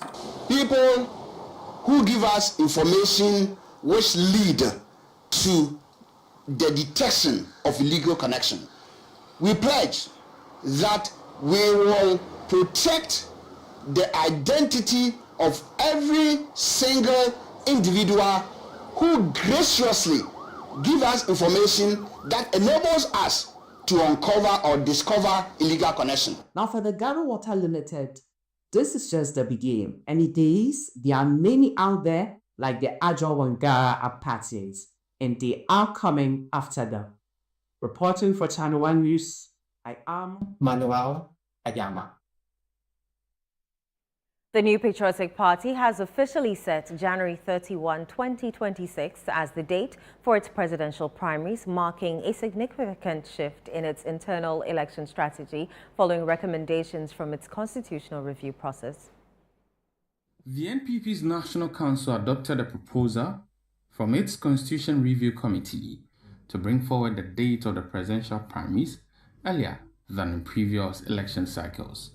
General Secretary Justin Frimpong-Kodia confirmed the new timeline, stressing that the decision falls squarely within the National Council's mandate and will not require approval from the National Delegates Conference. In light of the spirit and letter of Article 13 of the NPP Constitution, that power is clothed with National Council to make that decision. And National Council today also made the decision that the date for our presidential primaries is set for January 31st, 2026. This move departs from the party's tradition of completing internal elections at all levels before selecting a flag bearer. Party sources say the shift formed parts of reforms under consideration in the wake of the NPP's 2024 election defeat. The adjustment to the election calendar was reportedly among the most debated proposals during internal consultations. Ahead of the July 2025 National Delegates Conference, the party has constituted a 9-member planning committee chaired by former Bekwai MP Joseph Osei-Owusu. The committee is tasked with organizing this conference, where delegates are expected to consider and possibly adopt additional constitutional amendments. A committee, or what we refer to as a planning committee, has been put in place by National Council to prepare and also implement directive that has been given to them for us to have a successful delegate conference to amend our constitution, the provision that has to be amended. A chairman for the committee is Honorable Joseph Osei-Owusu, former Member of Parliament for Bekwai. The New Patriotic Party, as part of efforts to reorganize and recapture power, has decided to hold its presidential elections earlier, particularly on January 31, 2026. A conference will be held in July 2025 to consider the recommendations from the Constitution Review Committee. However, the National Council has adopted that decision, which has been finalized, for the presidential primaries to be held way earlier than the internal elections. Reported for Channel 1 News, Hansen Ajiman. We're joined in studio by the Deputy General Secretary of the New Patriotic Party, Haruna Mohammed, who also serves as Secretary to the committee planning the party's National Delegates Conference in July. He's here to help us understand the rationale and implications behind the decision to hold the party's presidential primaries in January 2026. Many thanks for joining us, Haruna. Thank you. Let's first start with what policy considerations informed the decision to schedule the presidential primaries earlier than usual? Thank you very much. First and foremost, I would like to say good evening to your cherished viewership, and you yourself and your team of reporters who were with us since morning to this far. In fact, the National Council at our last sitting on the 16th of April did constituted these, that 16th May, did constituted this committee to consider possible areas of amendment where Article 19 of our party's constitution was triggered by the General Secretary of our party. In fact, they received over 300 proposals across the length and breadth of Ghana with respect to the membership of the New Patriotic Party. Discussions have been made, and today they presented their report to us. In the presentation of the report, they clearly indicated one of the decisions that ought to have been made today, and that is the decision to take the presidential primaries elections to be taken not later than January 2026. So today we considered the discussions that were made on the 16th of May, of which a decision was made that the party, per Article 13(1) of our party's constitution, the National Council is clothed with the power to take a decision to vary the date for presidential primaries. So it is not a constitutional matter. It doesn't require an amendment for that to be done. And we considered a number of factors when this particular decision was being taken.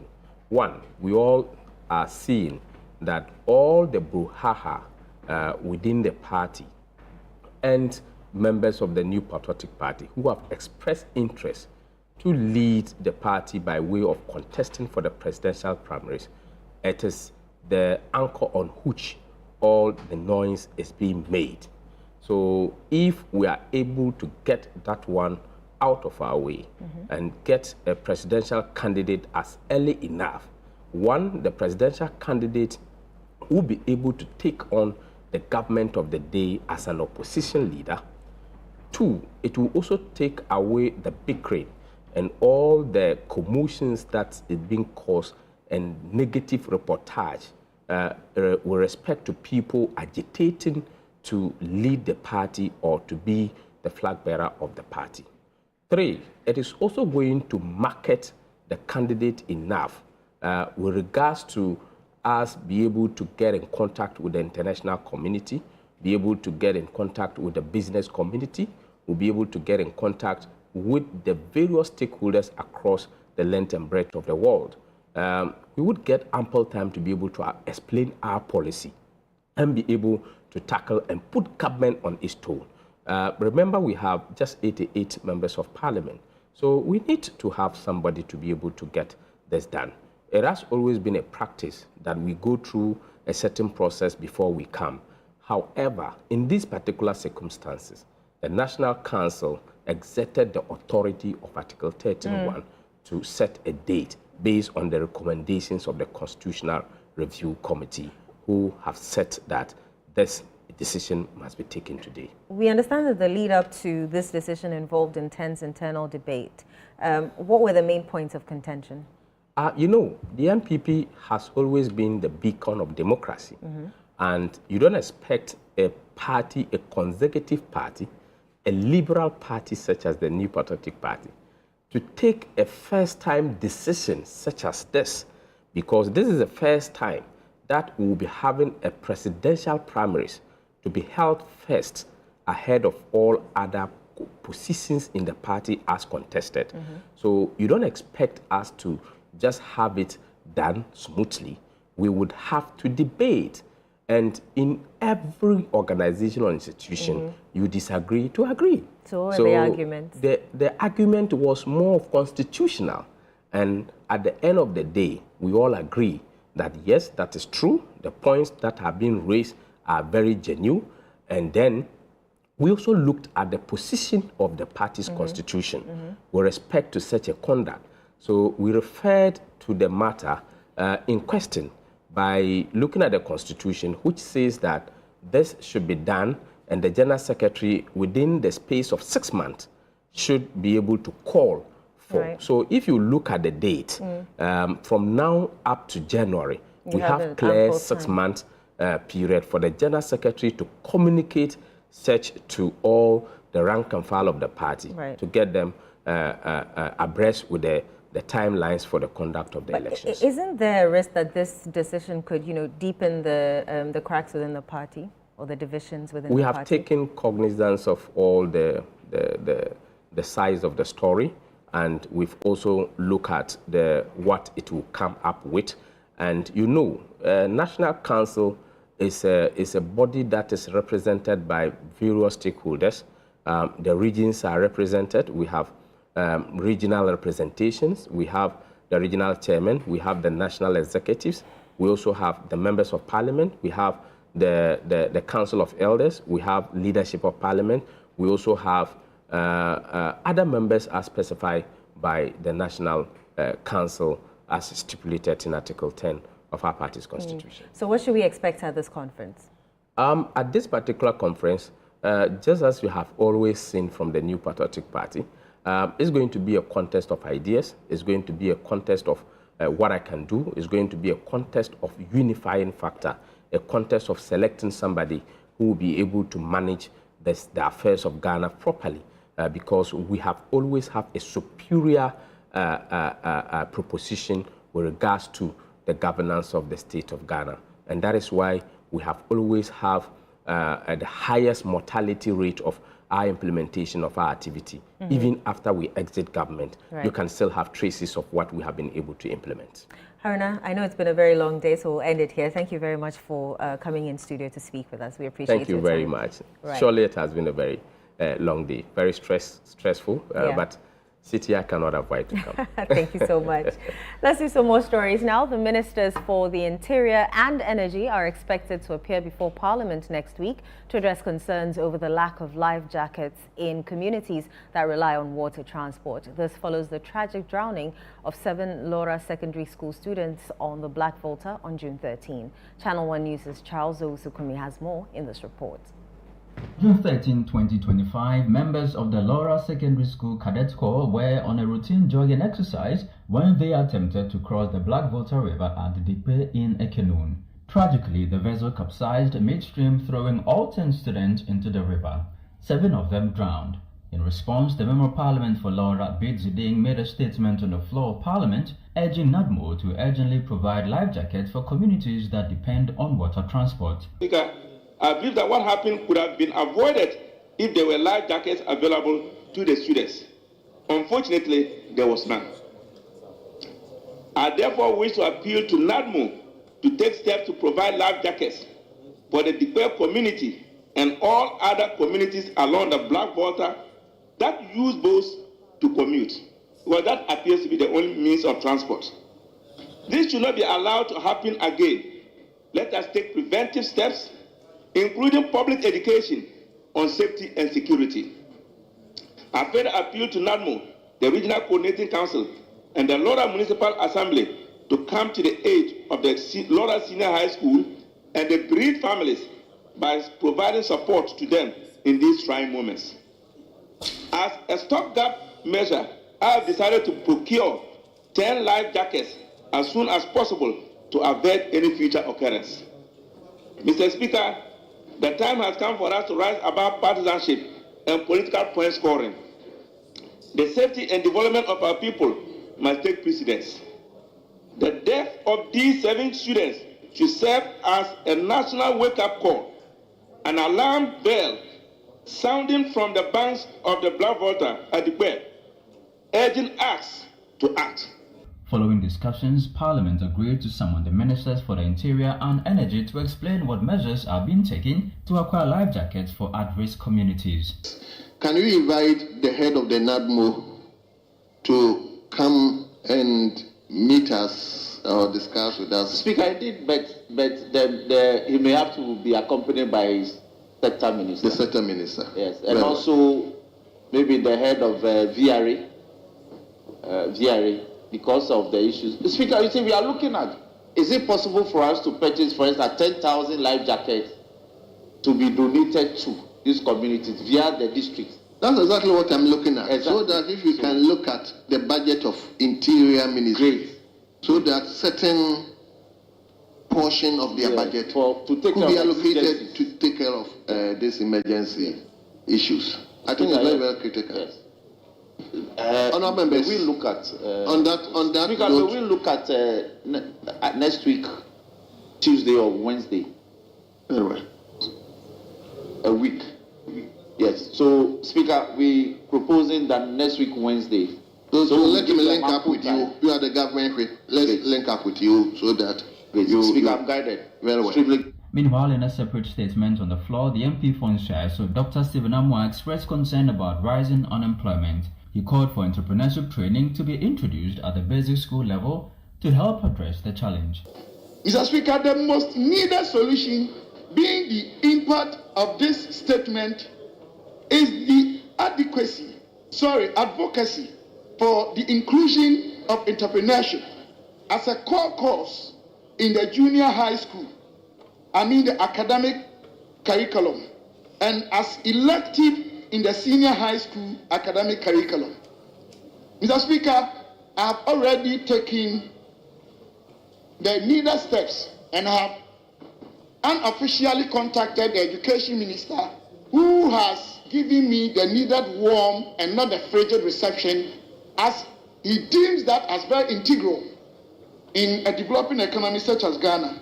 Business on the floor today was largely statements from some of the MPs. Government also laid before Parliament the terms of the debt restructuring between Ghana and the official creditor committee. Now, that paper has been referred to the Finance Committee for consideration and report. Parliament will continue with its sittings tomorrow, June 18, 2025, with some ministers, including the Gender Minister, line up to answer questions. From Parliament's House in Accra, Charles Osukumi for Channel 1 News. Supreme Court Judge nominee Justice Philip Bright-Mensah is calling for a complete overhaul of Ghana's jury system, arguing that the current structure has outlived its usefulness. Another nominee, Janapara Ajua Batels-Kojo, is proposing bold reforms to revitalize the Legal Aid Commission. Kennedy Chumasi has more. Vetting of Supreme Court nominees continued on Tuesday before Parliament's Appointments Committee, with Justices Philip Bright-Mensah and Janapara Ajua Batels-Kojo taking their turn. Justice Philip Bright-Mensah called for an expansion of the Supreme Court bench to at least 20 justices, citing its broad jurisdiction and increase in caseload. He also urged a complete review of Ghana's jury system, describing it as outdated and ineffective. It's our jury system. We inherited this system from our colonial masters, Britain, where they started this system. As I speak, India, some Commonwealth countries like India, Singapore, and South Africa, they have abolished the system. Why? Because it's not functional. Now, our experience in our jurisdiction has shown that that system has outlived its usefulness. So I would advocate that instead of the jury system, there must be assessors. He advocated for the judiciary to retain a greater portion of its internally generated funds to boost operations. The revenue that we generate is also backed by law. It must go to the consolidated fund, because it is from the consolidated fund that the government, applies to its activities, including institutions of state and the judiciary. So, to say that the judiciary should retain 100%, I will not advocate for that, but I will say that maybe about 50 or 70% must come to the judiciary. Meanwhile, fellow nominee Janapara Ajua Battles Kujo suggested deploying law students to the Legal Aid Commission during their national service. She believes this would strengthen the commission and improve access to legal representation for vulnerable groups. Thing that comes readily to mind in terms of manning or staffing the legal aid, I would say that for fresh lawyers from school, they could be made to do their national service right across the country in legal aid offices. Maybe a certain minimum number posted, or depending on the size of the region and the population, maybe on that level. Where there's more, they need more. So the point is, if we can set national service for young lawyers to go to legal aid offices, that will also fill in the gap. And the next time they finish, another batch goes. And I think we'll build the capacity and we'll be achieving what they're set out to do. You're watching the Channel 1 newsroom, still to come. BOG Governor Dr. Johnson Asiama hails Fitch upgrade as vote of confidence in Ghana's economy. We'll bring you the details shortly. Do stay with us.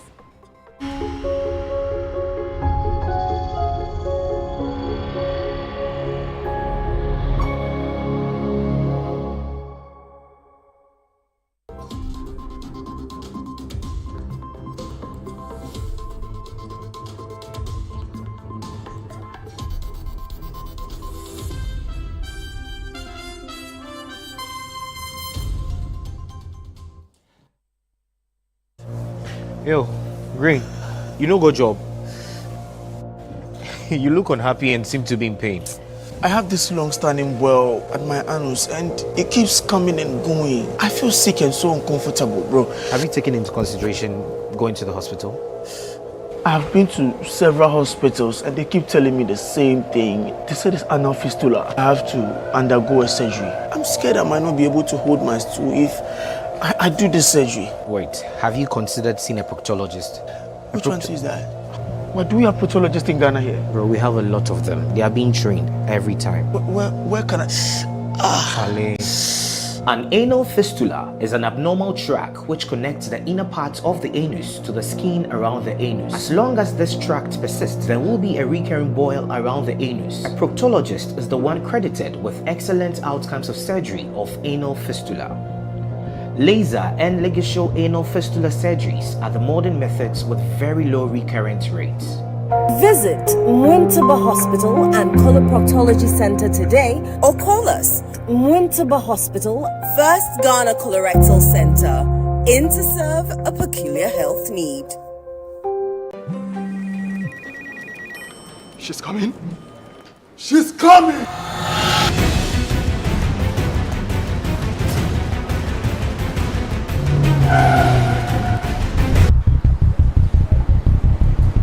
Oh, it's in. Red hour receipt now!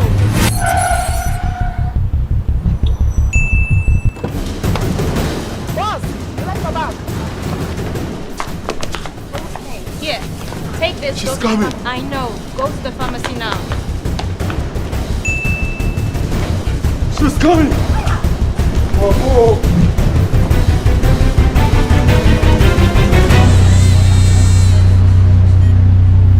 She's here.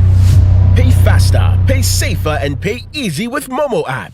Download now and pay with the QR code, merchant ID, and so much more.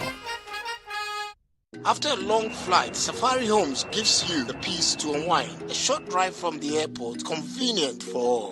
For nature lovers, Safari Valley Resort is a hidden gem, surrounded by lush greenery and luxury amenities. A place where you can truly escape. Now, for water adventure, Aqua Safari Resort has it all. Jet skis, canoe rides, kayaking, and a visit to the estuary.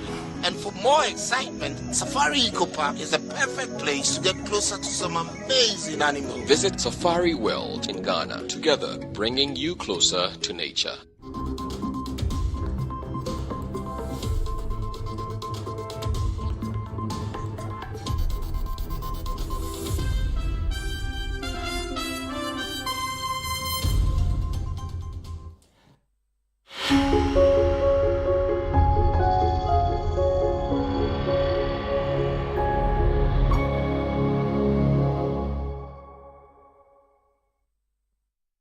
You're welcome back. Next is Channel 1 Business with Nitali Nete Ajaho.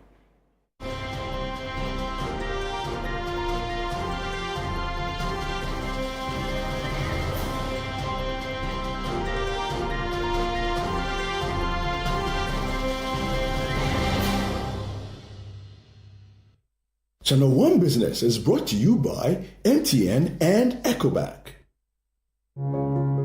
Every day, people have money emergencies. Ma, I need my school fees emergency. Mommy, chop money emergency. Emergency. Catch it. I'm your rent emergency. Now, there's a new emergency number in town. More money, challenge and enjoyment. At the top life we got. Dial star 770 hash for all your money emergencies and chop life. Dial star 770 hash for money emergencies and get easy and quick access to your money, loans, and other banking needs. EcoBank, the Pan-African Bank.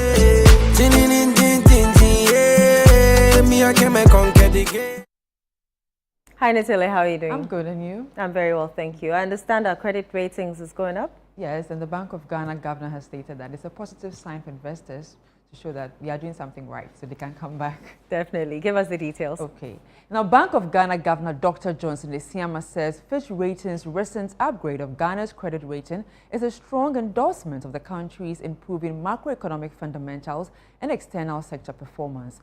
Fitch has revised Ghana's credit ratings from restricted default to B with a stable outlook. There's more in this report by Emmanuel Opon.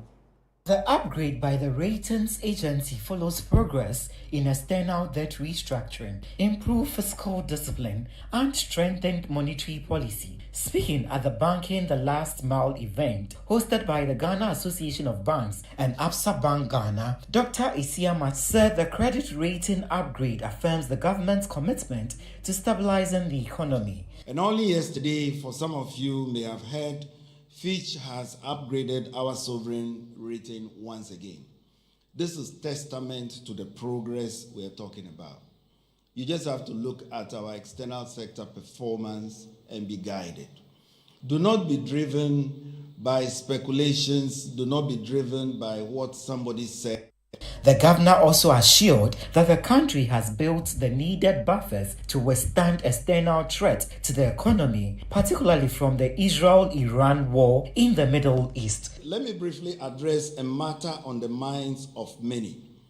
This is the evolving geopolitical tensions in the Middle East, particularly the Iran-Israel conflict. While the Bank of Ghana is closely monitoring the situation and its potential impact on global energy markets, supply chains, and investor sentiment, I wish to assure the public that Ghana's macroeconomic buffers are stronger today than they have been in recent years. Our foreign reserve position, inflation trajectory, and fiscal adjustment efforts provide a solid cushion against this. Dr. Esiama added that the Bank of Ghana remains committed to a flexible exchange rate regime, one that is anchored in fundamentals, responsive to shocks, and supported by credible policy tools. Now let's bring you an update on how the currency is performing on the interbank market.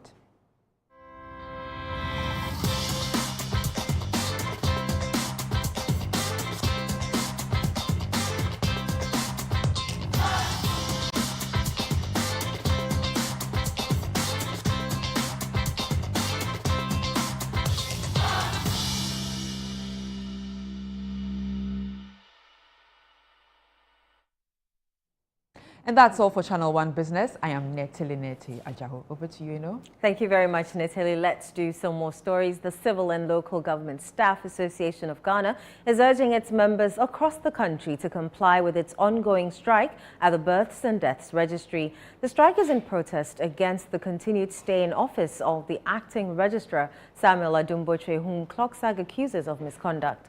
A visit to several registry offices on June 17 revealed mixed compliance, while some remained operational, others turned away applicants.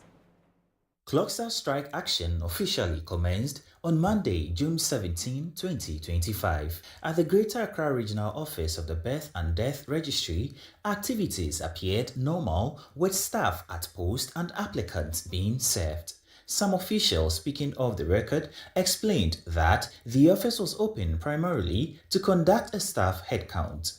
A similar scene played out at the registry's head office at Shiashi in Accra, where operations continued largely unaffected by the strike. The situation is no different here, as officers at the head office of the Birth and Death Registry here at Shiashi are currently at post carrying out their usual duties. And on my right hand side, you can see some applicants undergoing the processes of their documentation. And on my left hand side too, you can see applicants here in queue getting ready to undergo their processes. And so the situation here is that officers here are still at post, and the strike declared by CLOCSAG is yet to take effect. But in sharp contrast, the Ashanti region recorded full compliance.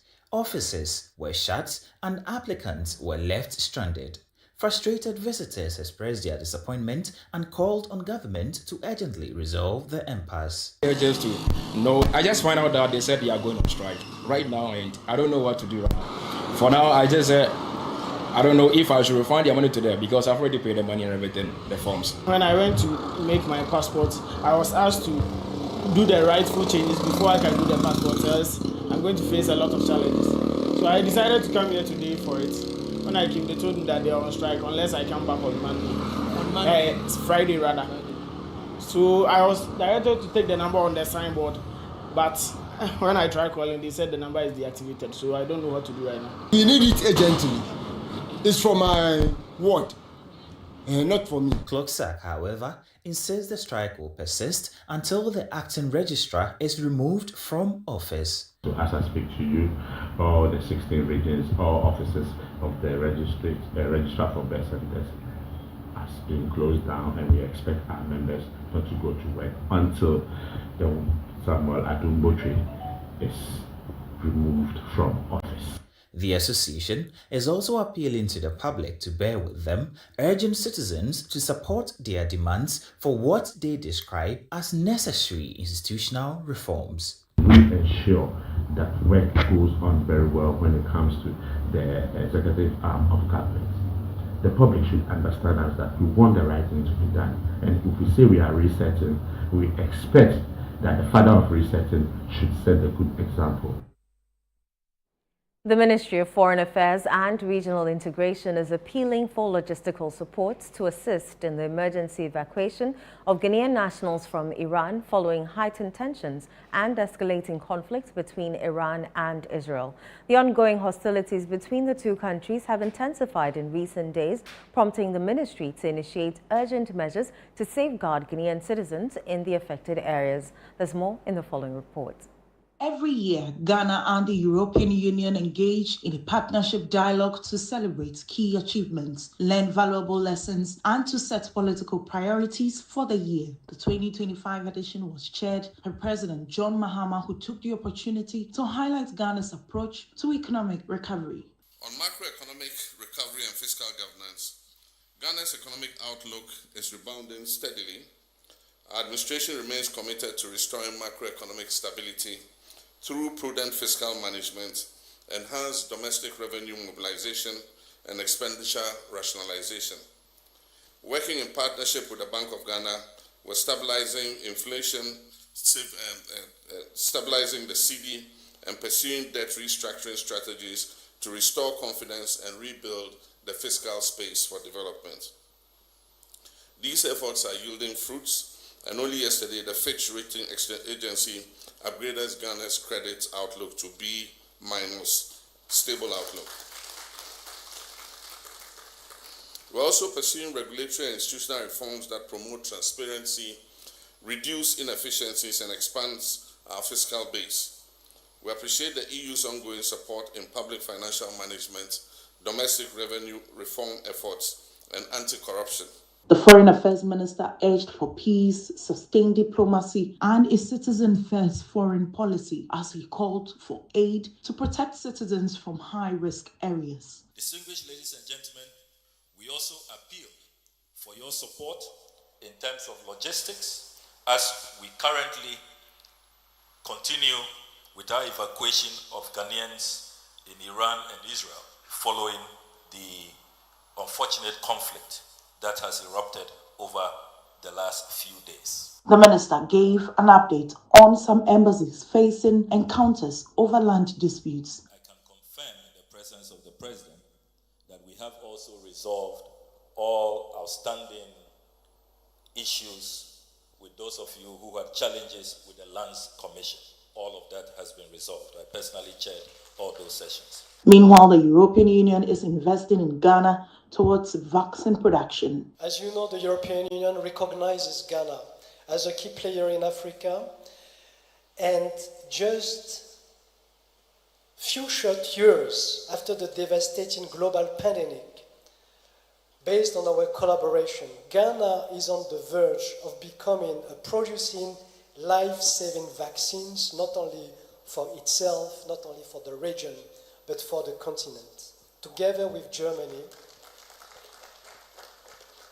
the European Union has invested no less than 55 million euros to break the cycle of African dependency on vaccines. And Ghana will be at the forefront of serving African needs.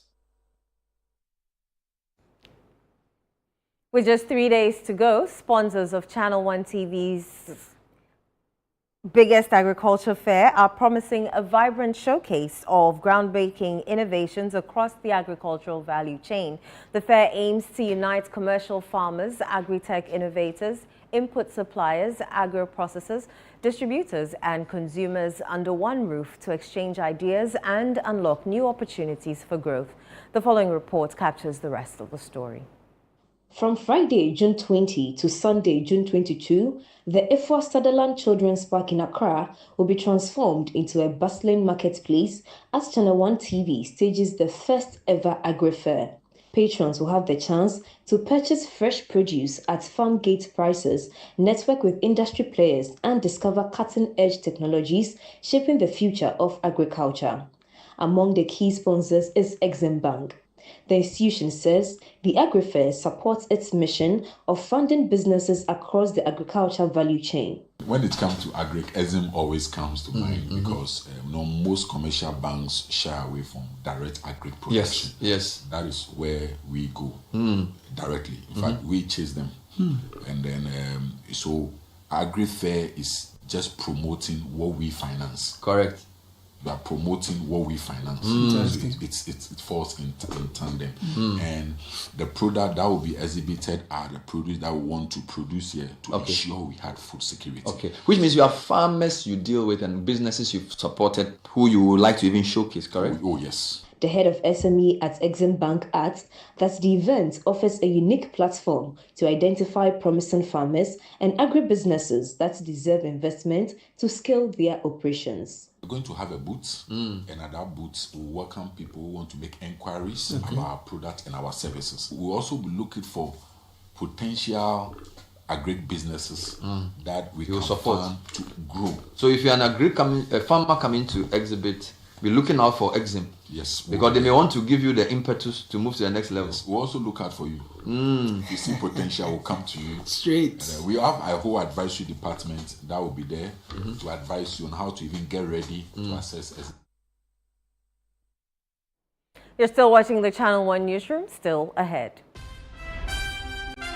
Ghana Boxing Authority repatriates body of Nigerian boxer Gabriel Olarenwaju, who tragically passed away in Ghana in March 2025 for final rites in Lagos. We'll bring you the details shortly. Do stay with us.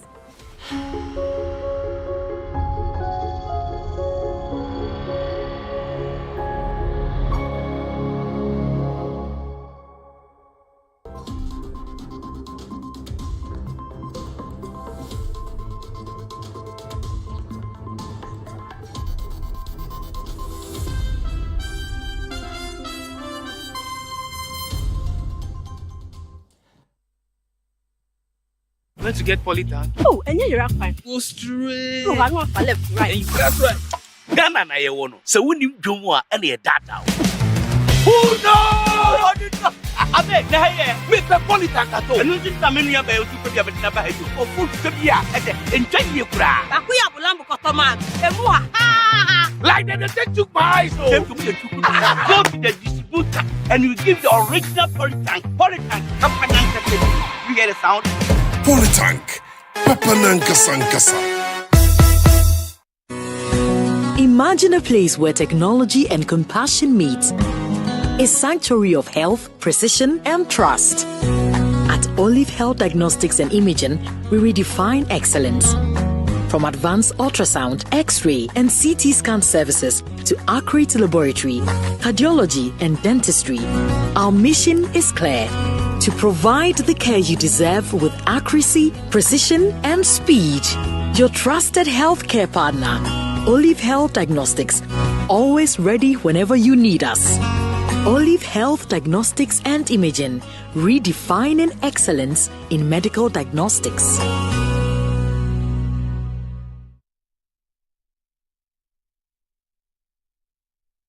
My name is Lydia Safwa. I'm from Safusco Ghana Limited. I'm the managing director for the company.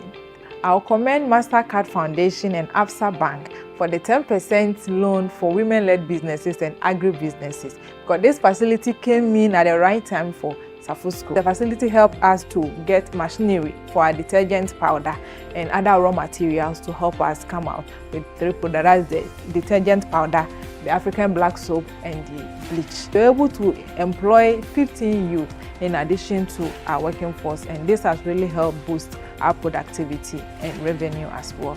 Annually, we organize the Global Hand Washing Day in schools within our vicinity. We hope to make sure that Safusco helps to combat diseases from the schools. We are trying to have volunteers within the school. Those volunteers will help make sure that the project is being sustained in the school.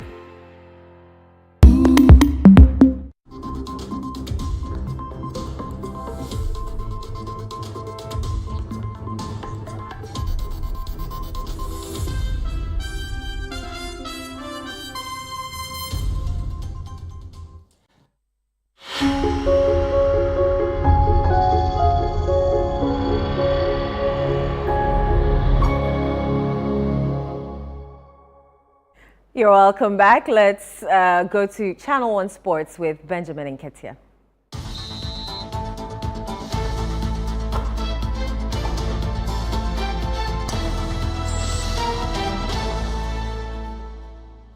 Hi, Benjamin. Hi, you know. Hi, how are you? I'm doing well.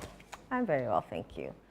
What's happening in the world of sports? Well, some boxing activity, some women's football, so a little bit of everything. Give us the details. Let's get into some boxing now. And the Ghana Boxing Authority has confirmed the successful repatriation of the body of Nigerian boxer Gabriel Oluwasegun Olarenwaju, who tragically passed away in Ghana in March this year. Now, as part of preparations for the final rites in Lagos, the GBA has dispatched two representatives, Gideon Hazen Apea, a member of the GBA board, and Latekwe Lati, head coach of Fit Square Boxing Gym, who traveled ahead of the body's arrival at the Murtala Mohammed International Airport. There's more in this report. Gabriel just went down there and... Oh my goodness. It's been a little over 3 months since the tragic incident at the Bukom Boxing Arena, where Nigerian boxer Gabriel Oluwasegun Olarenwaju collapsed during a bout and later passed away at the Kolebu Teaching Hospital. In the aftermath, several developments have unfolded involving the Ghana Boxing Authority, the Nigerian Boxing Board of Control, and the Ministry of Sports and Recreation. A 7-member committee chaired by Major Retired Amakaya Matefio was set up by the Sports Minister Kofi Adams to thoroughly investigate the circumstances surrounding the boxer's death. The committee's findings were subsequently submitted to the ministry, paving the way for the successful repatriation of the boxer's remains. On Tuesday, June 17, 2025, Gabriel Olarenwaju's body was airlifted from the Kotoka International Airport en route to Lagos, Nigeria. The Communications Directorate of the GBA expressed gratitude to the Nigerian Boxing Board of Control for their cooperation throughout the process.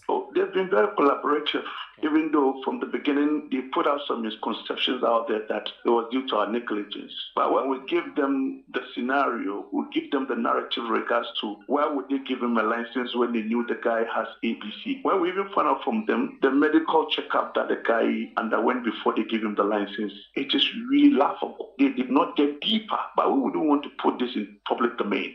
So we were really very collaborative with them. As we speak now, they've hosted the Ghanaians who are currently in Lagos. They are all waiting to go to the mortuary. The last time that he visited the minister, after all that the GBA spent in the process, informed the minister that so if they could help with the cost of mortuary, because it was kept in the mortuary for almost about 2 months. That cost the GBA 8,000 Ghana. So the GBA paid the 8,000 Ghana. We paid for the air flight $1,000. We paid 5,000 for custom, charges.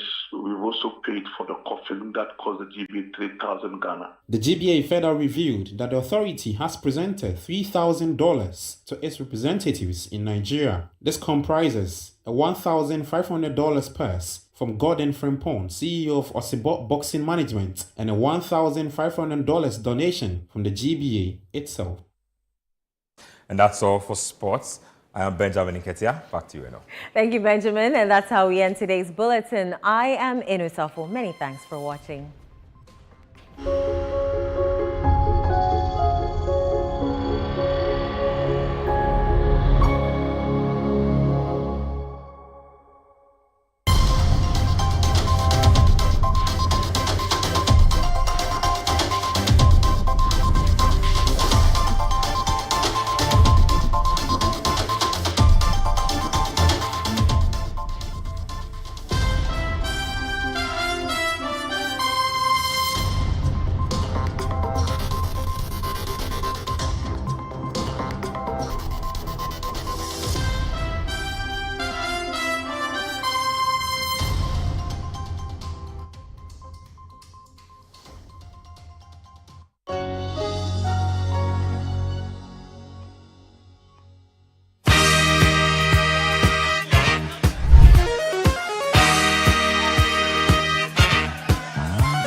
If you're a follower of international news, by now you would have known or noticed that there's a war going on in the Middle East. It may not be a problem to you because it is hundreds of miles away from home if you're Ghanaian watching. Until you are told that, well, Iran is a major producer of oil, which is what you need when you go to the fuel station in your locality. Now, that's where the consequence comes. That is how, as a Ghanaian, you're going to suffer. The question today on Face to Face is Israel-Iran going to be John Mahama's Ukraine-Russia? Would it going to be an excuse that will be used by this government, as was accused or actually accused the previous administration? And what would that war, which is ongoing there, mean? Then we also look at the cedi. It is done very well against the dollar. People are expecting that fuel prices should reduce. Are we seeing that? And if we are seeing that now that there's a new levy that has been introduced, what is that levy going to mean? I am Umaru Sanda Amadou. This is Face to Face on Channel 1 Television. My guest today is a man who literally sells petrol and diesel. I'll have a conversation with him when we come back.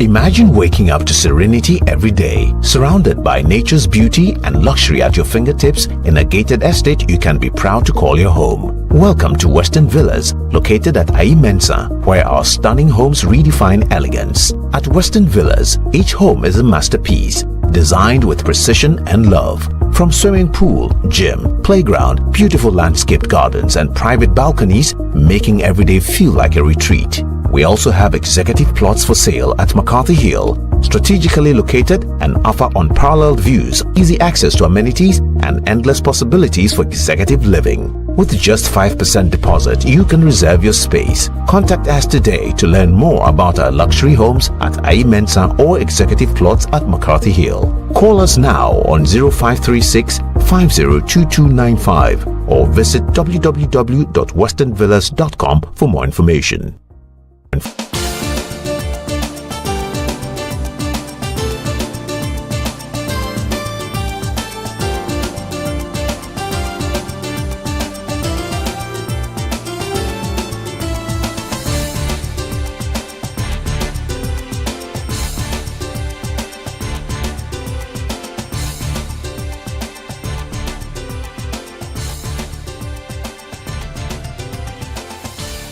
So my guest is the CEO of the Association of Oil Marketing Companies, Dr. Riverson Opon. You're welcome to Face to Face. Thank you so much. How are you doing?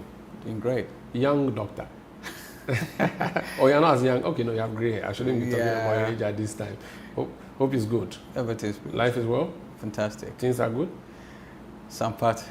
It's good. The other parts that are not good, pray over them, you'll be fine. Inshallah. How is the Association of OMCs doing? You took over a year ago. How has it been like? How is experience here like? Is it something you used to do always, or this is a new area for you? Yeah, so the company actually used to be Association of Oil Marketing Companies. Now the Chamber of Oil Marketing Companies. So we actually rebranded last year in December. Okay. And I took over as the CEO, or what we call the industry coordinator, last year in April. And so I'm 1 year and 3 months old so far. I think I took over in April, and May, the first hick was the tanker drivers on strike. So that was my first baptism when I had to intermediate between the tanker drivers, owners, the OMCs, and I thank God we were able to come into conclusion within 3 days for the tanker drivers to go to work. Mm-hmm. And side by side, we've been having a lot of engagement to make things work. It was election year, so much focus was on the election. But I believe this year we started well by organizing the downstream dialogue. And obviously we had City very much involved, Bernard. Just last week we had a safety week celebration. And at the same time, we have, for the past 2 weeks, been engaging with the government about this new one city levy, which I believe we're going to talk about today. So far so good. It's been good. I've worked in the upstream for quite a number of years, abroad and away, to be precise. Came back home and I worked for Ghana Gas as the commercial manager in charge of economic risk and planning. And I moved over to here, to this place. So you were with upstream all your life until now? No, then I went to midstream because Ghana Gas is a midstream company. Okay, good. So Yeah. upstream to midstream. And then now you are downstream. downstream. Yeah. So you have actually covered the whole. Exactly. Let's talk about the downstream sector. How does it work? What do OMCs do? And first of all, let me be sure you are a private person, not a government appointee. At all. Good. Talk to me about what you do as OMCs. What is your role in the sector? So the OMC is basically what you guys call as a filling station company. So every filling station that you see on the street will surely be championed by one of the OMCs or LPGMCs, i.e. There are dealer-owned and dealer-operating companies, but they still need to be under the umbrella of an existing OMC. So what we do in terms of our function in the oil and gas value chain is that we are the ECG of the power industry. Okay. So you're going to generate your power, transmit it, and we are the one going to sell for you. So at the end of the day, we interface directly with the end users, be it industry, be it individuals that buy into their vehicles, or doing 1 gallon because their car is stuck somewhere. We are the ECG. Or the ones they pump by the roadside. Or by the gao stuff, you know. I was driving to one region and I saw gao just a couple of months ago. I was shocked that gao still exists in this country. Because let me tell you something that will shock you more. We have tabletop fuel bottles. That's in Ghana? Not in Ghana, in Greater Accra, where you are driving by the road and there's a table, which table has glass bottles of petrol. Really? Like the way you see in the Francophone countries. Yes, so I was going to go there. We have it here. I was in Congo last 2 months. Yes, as in DRC Congo or Brazil? Both actually. Okay. Then I saw that a lot. Uganda, from the city, Entebbe to other part of the town, you have them by the roadside. And so in Chad, I was in Chad also. I mean, I saw that it. too. Yeah. So, but in Ghana, I've not seen it yet. I'm telling you but that. for Gao, I've seen it. So first time I saw it was between Boko and Zebila, Upper East. So I thought maybe that's that was, Accra. I thought that was remote. No. Okay. And then Greater Accra, I've seen like where at least 5 outlets. Is it 5 outlets of bottles? Yes, different places. Like what I mean, different places. And there's a table. And there are bottles there. Can I ask if it's in the Nima area? No, it's not Nima. Why would there be a bottle? There's a whole there are a number of filling stations in Nima. This is Greater Accra, and I would take you there. If Please do. So they are not under you. That's why you don't know where they are. It could be a B2B business. I mean, it's a B2B. It's not a company strictly speaking. It's a tabletop. It's a tabletop business. Yeah, but again, but the problem is that would be a failure of your chamber, because if I have a working fuel station in my area, I wouldn't buy from a bottle. That's one. Yeah. 2, if the fuel station in my area is not expensive, I will not go and buy a bottle, because what I've been told is that the bottles are cheaper. And they are reliable. And what about quality? Oh, we will deal with quality later. We just need the petrol to move the car. We're not going to deal with quality later, because you need to be sure what you buy into your tank, if it's not even kerosene blended. No, the car that is taking that petrol, it has gone through things that's exactly no chemical in that petrol. So you will surely not buy fuel from that tabletop. I will not. It's surely probably this Moto King or those kind of people. Not just that, even big commercial. I will be shocked to see a Benz parked near this tabletop buying fuel. I will take you there one of these days. I'll be glad. In fact, I'll take you to a number of them so that you observe. Sure. And then you will see what happens. But it goes back to the issue again that if you had a lot of outlets, I'm sure people which we do. How many outlets of OMCs do you have nationwide? That's the service stations. Yeah. Let's bring it back to the street. So the OMC is the company that operates the service stations, which we call the filling stations. Okay. So we do have 4,000 plus in the country. Which is huge. We have enough. In fact, we have more than enough filling stations. You know my problem with this number? It looks impressive until you realize that a huge chunk of them are based on our border towns, from Boko to Burkina Faso, from Wale or from to Burkina Faso, from Navrongo to Burkina Faso, and then from the Togo side. A lot of our fuel stations are dotted there, and what I have been told is that they are there for illegal purposes. Because our fuel is cheaper, people bring donkey carts from Togo and Burkina and come and buy it and then take it back in the dead of the night. I can assure you that I've seen over 20 fuel stations between Paga and the Burkina border. And this is a very short distance. And the number of cars I saw were not even up to 20 on that road. So it's something I'm drawing your attention to. Maybe you may not know about it. It's an MPA thing. No, we know about it. Okay. I sit on the EPPF committee, so we discuss all the stuff. And as far as there is no border dispute between neighboring towns, I know somebody who lives in Togo and is married to a Ghanaian in the Volta region. So he crosses the border and comes and sleep in Ghana and go in the morning to work in Togo. He crosses the border to cross and go back. Exactly. So basically, there are certain level of border, I would say, organization that you want to have. I don't think you're going to stop any car that will enter your country with the view of that he's come to visit the country because of the ECOWAS protocol. Yes, right? But except that when it comes to our fuel, there's a prohibition of exporting to. If I know that if you get fuel from Bost or from Tor, you can take it only so far. You are not supposed to take it outside the country. Yeah. If you're taking it outside the country, that's a different story. So I'm talking about the smuggling out of the country. That's what I'm talking about. Yeah, it's so in huge volumes. I think the smuggling will be the problem is smuggling when they come with cans to load and go. But if they buy into their cars... No, they come with cans and load and go. Okay, then that's a problem. Yeah, that's what I said. They bring donkey carts. Okay, and they use on approved routes and take it into Togo and Burkina Faso. That's for sure it's illegal. So now the issue of the tabletop thing, what do you think can be the solution? I think... So for me, like I said, this is the first time hearing that this tabletop, especially in Accra. Yeah. If it's in outskirts, then it makes sense. Because they need access to fuel, right? But I have done what we call the mystery shopping, which we started last year. And we've done several regions across the country. And we've not come across any tabletop in any region They didn't take you to the right place. And no, we do rigid search. I'm very surprised by this. Yeah. So how about the Bruka one? Yeah, that's a Gao. Do you see so those the ones? Gao, we've seen a couple of them. Are they members of your association? Yes. So they operate under an OMC.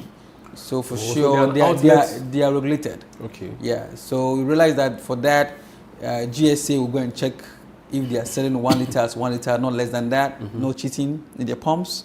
And also check the quality, if the quality is also up to standard. Okay. But one thing you realize is that, I don't know how old you are, but when we were young, Gao was the thing of the day. The Gao that I grew up to see is not the same Gao I see today in the market.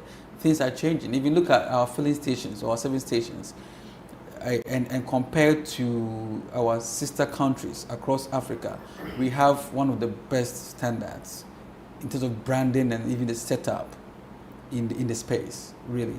So you understand, you agree with me that Gao is a thing of the past today. I mean, you don't see them rapidly scattered around. And there's like still I some said, though, yeah. No, there's some though. Yeah. I mean, don't get me wrong. Yeah. But I remember there was only 2 filling stations in my neighborhood. The rest were Gao when I was growing up. My father used to go and buy from Gao. I went with him, So comparing what we have today and what we had in the past, I think we've gone somewhere. And with the number of filling stations, to believe me, because of the requirement of MPA to hold your license, there's a minimum requirement in the growth scope that they give you. Members are forced to indeed grow their business, because the more you sell, the more you get revenue. Okay. I just returned from the US and I have noticed fuel stations where it's self-service. How come you don't have your stations giving self-service in this country? What's the issue with that? Yeah, I mean, I lived abroad as well, and there was no service station I went and I was served. I served myself a card, and asked yourself if our trotro and taxi drivers have cards to pay. So the payment system is the first issue. The payment system is the first issue, but I think something that some of my members are considering to have in order to sell fuel overnight. It's very painful in the middle of the night when you're driving and you don't find a fuel outlet to buy fuel from when you're running out of power. I mean, let me say fuel. So I think it's something that, I mean, that will be the next stage we need to look at, and we need to talk to the government, which is, I mean, our regulators, to see how best we can implement that. So as OMCs, there isn't an immediate plan to give us self-service stations? I would say that some of my members are considering it, okay, and then that will be the discretion of the OMC. Okay. They're not forced to do that. Now that you've talked about the night dispensing, John Mahama, the president, says he's bringing 24-hour economy, which means that at any time of the night or day, I should be able to get fuel. If your stations close at 9 p.m. or 10 p.m., you agree that that's a problem.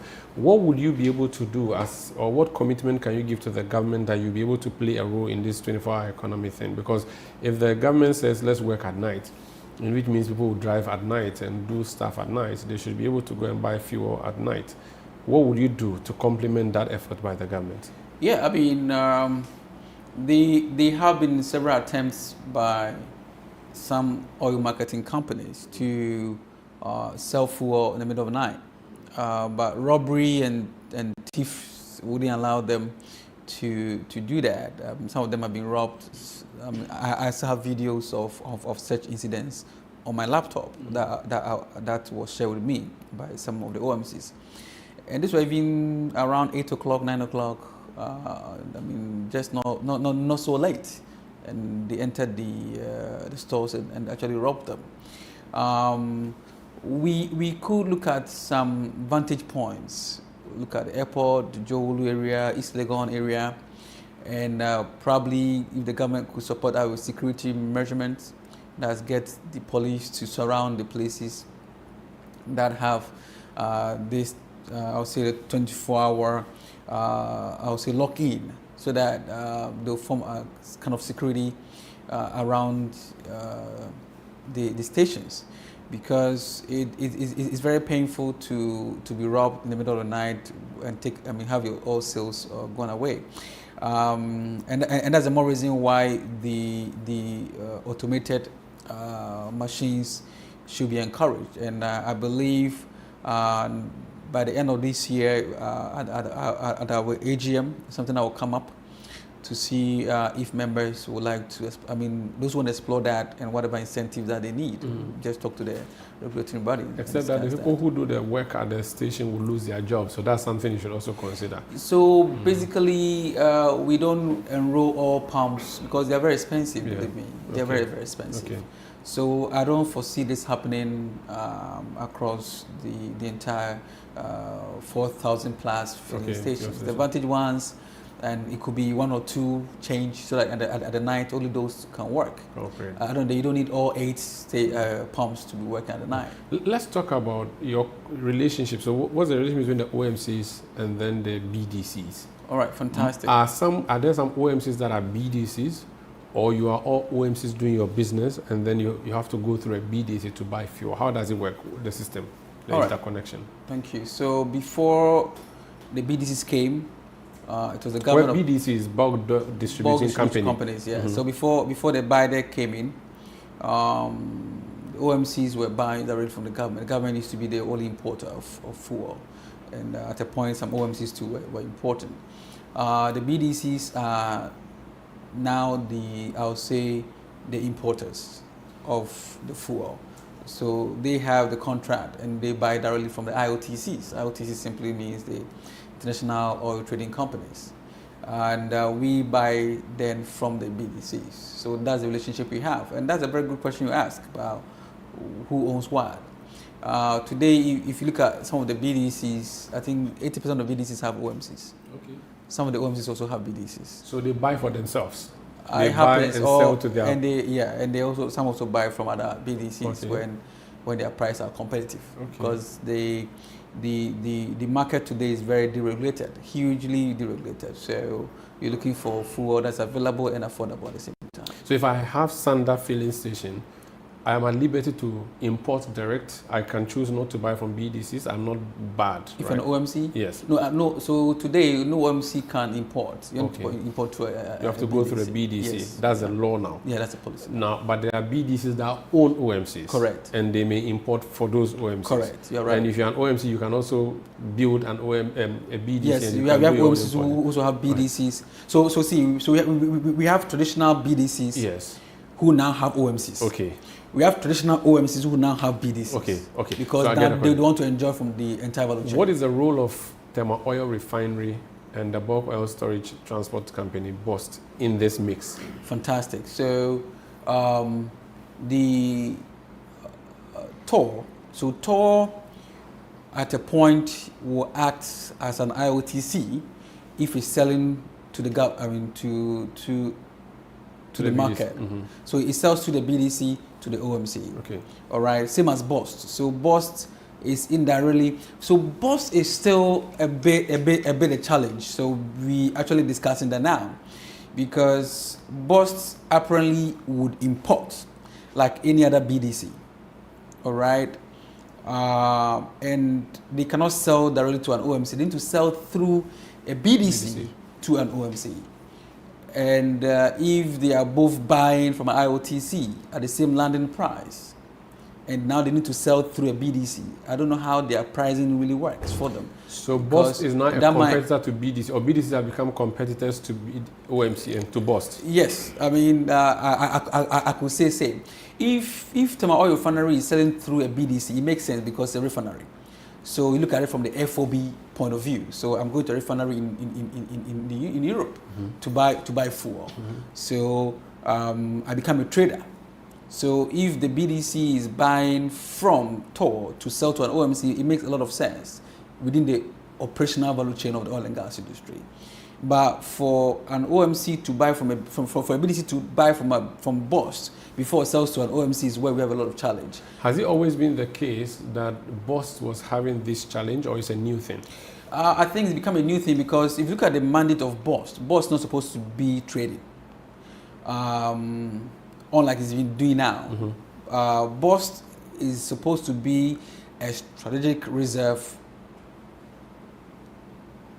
kind of company. So they are meant for national security purposes, that as there's war in Iran and Israel today, should there be limited access or availability of fuel, then the fuel that has been stocked by BOST could be sold into the market. So BOST is our security company? Correct. That's the number one mandate. Okay.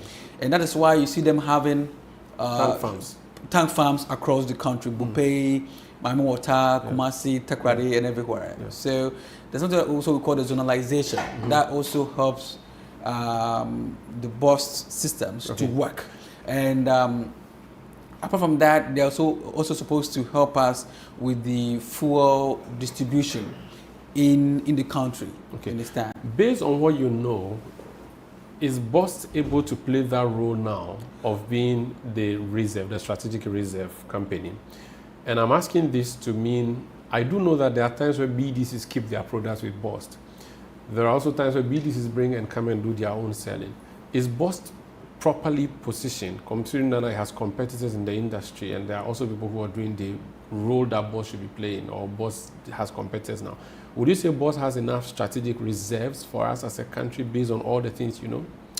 I doubt as we speak today, BOST would be in a capacity to give the country a fuel, to give the country fuel to, let's say, even a week.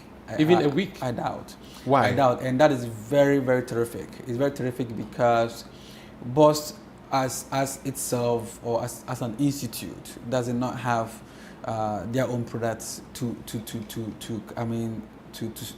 stock down for us.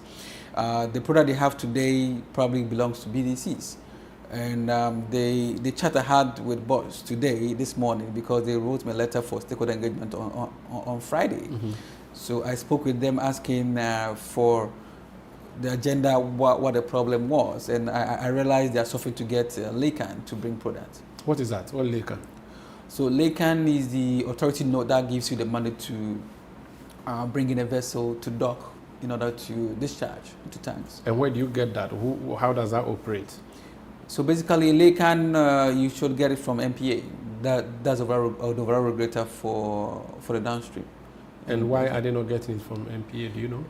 That one now, I'm sure on Friday to come up, because I know that they have a program that every week or so, or every month, they allocate with BDC, BOST, or whoever who need to come up with the tanker. I remember last year in December there was shortage of diesel, and the chamber received a call from one of the BDCs that had diesel that didn't have LACAN. So we intervened with MPA for them to get access to the LACAN to bring that fuel down. This lack of LACAN by BOST, how bad is it, and how is it affecting the operation? Is that why they don't have enough strategic reserves? Absolutely. According to what I heard today, that's the reason why they don't have the necessary fuel or in terms of stock. But does it mean their tanks are empty? I should believe so. Or the tanks are full but not with their products? It depends on what you're looking at. It could be that in Tema could be full. Again, this boss talk about it. Okay. That could be full, but we received occasionally, and it's been rampant now, the cross-zonalization notes from MPA. What that means is that there are lack of fuel, or there's a lack of fuel in the outskirts, that's out of Accra, be it Takoradi, Kumasi, and the northern part.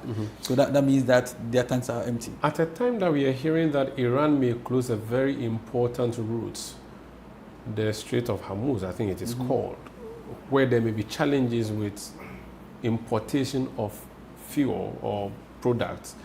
If our strategic reserve company has less than 1 week of supply, that is scary, is it not? That will not even be the most curious part, because the Hormuz passage controls 15 to 30%, I would say, transportation globally. Okay, because it's within the Middle East. It doesn't only affect any continent per se, but you'd rather realize that there will be more demand but less supply in the entire global network. So depending on where you get your fuel from, that's where you're going to have that suffer. What would be the challenge is the cost of fuel, because that will bring a high because of high demand. But for fuel, there'll surely be fuel. But in terms of the price, ideally, BOST should have about 3 months import cover. The last or time strategic reserve. Yeah, the last time I engaged them, we had this. We have this downstream petroleum sector reform committee, which BOST and myself and MPA we sat on. The last time I heard it was 2 months to 3 months, but I think they're looking around 2 months. But believe me, BOST talk alone cannot take us for 1 week today. That's scary. This is Face to Face on Channel 1 Television. My guest is the CEO of the Chamber of Oil Marketing Companies. When we come back, we'll strip bare a litre of fuel. How much does the government take, and how much goes to the OMCs, those who are doing the selling? So imagine there's a ball of kinky. How much of the 5 cedis you pay goes to the one who is preparing and selling the kinky, and how much does government take in taxes? We'll talk about that in the light of the fact that there's a they call it D-levy. When we come back, please stay.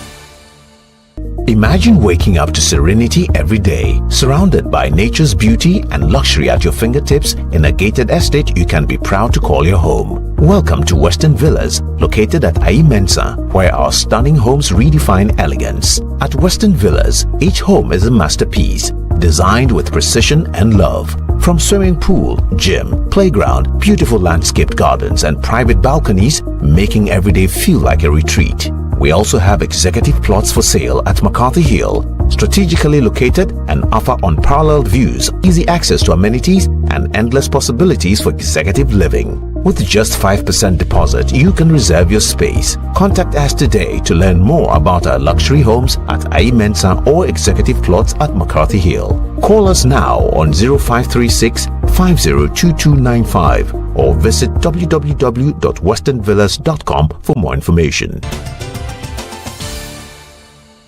You're welcome back. This is Face to Face on Channel 1 Television. I am Omaru Sanda Amado. My guest is Dr. Riverson Opong. He is the CEO of the Chamber of Association of Oil Marketing Companies, and he's my guest. We've been talking generally about what they do in the sector that they operate in. Now let's talk about taxes on fuel. Doc, so if I go to the fuel station and I buy 1 gallon, I'm likely to have about 4.5 liters of fuel in there, right? Sure. Unless if I go to do the gal, that one I know it's 5 liters. Yeah. Because I'm used to both. Yeah. Okay. We do know that when taxes are imposed, they usually impose on a liter of fuel. Yeah. The recent tax that we saw, the levy, is on a liter of fuel. Right. What is the price of a liter of fuel currently?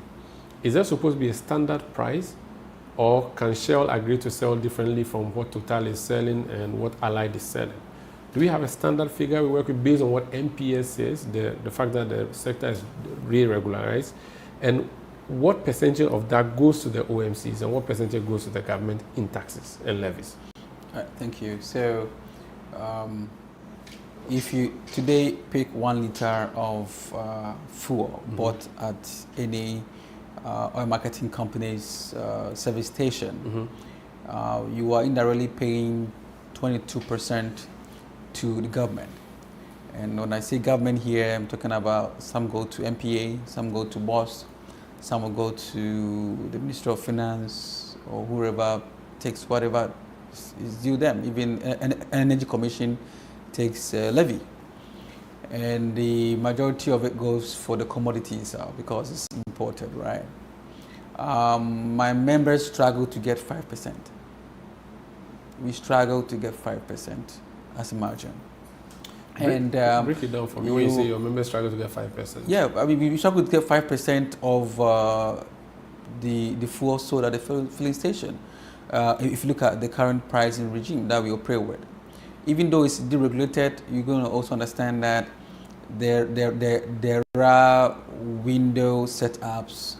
There are the floor price. There's a competition that actually will not permit you to sell your fuel above certain threshold, and also not let you sell below a certain threshold. Okay. Or there's floor something prices. you call ex-pump price. Ex-pump What price. is that?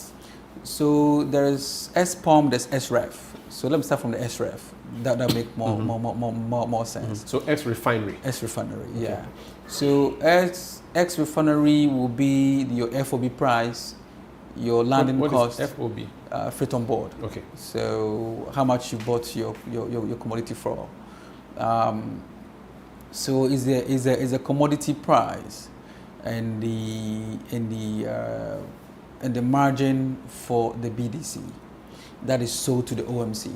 Okay, so the price at which OMC buys from the BDC is what we call the SREF. So that's if you were selling tomatoes, the price you buy from the farmer is what is called the ex-pump price. Correct. So that's the price you go to buy for. Do we have a fixed figure for that, or No, it varies from BDC to BDC? It can be fixed because every BDC has his own IoTs that it works with, and whatever arrangement, whatever commercial arrangement that they have. Okay.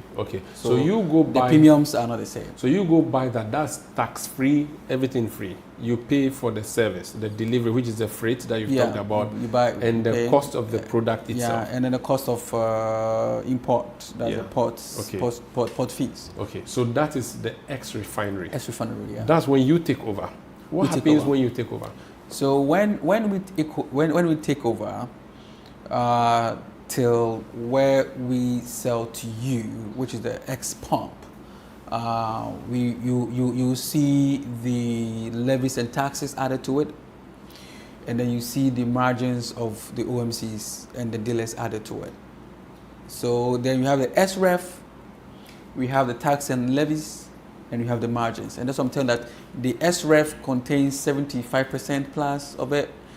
22% goes into tax and levies and services for the government, and then 5% comes to the OMC. So the SREF you can't do anything about. That's how much you have to buy it from the one who is selling to you. Even the taxes and levies, you cannot do anything about it. I'm saying, so I'm just looking at I'm looking at the first point. So you buy it as it is. That's how much I'm selling my product, and that's what you buy it as for. An OMC, yeah. Then the government slaps the taxes and the levies. What are the taxes and levies on it? So what today we call the energy sector shortfall and debt payment levy is what was called the ESLA, which basically had the energy debt recovery. That is one. It's also had the energy sector recovery levy, price stabilization levy, and sanitation and pollution. So there was also third debt recovery, or that has been scrapped. The third debt recovery levy, has that been scrapped, or it's been fused into the ESLA? I think it's fused into the ESLA because apart from these components I've mentioned, you see the road fund levy, you see the energy fund levy, which goes to Energy Commission. You're also going to see the special petroleum tax that goes to government also as petroleum tax, doing business in the petroleum industry as far as the downstream is concerned. So there's something that the BDCs don't pay. It's OMCs who pay on behalf of the downstream. Then we have the boss margin.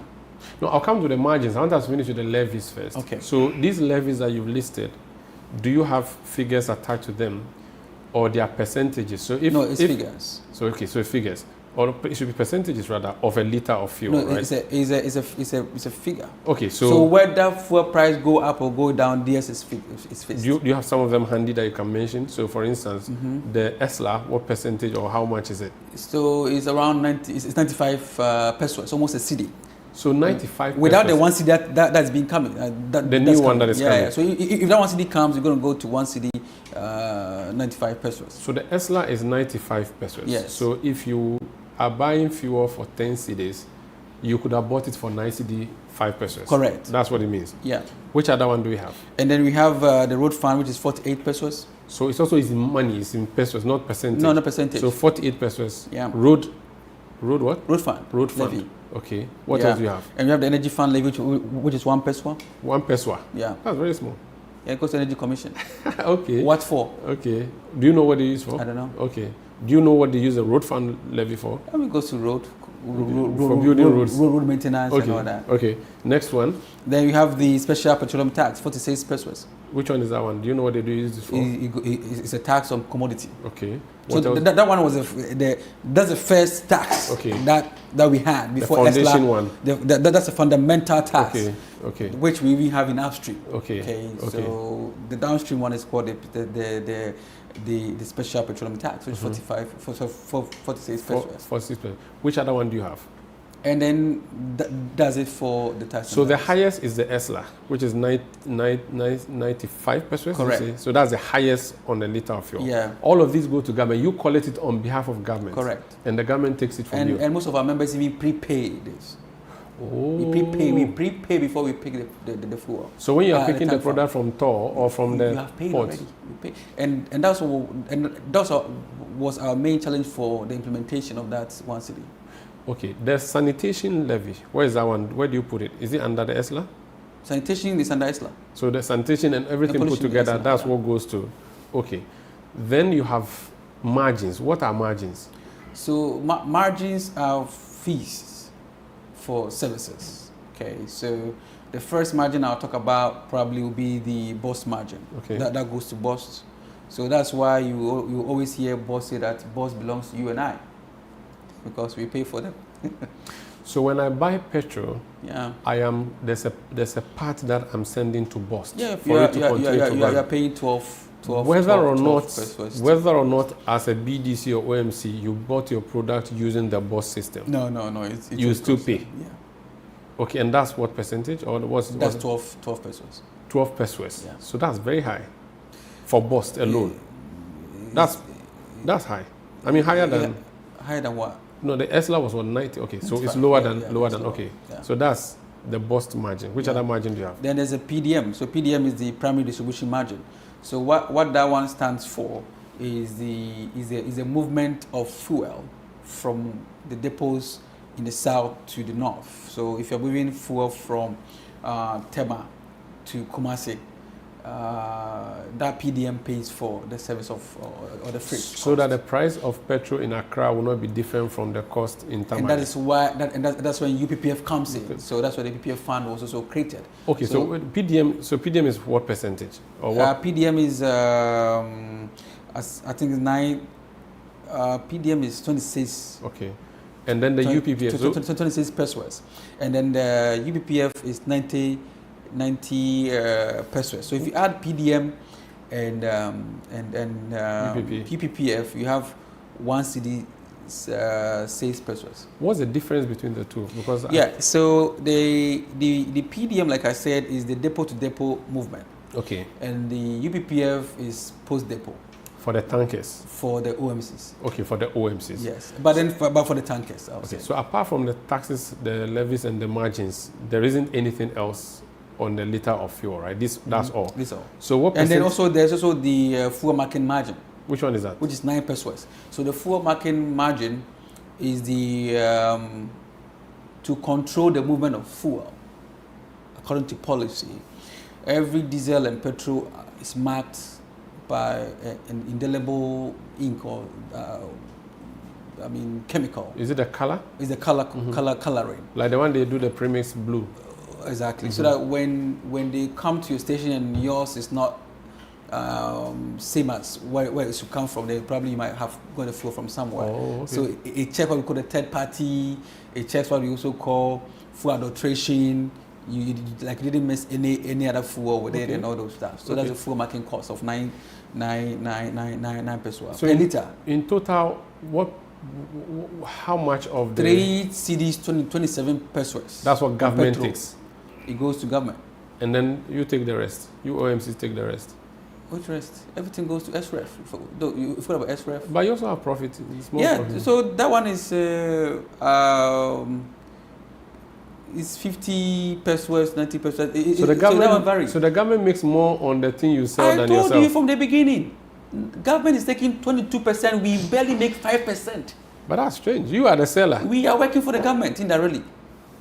So if this new CD if this new 1 CD comes, we are expecting to almost 30%. So if this 1 CD comes, now I want us to talk about the 1 CD. How do you reckon it's going to work? It's going to add up to the levies. Yes, and taxes. absolutely. So it moved from 95 pesos to 1 CD 95 pesos for petrol. And in total, then you are getting close to 4 CDs. 2 CDs. Yeah, of course. You're getting close to 4 CDs. Total for government. 4.22. So over 4 CD. 4.27. Going to government. Yes. But you cannot increase yours, can you? Increase it, then you're out of market. So because it's a competition. It's a competition, and if you look at history, go back. Probably I'll share some article with you. If you look at the price build up for 5 years, the government's share in our business has gone up extremely, whilst our margin shrink year on year because of competition. And that is why every OMC is looking at ways to cut corners. And right now, if a liter of fuel is going for 10 cedis and government is going to take 4 cedis, that's almost half of what is on the liter of fuel. And yours is still very, very insignificant. But of course, I'm sure there's a way you make profit. That's why you guys are still in business. You leave it down for another day. Let's talk about the implementation of the 1 CD levy that the government intends to impose. What's your personal view on that? Industrial view, personal view. So I'll start with personal view. Mm-hmm. I think it would be proper to give me industrial view. Don't give me personal view. No, let me start from personal view. Okay. Let me start first, personal view. Don't worry. So I've had a chance to sit on the energy sector recovery program when I was working for Ghana Gas. So there's nothing new to me as a person. Okay. 3 years ago, we predicted where we are today. We predicted it. And we have the records from Joy FM, one Saturday. Things didn't look good when the CWM, that's the cash water flow mechanism, was tempered with. It was not able to pay 100% for the IPPs, for the fuel and everything. But it made everybody comfortable. And nobody was complaining until it was tempered with. Collection rate is very low, as we all know. inefficiencies within the power systems, and as far as ECG is concerned. And it seems everybody was okay with it and was quiet. Another problem that I see people quiet about it, and it's very shocking to me, is the Gensa GMPC deal. You buy fuel at you buy gas at 9 cedis and sell to Gensa at less than 2 cedis. Sorry, $2, $9, and sell to Gensa at less than $2. Who is paying for it? You and I are paying for it. And this accrue more than 30 million USD every year. So my personal attachment to the sector debt is that it is a system malfunctioning, which no levy can correct. Or to keep compounding. Thank you. No levy. And I told the Minister of Energy the same thing without missing words. This levy will just make you feel comfortable as you're solving a problem. It will not work. Until you plug the system, make things work. Collection rate should go up ASAP. ECG has how many accounts? It's been discovered. But when we were working at the ESRP, we were disclosing only 2 or 3 accounts. You know? So because of what I know, it kind of influenced me a bit. But then let's talk about the industry. We work with industry, which for the past minutes we've been discussing where we stand and how much we contribute to the country's taxes. It will shock you to know that the oil marketing business, or let me say the downstream sector alone, contributes to about 9.5% to Ghana's GDP, twice as much as upstream. Just petroleum downstream. Thank you. We contribute twice than upstream business to GDP. 5,000 jobs, serial jobs for people. So it shows you how important we are. And the government couldn't add this 1 cedi anywhere. But your place. But our place, because he knows that we will deliver. He knows they that would have put it on communication. They would have. He knows that we are consistent in our business. We could have added to the port or road levy or whatever. Communication. Or communication or anywhere. But he knew that for oil and gas business. Because who in the right system that there's already ESLA will add another 1 cedi? A cabafie, there's that. We need to pay. That's what the government has said. Do you agree? I thought that we predicted this 3 years ago. I spoke to a member of parliament for Fasa Yerbe yesterday. Mm-hmm. He said that the government is not telling the truth about what it intends to do with the money it's going to generate from the 1D levy. Why? And that they plan to use it elsewhere, and it's not necessarily going to be used to fix energy sector debts. That is the government's position. That the role of the government is to be transparent, to let the people know. When I engage the government, they promised us that every quarter they'll let us know where the money were going. At one point is to pay the debt, at one point is to purchase the fuel. But it still has to do with power to us. Our industrial role here is to pass on this cost to the end user. And you will do that? And 100%. Or let me say 120%. Let me take a break. This is the face-to-face on Channel 1 television. This is the man who controls the OMCs that make you pay plenty at the fuel station. And he's saying to you that expect to pay more. But of course, he's saying it is not their doing. It's the fault of the government. When we come back, should we expect a reduction in the cost of fuel further based on how successful the CD is doing?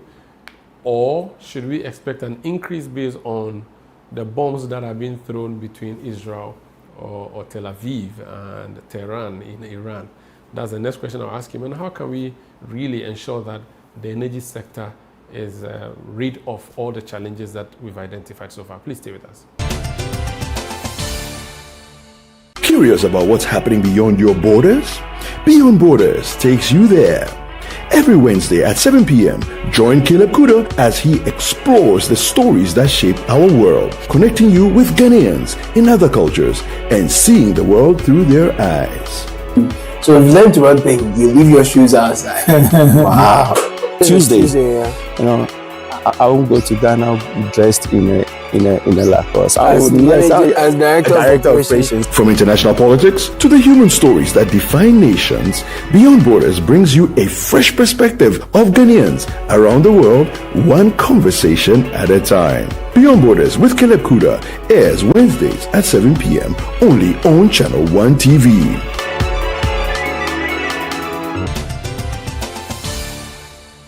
You're welcome back. My guest is the CEO of the Chamber of Association of Oil Marketing Companies, Dr. Riverson Opong. Should we expect to see an increase on the cost of fuel, or we should expect to see a reduction based on what? You are currently benefiting from a reduction this week, but I can't promise for next week. Why? If you took a look at our forecast for this week or this window on Friday, when we incorporated the one city, there was going to be an uplift of 9.5%.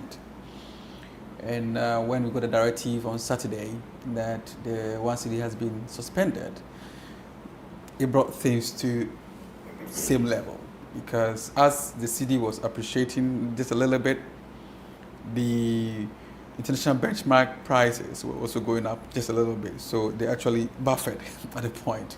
So the expectation that fuel price was going to go down and eat up this one city was not met, or was not actualized, let me put it that way. So today you see that we are experiencing a 2% only reduction in the pump prices. Let's have this education very quickly. You've realized, and you agree with me, that international prices for crude oil are going up. Yeah.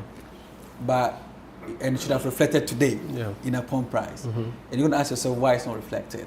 It's the same way when fuel prices are going down internationally, and we ask you to give us 1 week to calibrate. You should also agree with us. Don't come and hit at us.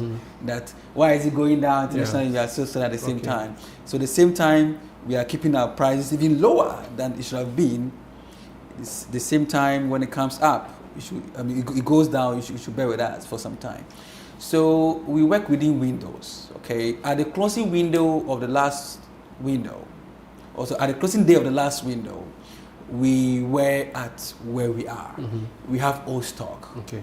We have old contracts. Some are even hedged. So we are selling it at the prevailing prices as at today, right? And next week, two things might happen. And I'm engaging Seaboard on that tomorrow to see how best we can avoid that. You might see BDCs hauling product, waiting for the next window, because for sure to go up 100%. You see even OMCs also holding up fuel, because they want to wait for the next window where things will go up. We are talking to our people not to do that. But as we speak, there are issues around diesel already in Tema. Shortage? Just I don't want to say that, but we're having that conversation now around diesel today. So we want to avoid any panic that this might cause as a chamber or as an industry as much as we can. But for next window, for sure, things will go up. It's going to, so we should expect an 100%. increase. By what best margin? It's too early to commit. Like I said last week on Monday, when I met the Parliamentary Committee of Energy was bluffing, things will go down. I said, my brother, relax. Honorable, this You are seeing the crystal ball. Please give us till Thursday. So the crystal ball is not looking They good. insisted I didn't commit, and I knew that things will not be the same. Now that the government is playing the wait and see game before they add this one city, it appears they may wait forever and they may not be able to impose the one city levy. Yeah, if they are going to keep being careful and not want to increase it when prices are high, and now we are projecting that there may be increases, they may not be able to bring. I think that's a good thing to do. But they need the money. Yeah, they need the money, and that's the reason why we've just published an article. And one of the advice we're giving the government is to look at, subsidize on non-taxed petroleum product like MGO, if they could bring the tax on it and they can take the tax and do whatever they want to do with it. Because as it stands today, there's no much ESLA or other taxes on MGO. What is MGO? So that's marine gas oil. Okay.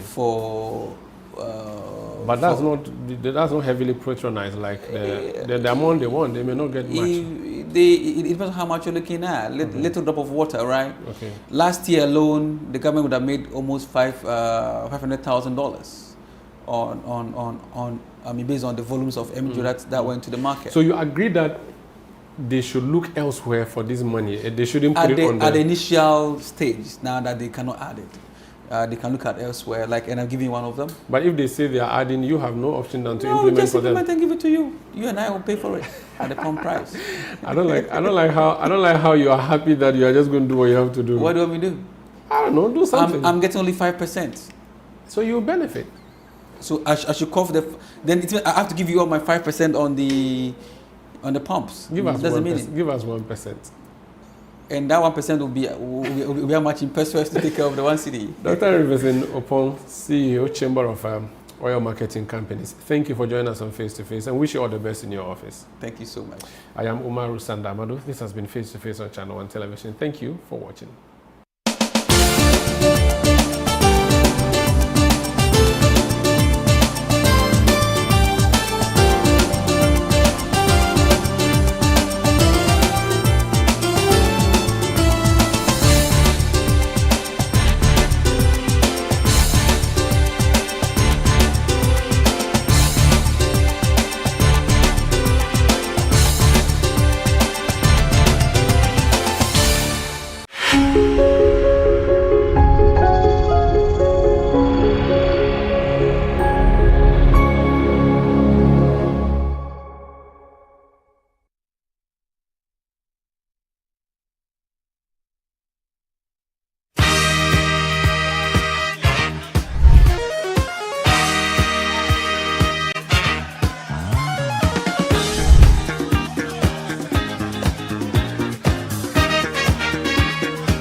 Hello, my dear friends. This is Fred Crunchy Mensah, and I'm glad that you have joined us today on Lifeline. You know, sometimes life is interesting.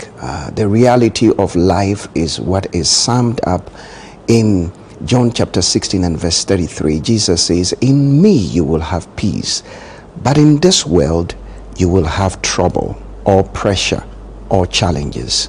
Challenges are part of life. But it becomes easier when you have a friend who can hold your hand and walk you through it. That is why we are here. We will take a quick break and come back. Don't go away. We will be right back.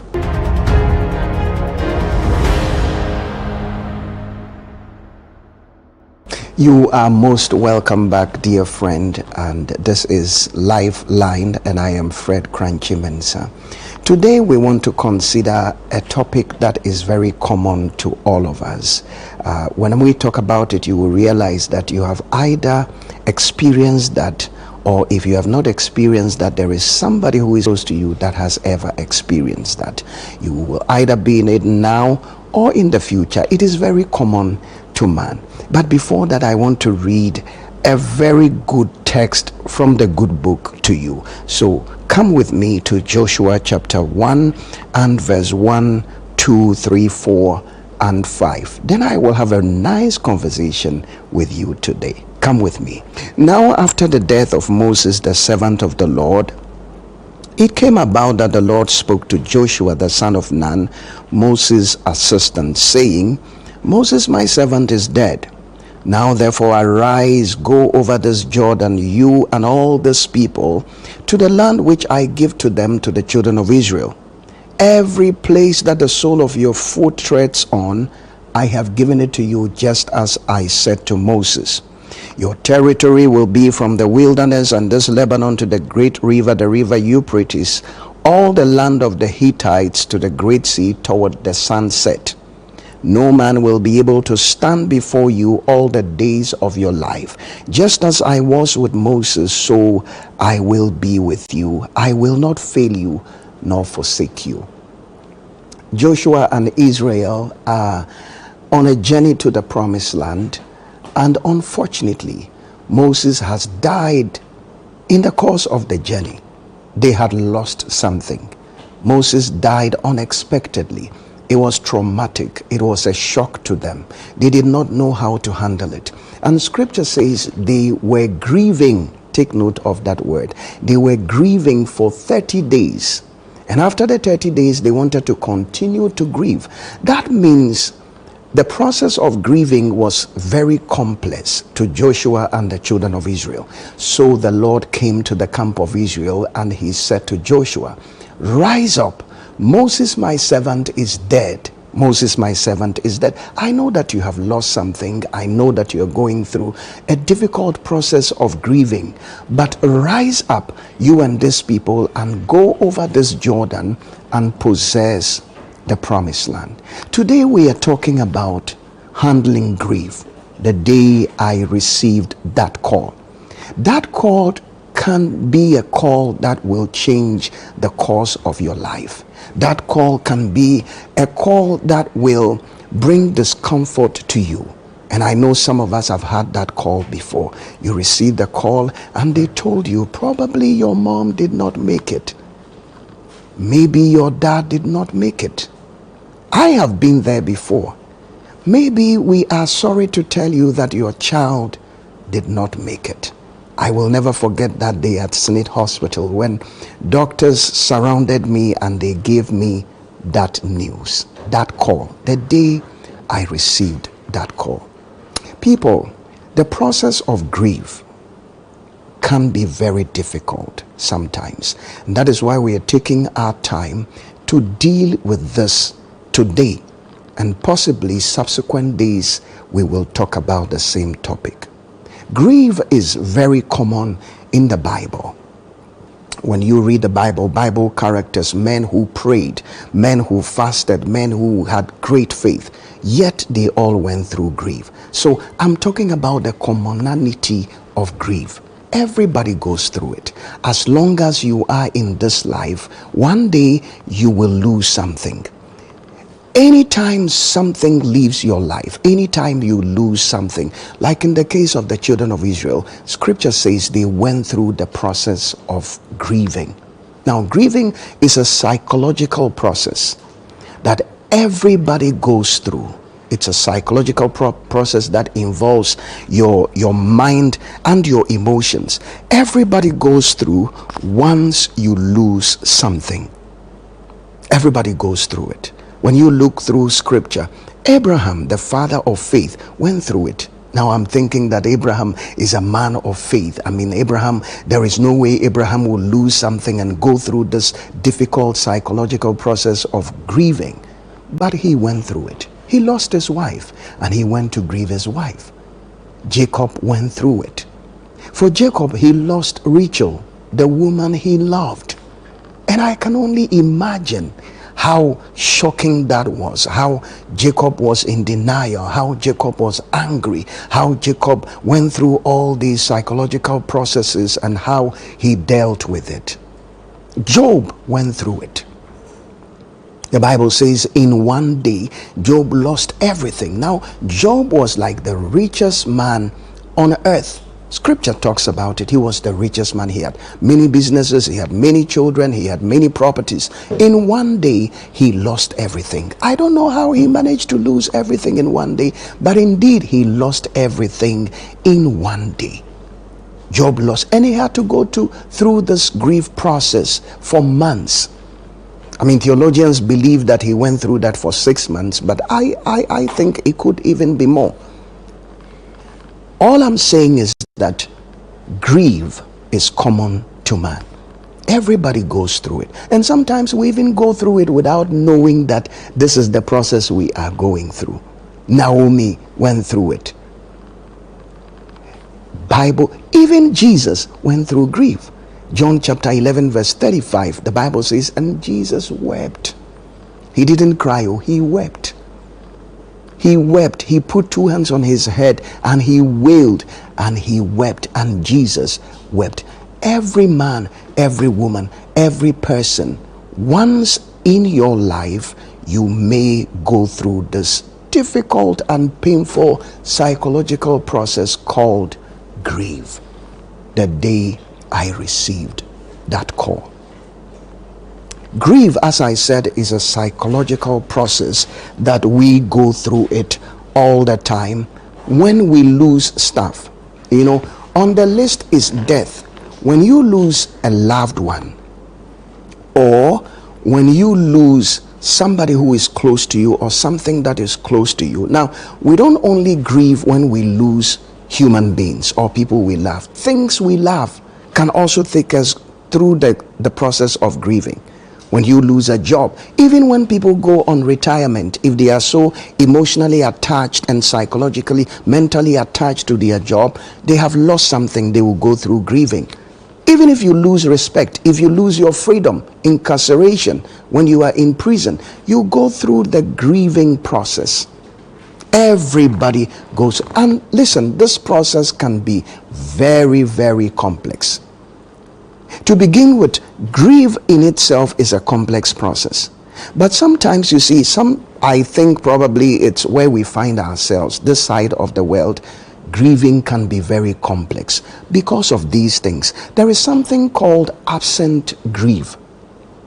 When you are going through this process, but you don't show any physical sign. You don't show any probably because you were shocked by the news, or possibly because you are busy running around, so you are not showing any physical sign of grieving. There is something also called ambiguous grieving. When you go through a loss, let's say probably a spouse has died and maybe they died through drowning, you don't really have a closure to the process. Okay, you don't have a closure to the process because the person has been declared dead, yet you don't have the body, so you haven't buried the body. Or maybe your loved one has been deported, or maybe your loved one has been incarcerated or in prison. You don't have physical contact with the person. Such things can make your grieving very, very difficult. Another one is what we call delayed grief. Delayed grief. When you have been confronted with a situation, but because of your busyness around, probably a loved one is gone and you are busy with mortuary, you are busy with funeral arrangements, you are busy, so you don't get the time to grieve. Sometimes days, weeks, and even months you are not grieving, and then the emotions are there. And there is something very important I want to talk about. This also makes grieving very difficult. It is called disenfranchised grief. When people think that what you're going through is not a big deal, it's not something that you should grieve about. For instance, if your pet dies, you know, in this side of the world, we are not too concerned about pets. So if your pet died, they think you should not grieve. Or maybe you have a partner who is gay or something society frowns upon. They think that you don't have a cause to grieve. Unfortunately, that is what we have to deal with. So these things will make the grief process a bit difficult. But I want to let you understand that by the grace of God, you will be able to successfully go through this process and come out strong. The Lord said to Joshua, Moses, my servant, is dead, but there is still life to be lived. So you and these people arise. In other words, wake up from this situation. You have gone through this grieving, but there is still life ahead. That is why we are talking today. And I'm saying to you, you can go through this and still have your life in normalcy. We want to take a quick break. And when we come back, I am going to talk about this well, because I want you to understand what you are going through or what you will be going through. Don't go away. This is very important and very interesting. We will be right back.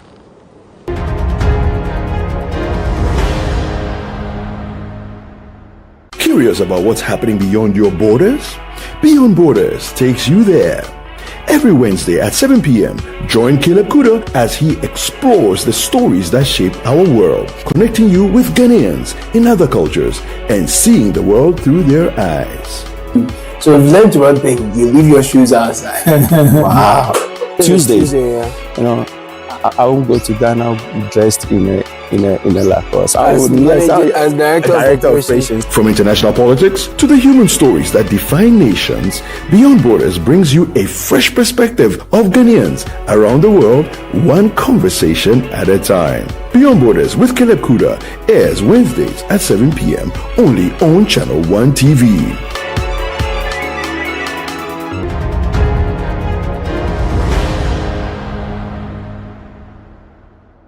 Beloved, you are welcome back. We have been talking about handling grief. The day I received that call that changed my life, that call that brought me a lot of tears. How do I handle grief? So far, we have talked about the fact that grief is complex in itself, but certain factors can make it more difficult to deal with. We have said that it is not only when we lose human beings that we grieve, when we also lose things that we have developed emotional attachment and psychological attachment to, we go through the grief process. Right now, I am still trying to explain to you what all this is about. I know that we have some understanding, but let's try to put it in good perspective so that you can understand exactly and really what you have been going through, and then we can help you to go through it better. Listen, you realize that anytime you have received that call, or anytime you have lost that loved one, or even when the doctors have told you that probably you have a terminal sickness and sometimes they will give you some time to live. I mean, these are harsh realities of life. I mean, as a man of God, I wish that I'm not talking about these things, but these are the harsh realities of life. There may be somebody watching me right now. You have received that news. You will grieve because now you're thinking about how you wouldn't have enough time to achieve your goals and to do all the things you would have wanted to do, how you don't have that enough time to spend with friends and loved ones, and you are going through that difficult season of grieving. Joshua and Israel went through it. Jacob went through it. Abraham went through it. Even Jesus, the Son of God himself, went through it, and he grieved properly. So how do I see the symptoms? What do I go through when I receive that call? Number one, you realize that anytime you lose someone dear to you or something that is dear to your heart, you go through what we call emotional symptoms. Then you go through what we call physical symptoms, and then you are also likely to go through behavioral symptoms. Let me tell you about emotional symptoms. You realize that you are flooded with a lot of emotions.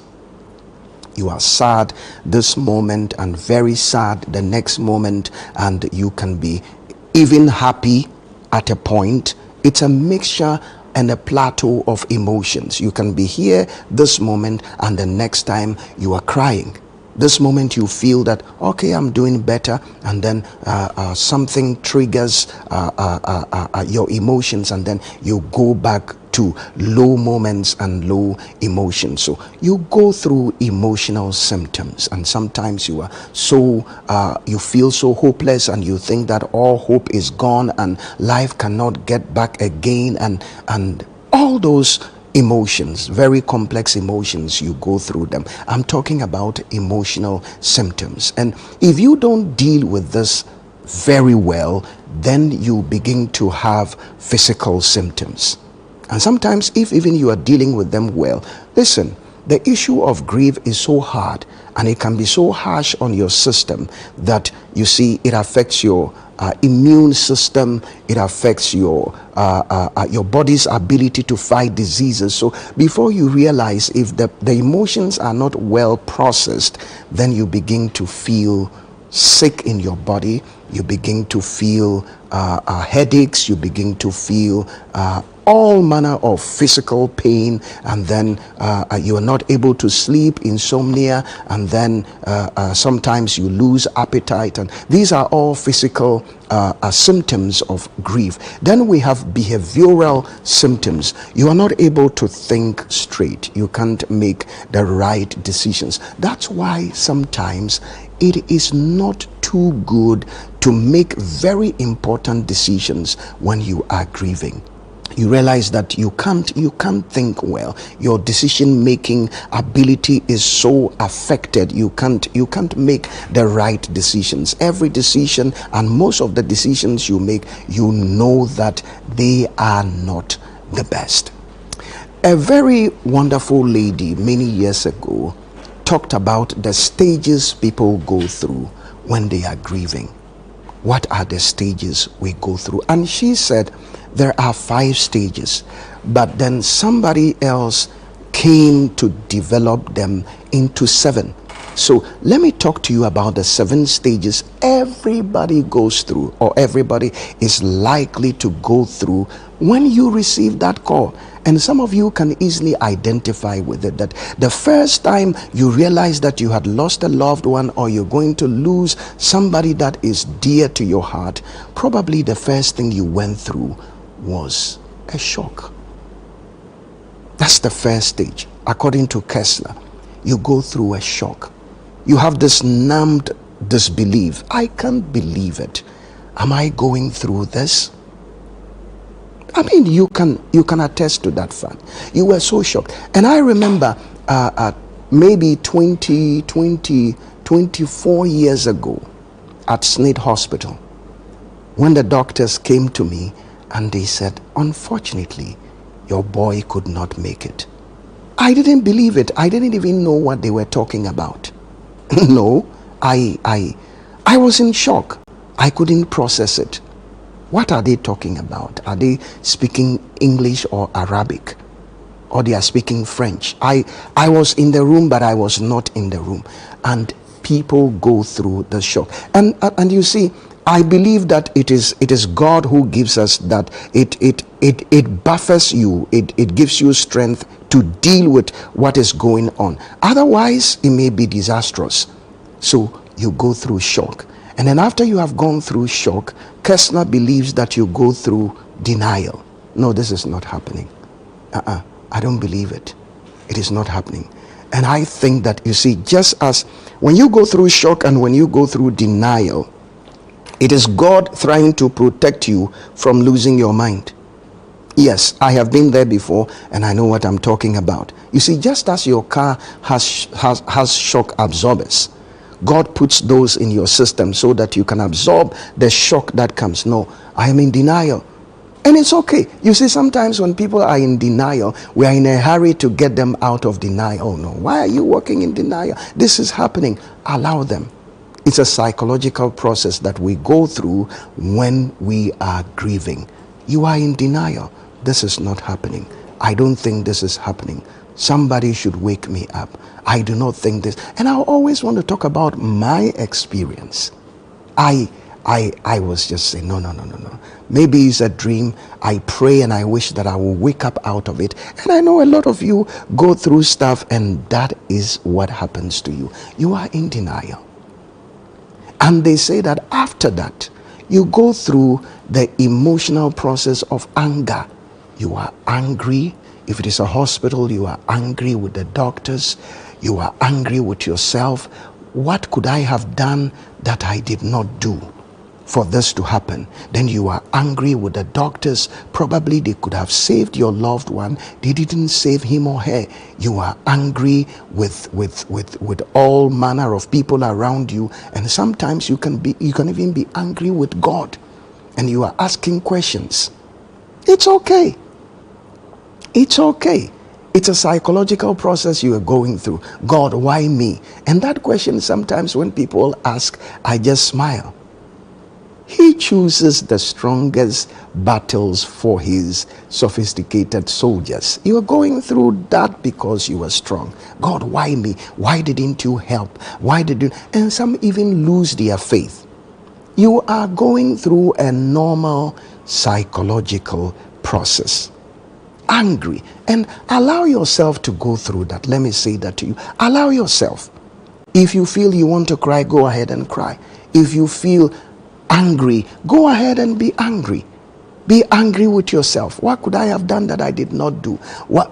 It is your fault. It is your fault. It is all that is legit and good emotions and processes that you need to go through in order to grieve well. Sometimes you go through what we call bargaining. When you are trying to make sense of all that is going on. Okay, what is this? What is actually happening? And they say that after you have gone through bargaining, you are likely to go through depression. You feel so sad, you feel so hopeless.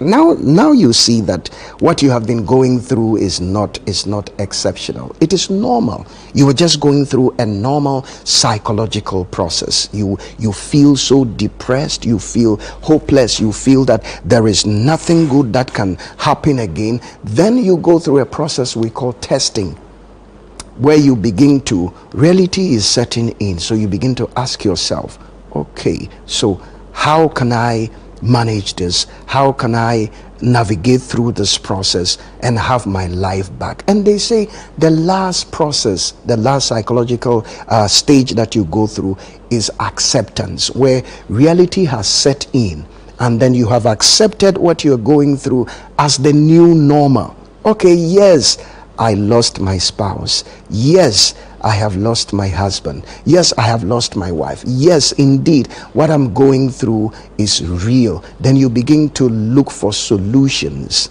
to what you are going through.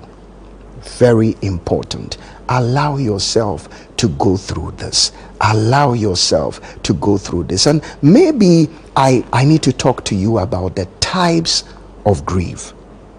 Types of grief. All I'm doing today is getting you to understand what you have been going through, and it is so important.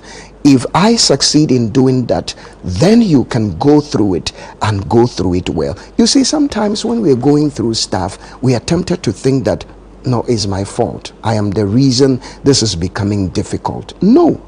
It's the normal process. Everybody goes through it, or let me say almost everybody goes through it. So what are the types of grief that people go through, or I am likely to go through? We have what we call anticipatory grieving. When you are grieving before the issue happens. Okay, the doctor told you, okay, your mama has a terminal issue, your papa has a terminal issue, they may not make it, then you have been alerted. So you are grieving even though the event has not taken place. Anticipatory. You are waiting for it, but or maybe the doctors told you that you don't have long to live, maybe 1 year, 2 years, or 6 months. You begin to grieve before the issue happens. Then it takes us to the second type, which is called abbreviated grieving. You go through the grief process so quickly, and there are people like that, and sometimes society does not even understand. Oh, just 1 month and you are okay. They don't understand. When you have been prepared for it, especially when you know beforehand that this is going to happen, you have already expanded emotional strength and psychological strength. So you have already grieved for months, sometimes years. So once it happens, you quickly go through it abbreviated grief, and then you have a closure, and then that's it. There is also what we call delayed grief. When you are going through that, or when the issue happens, your grieving delays because, like I said, probably you are busy with funeral arrangements, you're busy with physical things you have to do, and so you don't have time to feel emotions. Or maybe you are still in shock, so I mean it is not even coming. Sometimes you go through what we call inhibited grief, where the emotions are not coming. You are not showing the emotions. You feel it, but you are not showing it. You are trying to be strong. And I will say that you have to allow yourself to feel it, to heal it. I will end today with this phrase: you have to feel it to heal it. In the next episode, which you don't have to miss, I'm going to give you the skills you need, and the skills you need to help people to go through this common process that everybody is likely to go through in their lifetime. Can I pray for you that God of all comfort will comfort your heart? Anybody going through this emotional pain, I pray for the grace of God to help you. In Jesus' precious mighty name, amen. See you another time.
Hello there, I am Ni Latte coming your way with another edition of the honor series of the 2025 City Business Festival. If you are listening to us on radio, this is 97.3 City FM. On television, you are watching Channel 1 TV.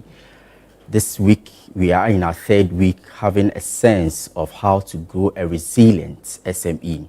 We are sponsored by Absa Bank Ghana Limited, MTN Ghana Limited, as well as Zonda Tech. Stay with us. When we come back, I'll tell you who my guest is and what the topic for discussion is as well.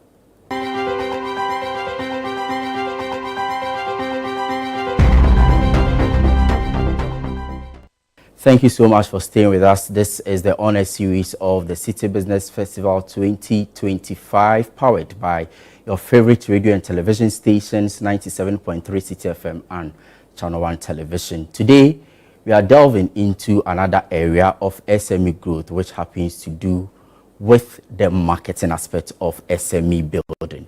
And so we've spoken about the law, we've spoken about the financing, we are talking about the marketing aspect of it now. And to help me do this is Benedict Bentil, Senior Manager at MTN Business. Benedict, thank you so much for joining us for this conversation. I want to say that you're a man of many parts, because I remember last year we were talking about the digital economy. Yes. Today you are here with us talking about marketing. Yes. Between last year and now, what has changed in terms of business operations? Oh, I mean, as we all know, the SME segment is accelerating at a pace that we all have to try and keep up with. And technology is also moving at a very fast pace. So a lot has changed. a lot of growth, you know, in the segment, and we are still monitoring the changes. I see, but really, are businesses really appreciating the role marketing is playing in terms of everyday business activity? To an extent, yes. Some segments of the SME space are adopting technology quickly to use in their marketing activities. And you look at the way they've adopted social media to drive a lot of the marketing. TikTok, Facebook, Instagram is carrying a lot of the traffic, not to the expense of the traditional media channels as well. That more largely applies to the larger SMEs who want to do above the line, yes. But a lot of changes have happened in the space. Interesting. But how different is sales from marketing? Are they used interchangeably? Because, you know, somebody will say, I'm marketing, I'm selling. Are they using the terms interchangeably, or there's actually a thin line between sales and marketing? If you can really explain that for me. Well, they are related but completely different in the sense that marketing, for example, is what would lead to sales, and it's a mistake to kind of interchange them. Typically, the SMEs in Ghana are purely doing sales, and marketing opens up so much more opportunity. If you take a walk down your lane, a lot of people are selling micro retail, but none of them is doing marketing, and to an extent, they are missing out on the market. There's so much more opportunity, so much more customers they can reach if they just do a little more marketing to influence the sales. So marketing will drive sales, but it's not the same thing. Having said that, what is marketing then? Take us to the classroom. Well, there are many definitions of marketing. Typically, what people would say is marketing, it starts all the way from collateral, like your logo, your brand, your, things like your colors that you use in your business. There's color psychology behind that, the fonts that you use, all the way to the advertising, the kind of channels you use, and all that. So it's a whole spectrum of activities and content that feeds into what we call marketing. But basically, it is the ability to put your brand out there or your product out there in layman's terms. I think that's the simplest way of putting it. Reaching your customers with the services or the products that you offer. So which comes first? Is it marketing before branding or branding before marketing?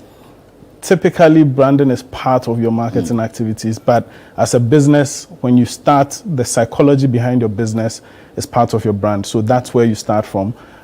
What you are selling, how you want to sell it, what kind of colors you want to use, what kind of markets you want to reach, all those things that form part of your brand. The name you even pick is part of your brand. So typically branding would be the beginning, but it's all part of the marketing activity. So we've been talking about sales, we've been talking about branding, we've also spoken about marketing. But there's something called the marketing cycle or the marketing mix, for example.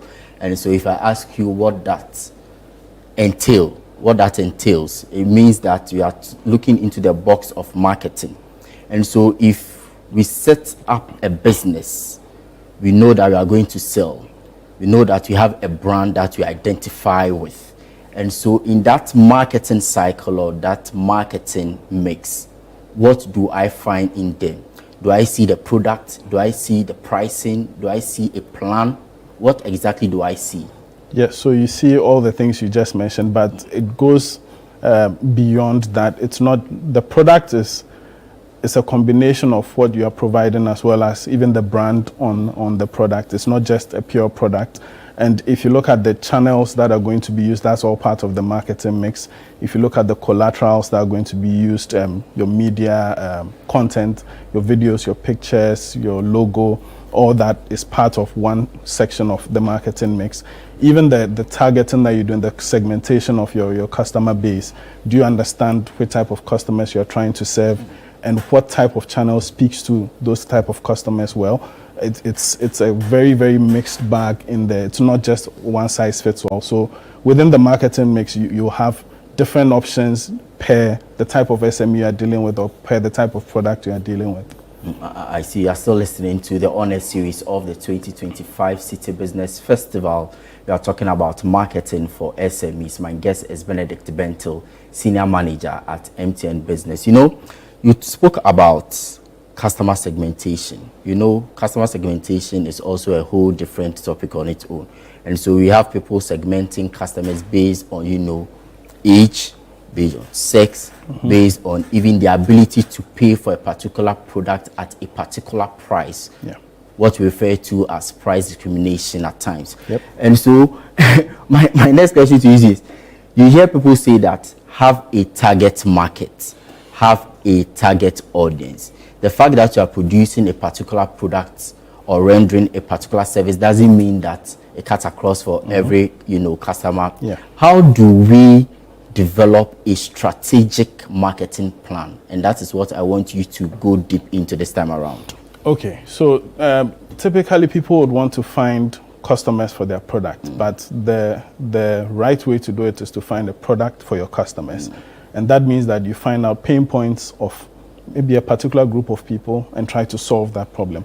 What you typically realize is that someone finds what they are good at or a product that they have, and then they start hunting for the customers for that product. But an easier way would have been if you found a particular problem to solve, what we call a pain point, and then you develop a solution or a product for that. And that means there's a ready market for it.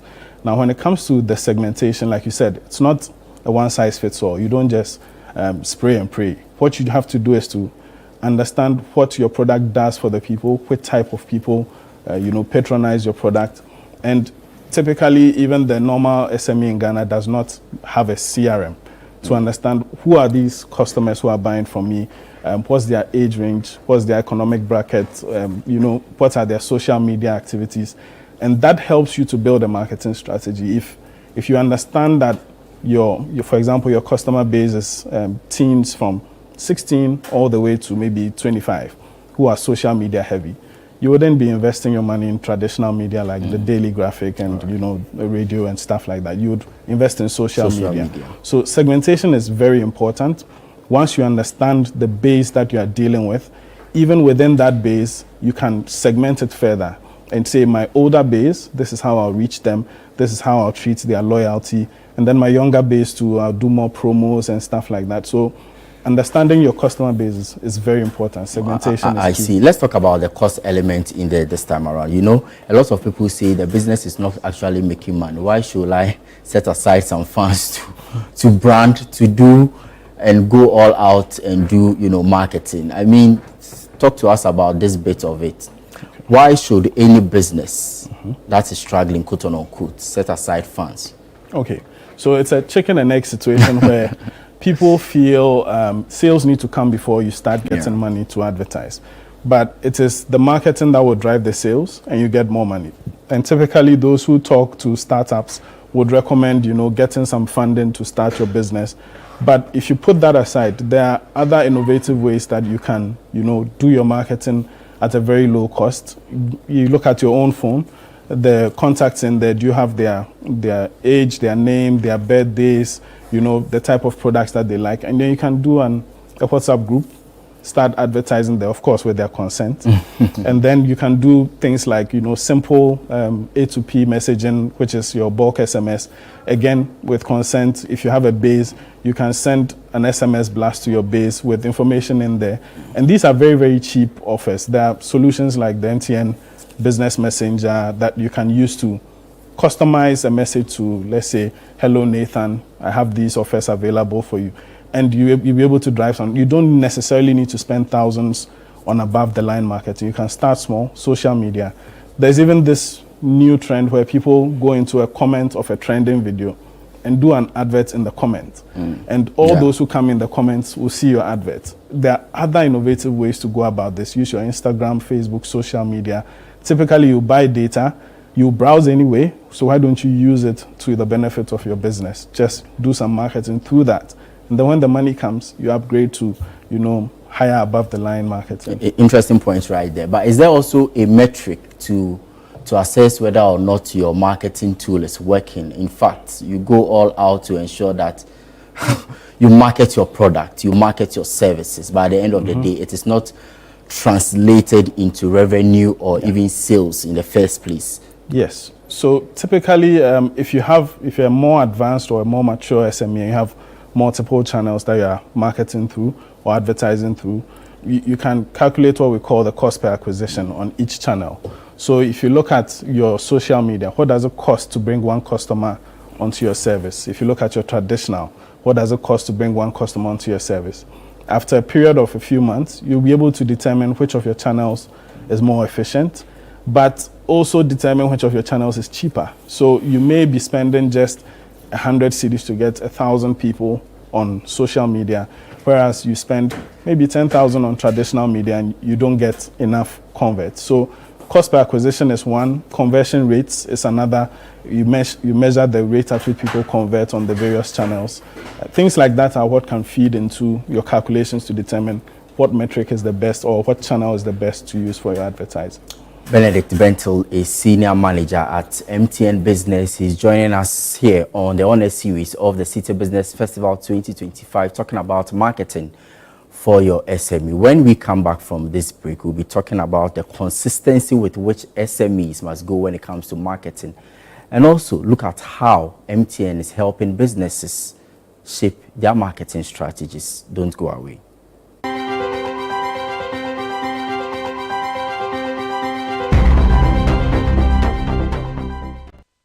You're welcome back. This is still the honor series of the 2025 City Business Festival here on 97.3 City FM and Channel 1 TV. We are talking to Benedict Bentel, Senior Manager at MTN Business, laying the foundation for us when it comes to marketing. We've spoken about the tools, we've spoken about customer segmentation, and also that strategy to help your business turn around when it comes to marketing. Our next leg of the conversation actually is going into customer preferential treatment when it comes to marketing, because you know some businesses will go all out to ensure that you become a special customer.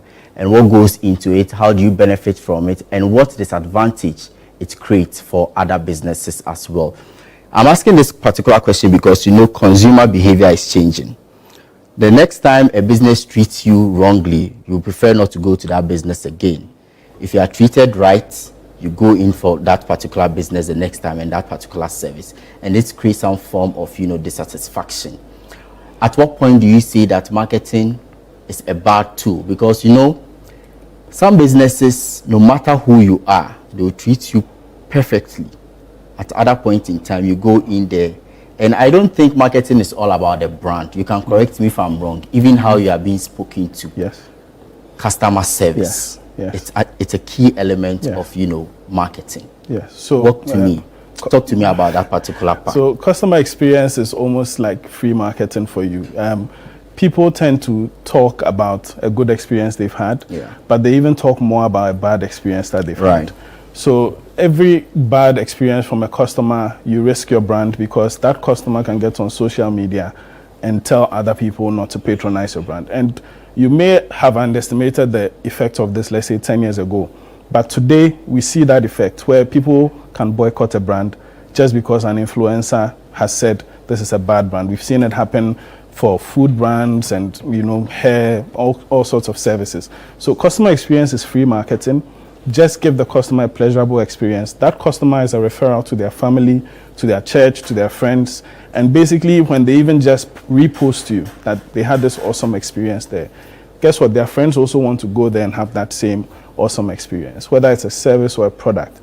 If the product is packaged well and the person takes a picture of it, posts it on their status, this gives you good traction. So customer experience is almost a default now when it comes to a good free marketing channel for you. Just do it right and the customers will promote you. How should businesses be taking feedback from customers and consumers? Okay, so that's one thing that SMEs in Ghana typically are missing out on. When you deliver a product to a customer, and sometimes that's it. You order something, they deliver it to you. They don't ask, just click this link and give me feedback, or even give me 1 star. Was the delivery good? Was the product packaged well? When you do this over a period, you're able to build statistics. You're able to even determine this particular delivery driver is not giving my customers a good experience. Let me swap that customer. So every interaction you have with your customer, you have to measure that experience if you can. Use a digital channel if you can't, directly engage the customer. Maybe even in the receipt, you can add a link. Click here to, give us a sense of the experience you had. And that information can help you change your product, improve it, or even promote a particular part of it that customers like. But do you also feel as if some businesses market wrongly? And I'm asking you because I want us to do a very quick exercise. So for example, I'll give you a social media platform. Which marketing techniques or even products or services go to each of these, social media platforms? I'm not sure Facebook will be a marketing tool for any kind of business, any kind of product. At the moment, it's any kind of business, any kind of product, but certain products do better on Facebook. So explain that bit to me. So for example. So an example would be you wouldn't typically people wouldn't go to Facebook to get legal services. Okay. However, if it's a quick turnaround, if it's a logistics thing, you buy and they deliver to you, people will do that. If it's a service that people can do referrals on, so maybe this salon or maybe a restaurant, stuff like that, typically Facebook is very good, or even just shoes, clothes. We realize a lot of e-commerce is happening on Facebook. So when it's e-commerce and it's services, promoting services, Facebook is good. But when it comes to a lot more of the critical services, like maybe legal issues, stuff like that, ideally Facebook would not be the best, but still you can still get business on Facebook. Facebook is kind of like very dynamic. Yeah. What about X? X is where you probably have a referral link that can take you to a landing page. I would recommend doing stuff like if you have your own Instagram page or your own social media page, your X post can link, someone can engage that and take you there. Also, if a service that requires a lot of engagements, feedbacks, comments from customers, X is the best place. But X it's a double-edged sword. It's the same place where people can crucify your brand on. So it can make you and make you. Exactly. You need to be a little more cautious. And you have to have tough skin to be able to do that there. Just make sure you provide the best experience possible. Maybe the new kid on the block, TikTok, is it a place where people can also go in and market as well? So yes. But I know Instagram is doing quite well when it comes to marketing. Yes, so video content, again, Facebook was the originator when it comes to video content. Instagram and TikTok have rapidly taken over. So where you can show a video of an influencer visiting your restaurant, your hotel, you see it happening now, almost your entire feed is littered with influencers saying they visited here, and you feel like, okay, you see the video of the place, you see the video of the experience or something like that. Anything that there can be an experiential session with a video. IG and TikTok are killing it right now. I see. So what are some of the biggest mistakes that businesses are making when it comes to marketing in the wake of social media and marketing tools? I think the biggest mistake is not targeting. I think that's the biggest mistake. And this is for the more matured SMEs who are not really defining their customer segment. Maybe they are struggling to do that. Maybe you can help them with some solutions right here. Oh yes, so there are quite a few tools that you can use to determine. So if you look at the kind of traffic that's even coming to your social media feed, or even the followers you have, if you are using a business page on Instagram or TikTok or Facebook, you're able to segment and see the kind of followers you have. Then you know those who are interested in your product. How many people are liking? Then you know they fall within female between the age of this and that. And then next time you do an advert, you target that base instead of just spraying across. I think that's the thing that most SMEs are making a mistake with, just advertising without targeting. But for the lower SMEs, the mistake they're not making is not advertising at all. I see. Yeah. Interesting point you make. But in your estimation, is there a time frame where marketing starts and ends? I'm asking because of the issue of consistency. Because you get to see a lot of businesses market today, tomorrow they are no longer marketing their product. They think, quote unquote, they've arrived. And so, well, I'm not going to sell my product again because they say that the best goods sells itself. Okay, so it never stops. Your marketing strategy should never rest because the world is changing, the market is changing, it's very dynamic. What was popular yesterday is no longer popular today. I think the trending thing now is Labubu dolls, and it used to be Stanley's. So you have to constantly change how you do things. Don't let your product peak and rest. If it gets to a point where you feel your product is peaking, you need to reassess the base. Is there something else they are switching to? Is there something that they want that you can use to enhance your product? And you only achieve that by constantly engaging your base, and that's where the feedback comes in. If you just throw the ads out there and you're not measuring the sentiment back, you do A/B testing where you test a particular color, test another color, which one are people responding to more, then you change your strategy. So it never rests. Your WhatsApp status shouldn't rest. Your social media channels shouldn't rest. Even your friends shouldn't rest. You should constantly be gauging sentiment and advertising. You should not take a lead. Thinking about this whole subject matter, it just occurred to me that usually when you talk about marketing, it's all about product. Little is said about services, which is also one aspect of market. So service marketing, for example. And so I just want to know if there is a difference when it comes to marketing for product. There's a difference when it comes to marketing for services, or both can be used anyhow, any day, anywhere. No, I mean, all the channels can do both products and services. However, when you look at things like influencer marketing, services are kind of more validated by an influencer, so an experience they had. Whereas when it's a product, they can always say, oh, this is nice, but the customer has to buy it to experience it. I don't know if you understand. So a service, usually a customer would come to you to experience that service or reach out to you or access a service. A product can be bought and delivered, and you know where people have bought a sofa and it came and it was actually something like this. So the product... Just today, I saw a post on social media. Somebody said he ordered, a headset. It was only the head that came. The set didn't come. So I think I get where you are going. Yeah. So the product has to reach you before you experience it. However, when it comes to services, the influencer can make you feel what they felt or tell you what they felt. So it's more of experiential. Yes, exactly. Yeah. But definitely both are still trending on all the digital channels. People advertise both. And at what point in time does influencer marketing come in for an SME? Is it at the early stages, medium to long term goal? Because nowadays it appears as if influencer marketing is also one of the things that a lot of SMEs are doing, or businesses, if you like. Okay, so the mistake we make is we assume influencer marketing is a scary concept. Even from the beginning of your business, the most popular person in your family is the influencer. I see. The most popular person in your area is the influencer. If you give that person who is the most popular person in your class a particular product and they tell the class people that or something, immediately you are getting traction. So influencer marketing starts...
Hello and welcome to the Channel 1 Newsroom, live from our studio at number 5 Owula Hansen Lane at Tesano. I am Inosafo. Coming up, ECG disconnects Ghana Water Limited over 1 billion Ghana cedi debt in revenue drive. So you're about to chat Ghana Water Company head office. I should call your boss for what? Just call your phone. You were sent to do what? To disconnect. Why are you disconnected? No problem. Ministers for Interior and Energy to face Parliament over lack of life jackets after Laura tragedy. To come and meet us or discuss with us. Speaker, I did, but he may have to be accompanied by his sector minister. The sector minister. Also coming up, Foreign Affairs Ministry seeks support for emergency evacuation of Ghanaians from Iran amid Iran-Israel tensions. We also appeal for your support in terms of logistics as we currently continue with our evacuation of Ghanaians in Iran and Israel. And later, NPP sets January 31, 2026 for presidential primaries.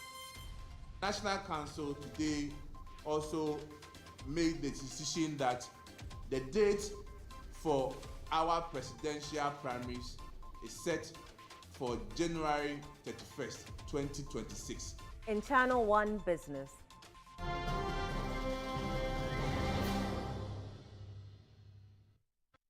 BOG Governor Dr. Johnson Asiama hails Fitch upgrade as vote of confidence in Ghana's economy.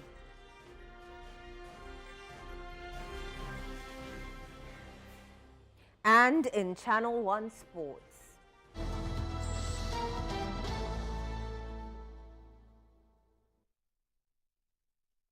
Ghana Boxing Authority repatriates body of Nigerian boxer Gabriel Olanrewaju, who tragically passed away in Ghana in March 2025 for final rites in Lagos.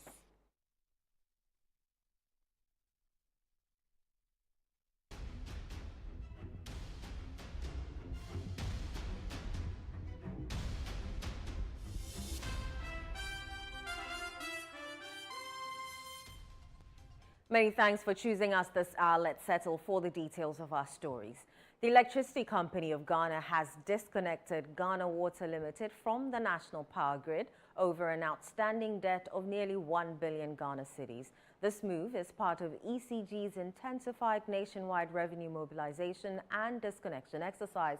The action took place on Tuesday, June 17. Electricity Company of Ghana, ECG, on Tuesday intensified its disconnection campaign targeting institutions and businesses with unpaid electricity bills. A key target was Ghana Water Limited, disconnected over a debt of 999.6 million Ghana cedis. The ECG task force also moved to the premises of the Ghana Broadcasting Corporation, GBC, to enforce a similar disconnection over an outstanding debt of 3.15 million Ghana cedis.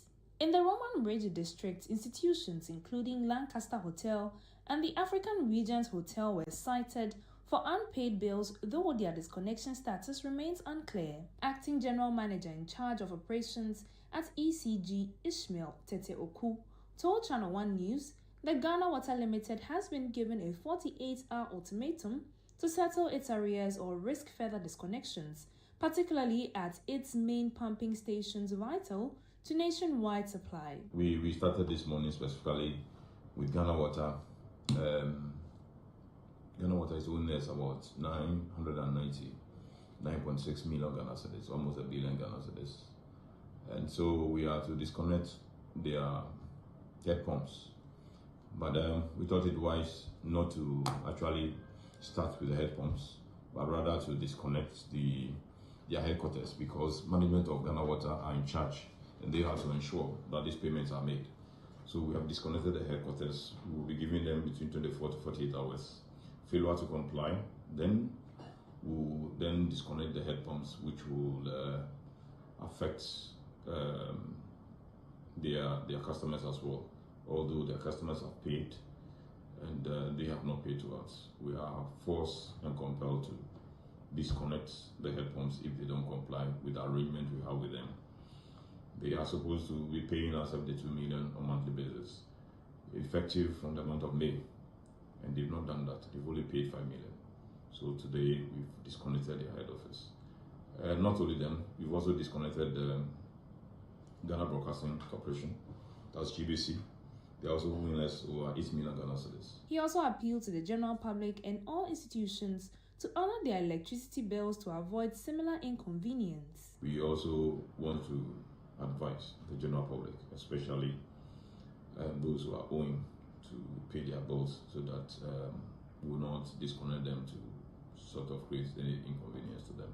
Channel 1 news sources confirm that ECG has also disconnected the Wagerhead works from the national grid as part of the ongoing exercise. That facility alone reportedly owes close to 100 million Ghana cedis. Private and state-owned institutions are expected to be disconnected from the national power grid for the next few days or weeks until their debts are paid to the Electricity Company of Ghana. Reporting for Channel 1 News, I am Ejubi Biafe Akite.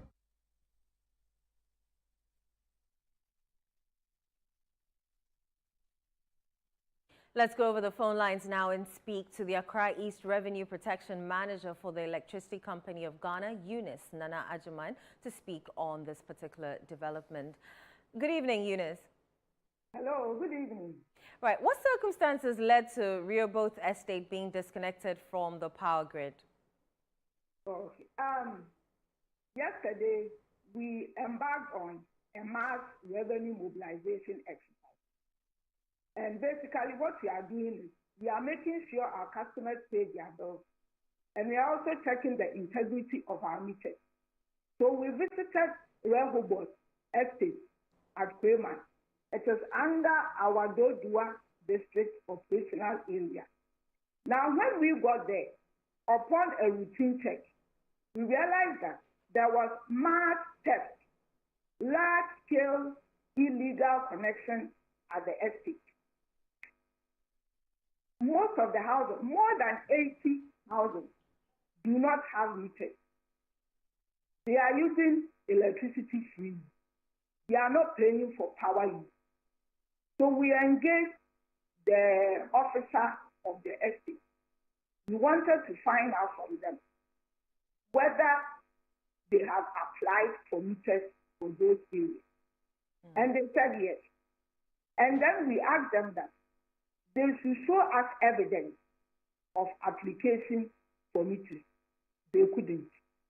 So what we did was to first of all disconnect them from power source, the source of power, the entire estate. We also gave them illegal connection notice, a document, a summons sheet.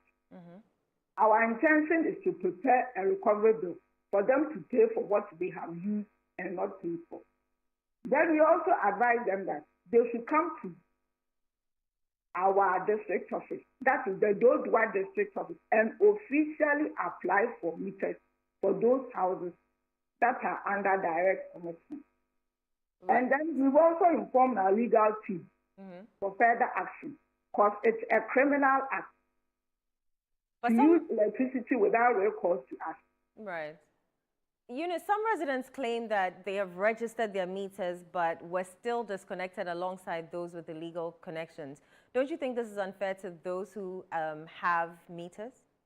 Yes, we are aware that about 60 occupants have meters.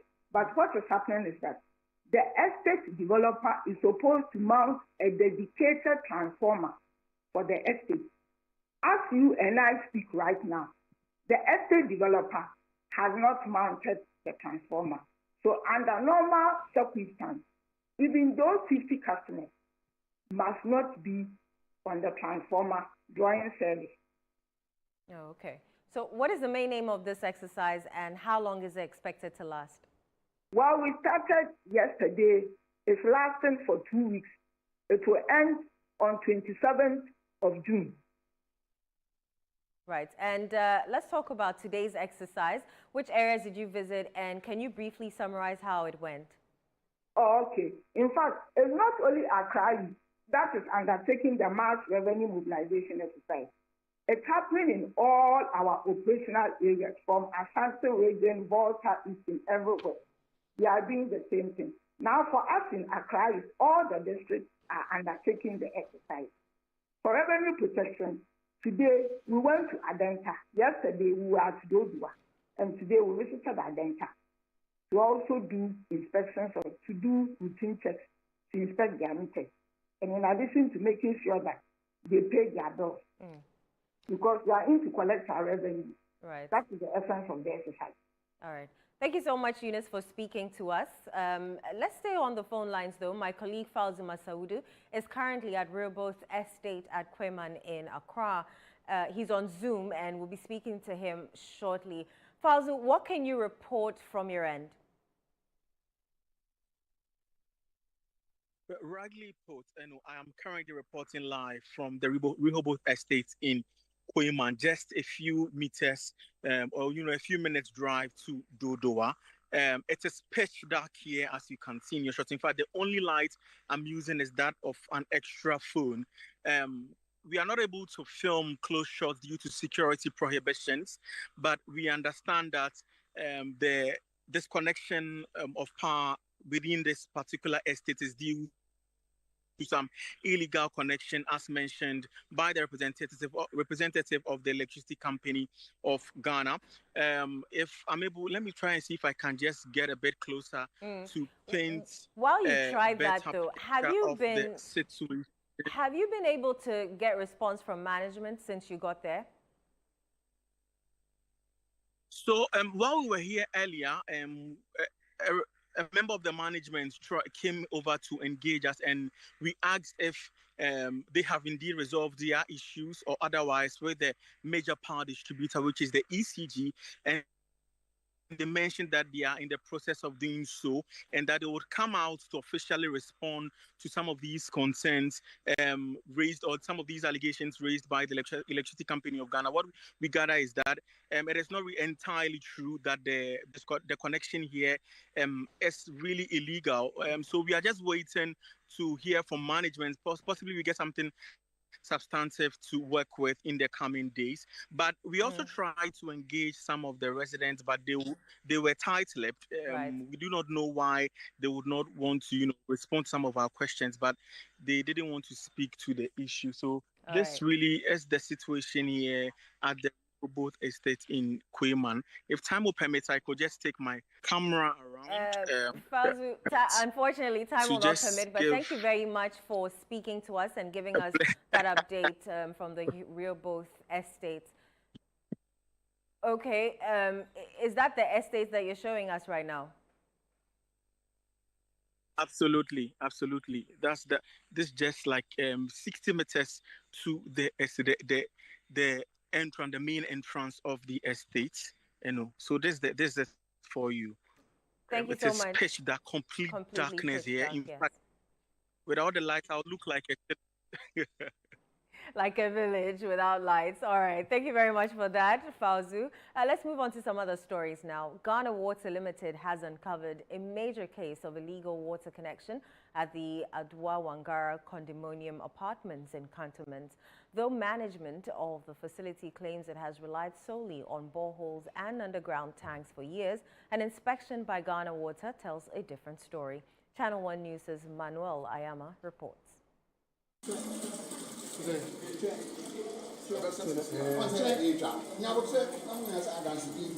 Adwa Wangara condominium apartments has operated in the high-end cantonment enclave for over 5 years. Facility manager Lucy insists the complex has always depended on basement reservoirs and boreholes, denying any knowledge of illegal connections. Borehole na minim say nya so by minim say my other connection. Minim say my other connection. Na me pacho since when are we adwuma wa ha? For how long are we adwuma wa ha? For about 5 years. Why adwuma 5 years? When we say Ghana Water Company need the water bill abahada. Pacho na me enya me na me in charge. Nipa no in charge no we film. But acting on a tip-off, Ghana Water Limited carried out an inspection and discovered that the apartments were illegally connected to its pipelines.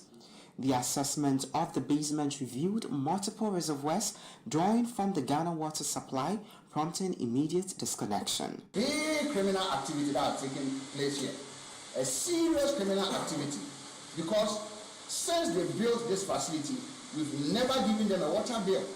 For years, we've never given them a water bill. But for the fact that somebody gave us a tip-off, we will still have lived in delusion that they are not using our water. But here we are, the borehole line is off, we've logged it, but the line from Ghana Water is flowing. Speaking to the media after the operation, Communications Manager for Ghana Water in the Accra East Region, Nana Yauberma Bani, said legal proceedings will be initiated to recover funds owed. We will hand him over, him or her, we don't know, him or her, to the law enforcement agencies for them to use the law to work on him, to prosecute him. Not only that, the management of the apartment will also be handed over to the police. I've collected the name and the number of the owner of the place. I'm going to call him. So definitely the police will come after him. We will put him before court for him to justify why he should use our water and still tell us that he is using borehole and therefore not pay water bill. He also encouraged the public to report suspected illegal water connections, assuring informants of confidentiality and possible rewards. People who give us information which lead to the detection of illegal connection, we pledge that we will protect the identity of every single individual who graciously give us information that enables us to uncover or discover illegal connection. Now for the Ghana Water Limited, this is just the beginning. Any days, there are many out there like the Ajo Wangara Apaches, and they are coming after them. Reporting for Channel 1 News, I am Manuel Ayama. The New Patriotic Party has officially set January 31, 2026 as the date for its presidential primaries, marking a significant shift in its internal election strategy following recommendations from its constitutional review process. The NPP's National Council adopted a proposal from its Constitution Review Committee to bring forward the date of the presidential primaries earlier than in previous election cycles. General Secretary Justin Frimpong-Kodia confirmed the new timeline, stressing that the decision falls squarely within the National Council's mandate and will not require approval from the National Delegates Conference. In light of the spirit and letter of Article 13 of the NPP Constitution, that power is clothed with National Council to make that decision. And National Council today also made the decision that the date for our presidential primaries is set for January 31st, 2026. This move departs from the party's tradition of completing internal elections at all levels before selecting a flag bearer. Party sources say the shift formed parts of reforms under consideration in the wake of the NPP's 2024 election defeat. The adjustment to the election calendar was reportedly among the most debated proposals during internal consultations. Ahead of the July 2025 National Delegates Conference, the party has constituted a 9-member planning committee chaired by former Bekwai MP Joseph Osei-Owusu. The committee is tasked with organizing this conference, where delegates are expected to consider and possibly adopt additional constitutional amendments. A committee, or what we refer to as a planning committee, has been put in place by National Council to prepare and also implement directive that has been given to them for us to have a successful delegate conference to amend our constitution, the provision that has to be amended. A chairman for the committee is Honorable Joseph Osei-Owusu, former Member of Parliament for Bekwai. The New Patriotic Party, as part of efforts to reorganize and recapture power, has decided to hold its presidential elections earlier, particularly on January 31, 2026. A conference will be held in July 2025 to consider the recommendations from the Constitution Review Committee. However, the National Council has adopted that decision, which has been finalized, for the presidential primaries to be held way earlier than the internal elections. Reported for Channel 1 News, Hansen Ajiman. We're joined in studio by the Deputy General Secretary of the New Patriotic Party, Haruna Mohammed, who also serves as Secretary to the committee planning the party's National Delegates Conference in July. He's here to help us understand the rationale and implications behind the decision to hold the party's presidential primaries in January 2026. Many thanks for joining us, Haruna. Thank you. Let's first start with what policy considerations informed the decision to schedule the presidential primaries earlier than usual? Thank you very much. First and foremost, I would like to say good evening to your cherished viewership, and you yourself and your team of reporters who were with us since morning to this far.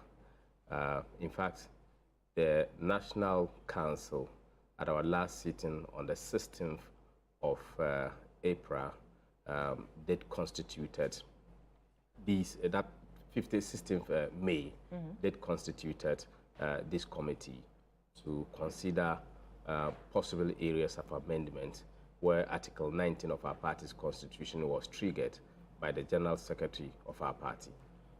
In fact, they received over 300 proposals across the length and breadth of Ghana with respect to the membership of the New Patriotic Party. Discussions have been made, and today they presented their report to us. In the presentation of the report, they clearly indicated one of the decisions that ought to have been made today, and that is the decision to take the presidential primaries elections to be taken not later than January 2026. So today we considered the discussions that were made on the 16th of May, of which a decision was made that the party, per Article 13(1) of our party's constitution, the National Council is clothed with the power to take a decision to vary the date for presidential primaries. So it is not a constitutional matter. It doesn't require an amendment for that to be done. And we considered a number of factors when this particular decision was being taken. One, we all are seeing that all the brouhaha within the party and members of the New Patriotic Party who have expressed interest to lead the party by way of contesting for the presidential primaries, it is the anchor on which all the noise is being made. So if we are able to get that one out of our way and get a presidential candidate as early enough, one, the presidential candidate will be able to take on the government of the day as an opposition leader. Two, it will also take away the bickering and all the commotions that is being caused and negative reportage with respect to people agitating to lead the party or to be the flag bearer of the party.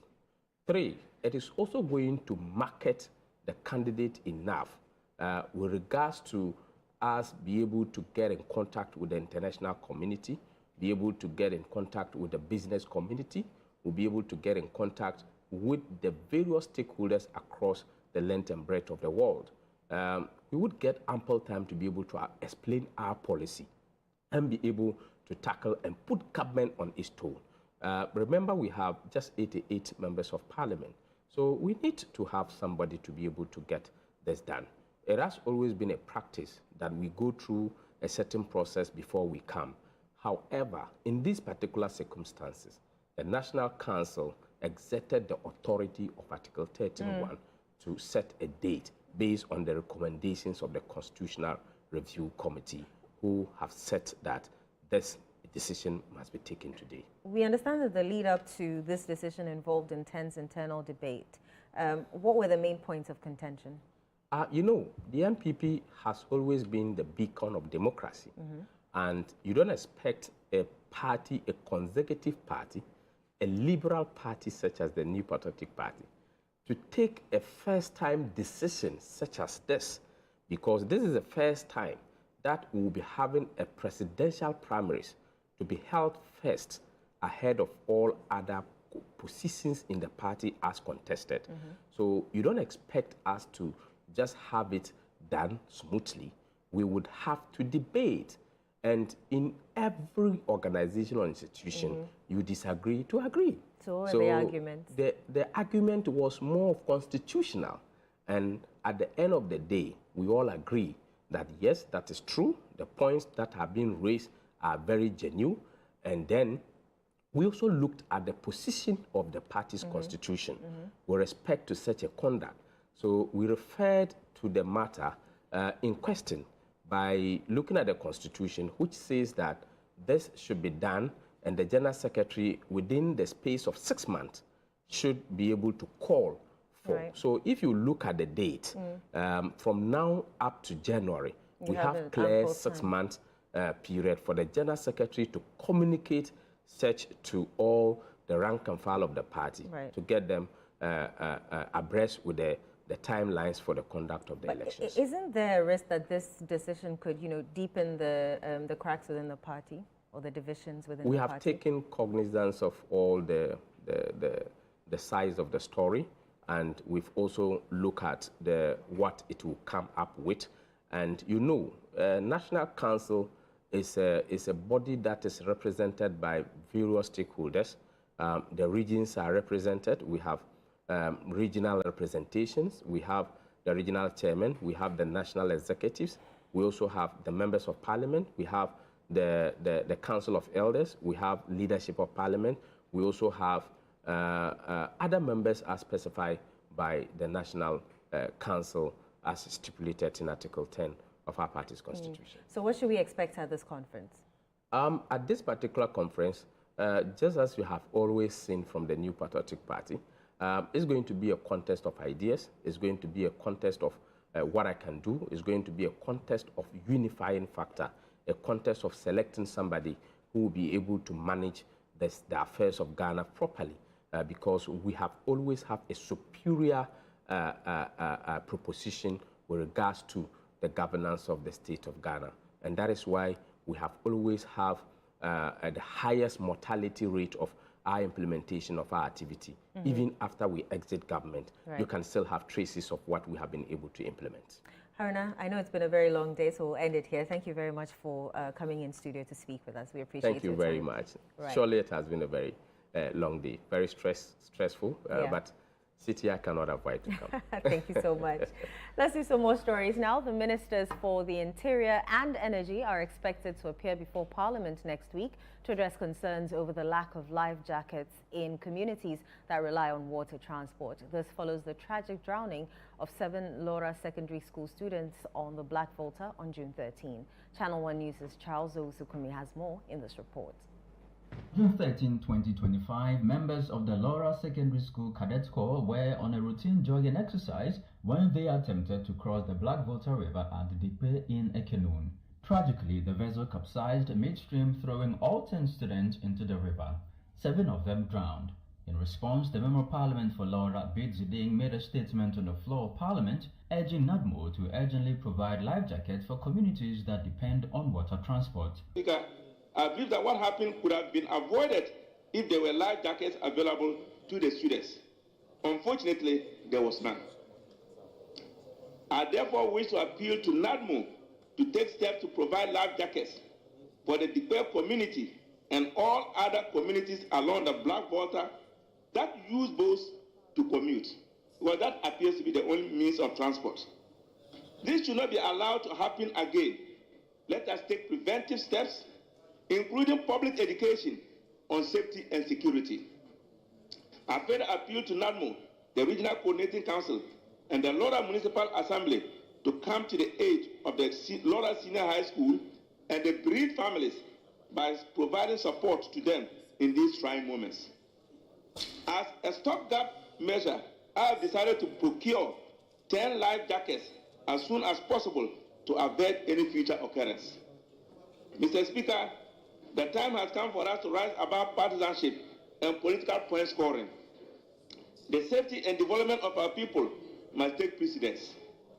The death of these 7 students should serve as a national wake-up call, an alarm bell sounding from the banks of the Blackwater at the Bear, urging us to act. Following discussions, Parliament agreed to summon the Ministers for the Interior and Energy to explain what measures are being taken to acquire life jackets for at-risk communities.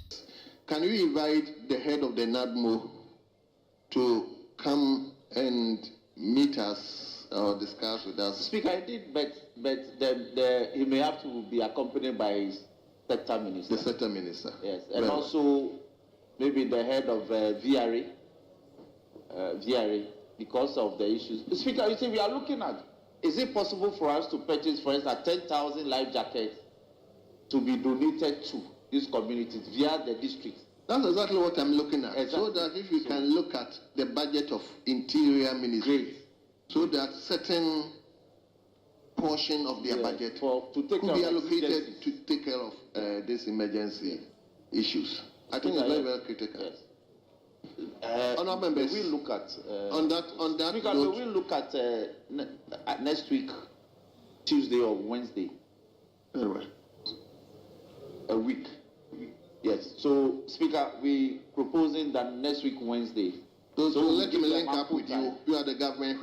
Let's link up with you so that Speaker, I'm guided. Meanwhile, in a separate statement on the floor, the MP for Nshai, so Dr. Stephen Amwa, expressed concern about rising unemployment. He called for entrepreneurship training to be introduced at the basic school level to help address the challenge. Mr. Speaker, the most needed solution, being the impact of this statement, is the advocacy for the inclusion of entrepreneurship as a core course in the junior high school, the academic curriculum, and as elective in the senior high school academic curriculum. Mr. Speaker, I have already taken the needed steps and have unofficially contacted the Education Minister, who has given me the needed warm and not the frigid reception, as he deems that as very integral in a developing economy such as Ghana. Business on the floor today was largely statements from some of the MPs. Government also laid before Parliament the terms of the debt restructuring between Ghana and the official creditor committee. Now, that paper has been referred to the Finance Committee for consideration and report. Parliament will continue with its sittings tomorrow, June 18, 2025, with some ministers, including the Gender Minister, line up to answer questions. From Parliament's House in Accra, Charles Osukumi for Channel 1 News. Supreme Court Judge nominee Justice Philip Bright-Mensah is calling for a complete overhaul of Ghana's jury system, arguing that the current structure has outlived its usefulness. Another nominee, Janapara Ajua Batels-Kojo, is proposing bold reforms to revitalize the Legal Aid Commission.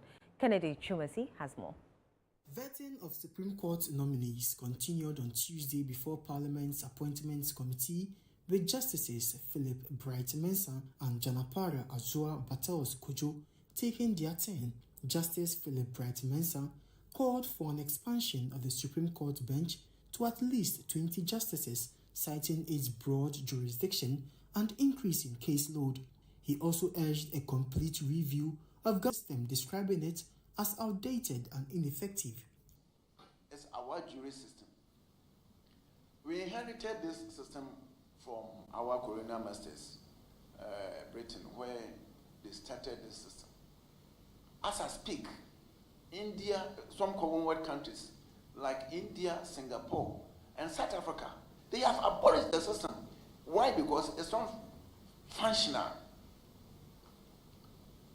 Now, our experience in our jurisdiction has shown that that system has outlived its usefulness.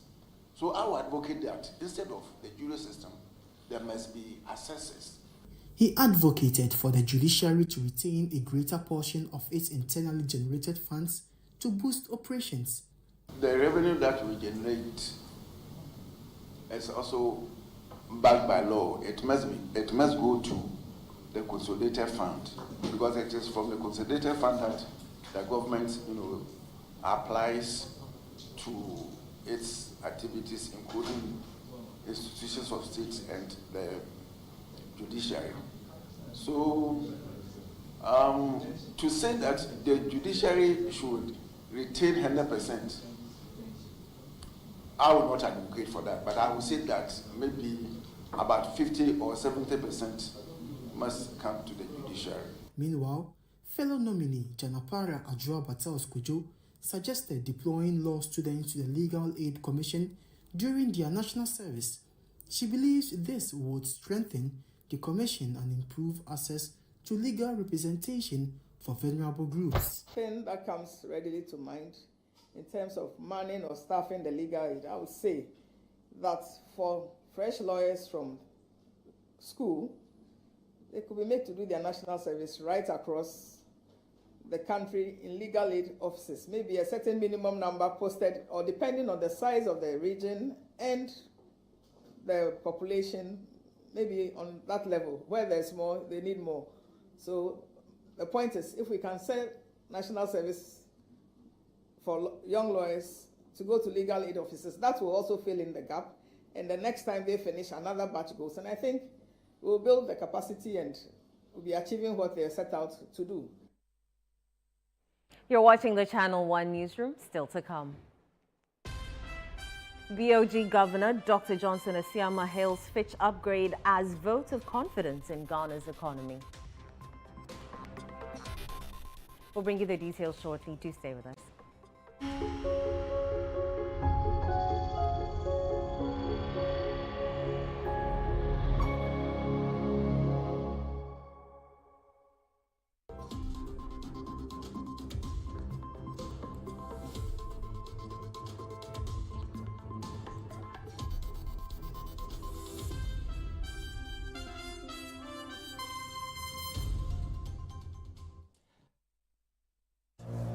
Yo, Green, you no go job.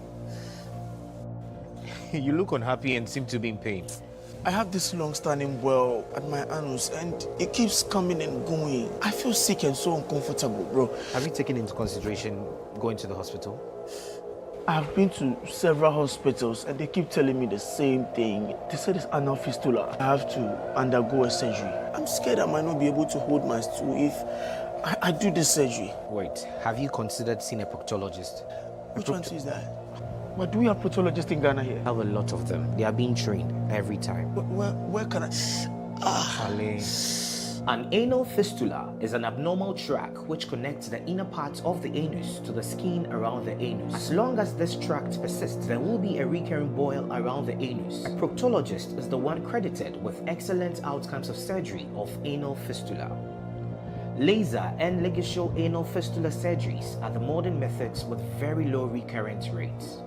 Visit Mwintuba Hospital and Coloproctology Center today or call us. Mwintuba Hospital, First Ghana Colorectal Center, in to serve a peculiar health need. She's coming. She's coming!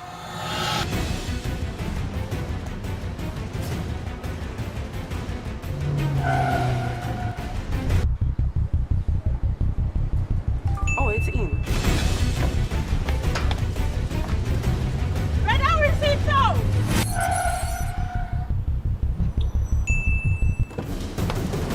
Boss, let's go back. Here, take this. She's coming. I know. Go to the pharmacy now.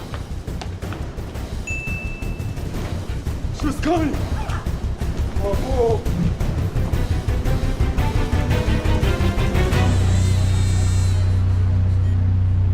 She's here. Pay faster, pay safer, and pay easy with Momo app. Download now and pay with the QR code, merchant ID, and so much more. After a long flight, Safari Homes gives you the peace to unwind. A short drive from the airport, convenient for all. For nature lovers, Safari Valley Resort is a hidden gem, surrounded by lush greenery and luxury amenities. A place where you can truly escape. Now, for water adventure, Aqua Safari Resort has it all. Jet skis, canoe rides, kayaking, and a visit to the estuary. And for more excitement, Safari Eco Park is the perfect place to get closer to some amazing animals. Visit Safari World in Ghana, together bringing you closer to nature.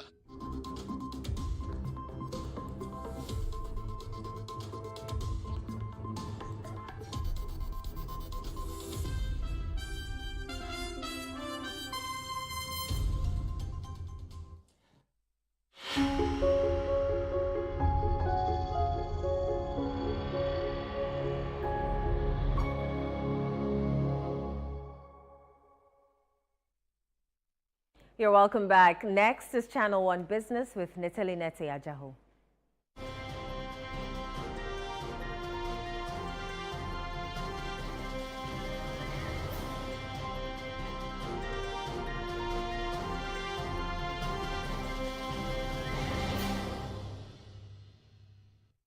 Channel 1 Business is brought to you by MTN and Ecobank. Every day, people have money emergencies. Mom, I need my school fees. Emergency. Mama, chop money emergency. Emergency. Catch it. I'm your rent. Emergency. Now, there's a new emergency number in town. More money, challenge and enjoyment. At the top life we got. Dial star 770 hash for all your money emergencies and chop life. Dial star 770 hash for money emergencies and get easy and quick access to your money, loans, and other banking needs. Ecobank, the Pan-African Bank.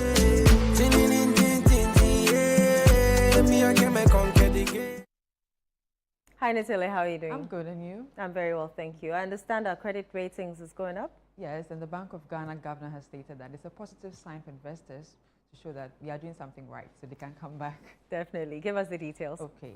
Now, Bank of Ghana Governor Dr. Johnson Esiama says Fitch Ratings' recent upgrade of Ghana's credit rating is a strong endorsement of the country's improving macroeconomic fundamentals and external sector performance. Fitch has revised Ghana's credit ratings from restricted default to B with a stable outlook. There's more in this report by Emmanuel Opon. The upgrade by the ratings agency follows progress in external debt restructuring, improved fiscal discipline, and strengthened monetary policy. Speaking at the Banking the Last Mile event hosted by the Ghana Association of Banks and Absa Bank Ghana, Dr. Esiama said the credit rating upgrade affirms the government's commitment to stabilizing the economy. And only yesterday, for some of you may have heard, Fitch has upgraded our sovereign rating once again. This is testament to the progress we're talking about. You just have to look at our external sector performance and be guided. Do not be driven by speculations. Do not be driven by what somebody said. The governor also assured that the country has built the needed buffers to withstand external threats to the economy, particularly from the Israel-Iran war in the Middle East. Let me briefly address a matter on the minds of many. This is the evolving geopolitical tensions in the Middle East, particularly the Iran-Israel conflict. While the Bank of Ghana is closely monitoring the situation and its potential impact on global energy markets, supply chains, and investor sentiment, I wish to assure the public that Ghana's macroeconomic buffers are stronger today than they have been in recent years. Our foreign reserve position, inflation trajectory, and fiscal adjustment efforts provide a solid cushion against this. Dr. Esiama added that the Bank of Ghana remains committed to a flexible exchange rate regime, one that is anchored in fundamentals, responsive to shocks, and supported by credible policy tools. Now let's bring you an update on how the currency is performing on the interbank market.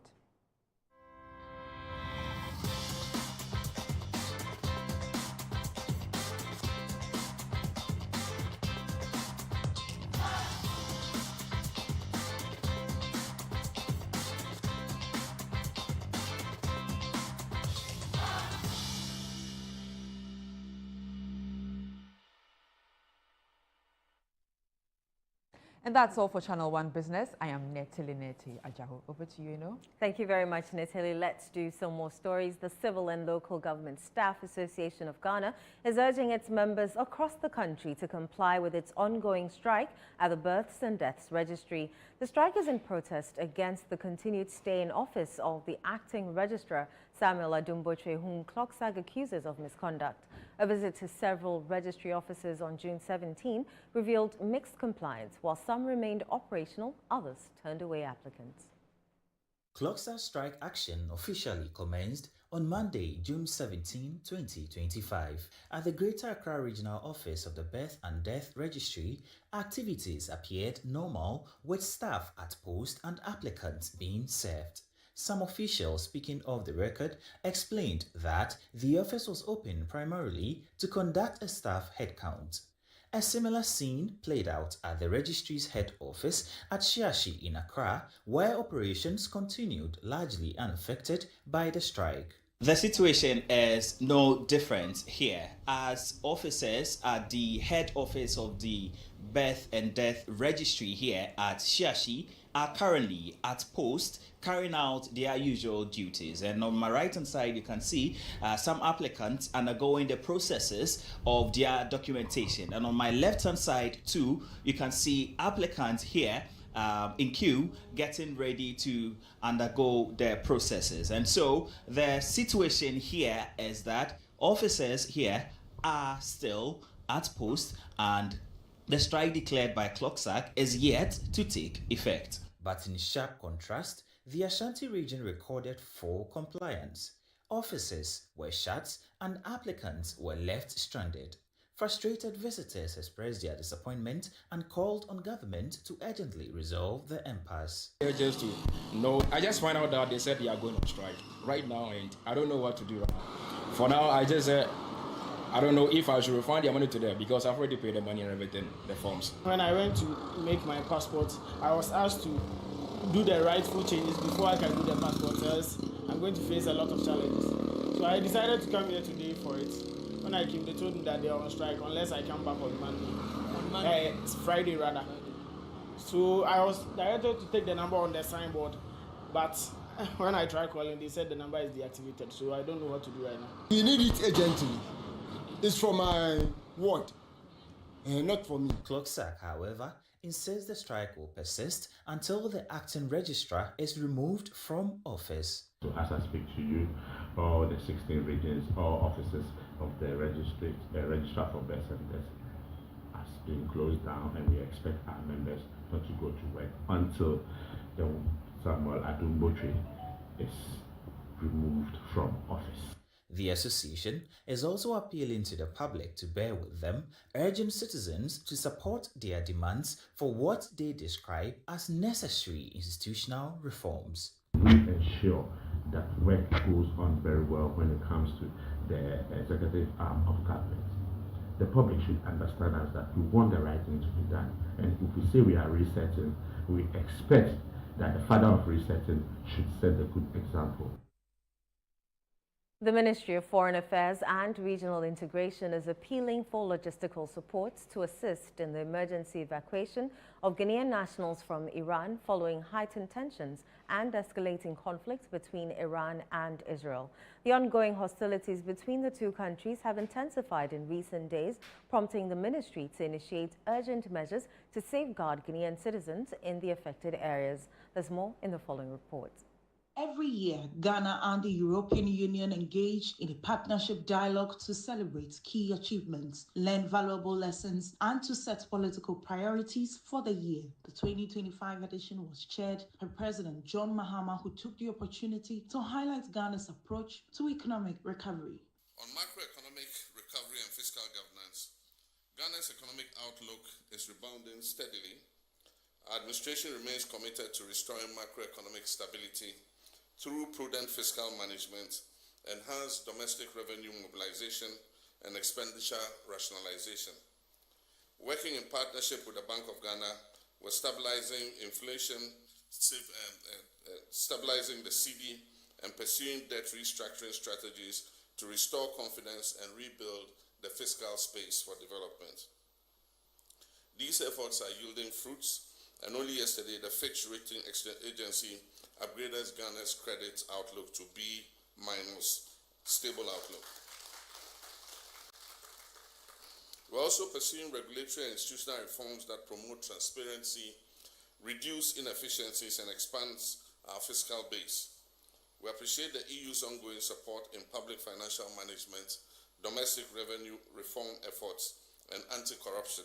The Foreign Affairs Minister urged for peace, sustained diplomacy, and a citizen-first foreign policy as he called for aid to protect citizens from high-risk areas. Distinguished ladies and gentlemen, we also appeal for your support in terms of logistics as we currently continue with our evacuation of Ghanaians in Iran and Israel following the unfortunate conflict that has erupted over the last few days. The minister gave an update on some embassies facing encounters over land disputes. I can confirm in the presence of the President that we have also resolved all outstanding issues with those of you who had challenges with the Lands Commission.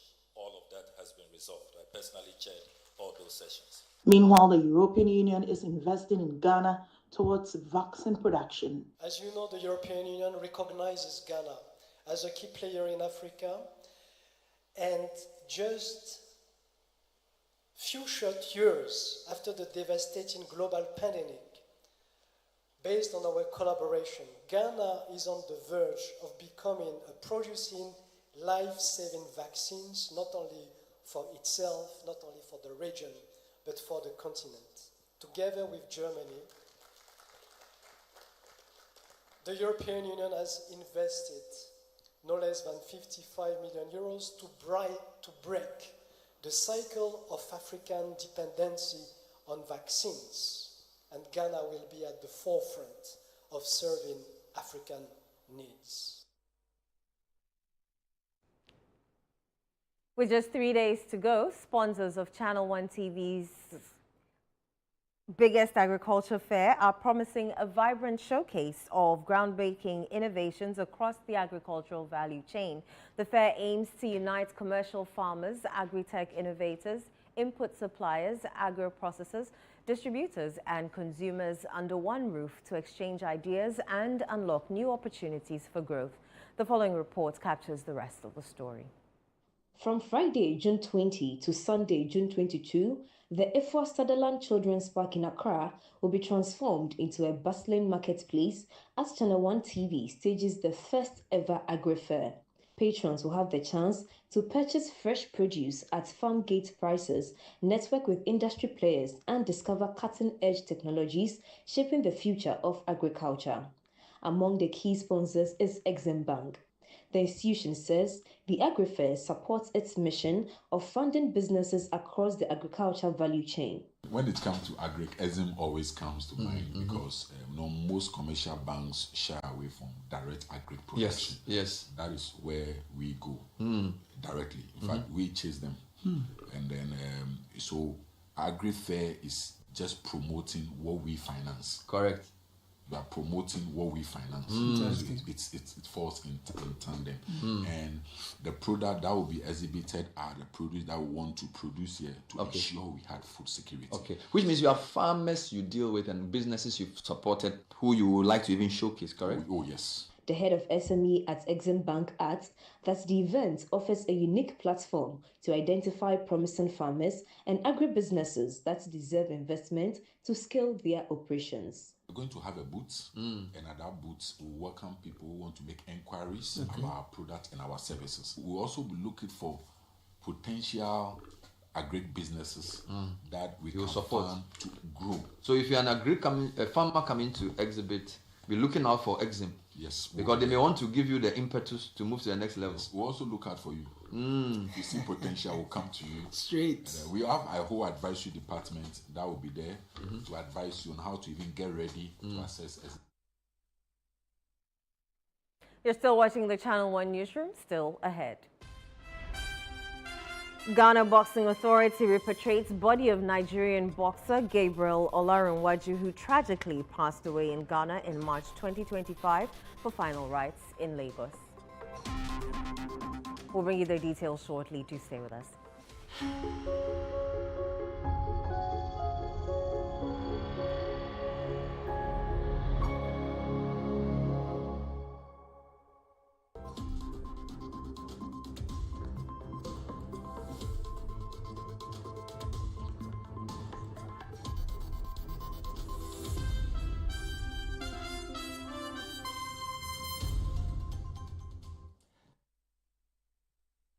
Went to get polytank. Oh, and you're a fan. Go straight. No, I want to left, right. That's right.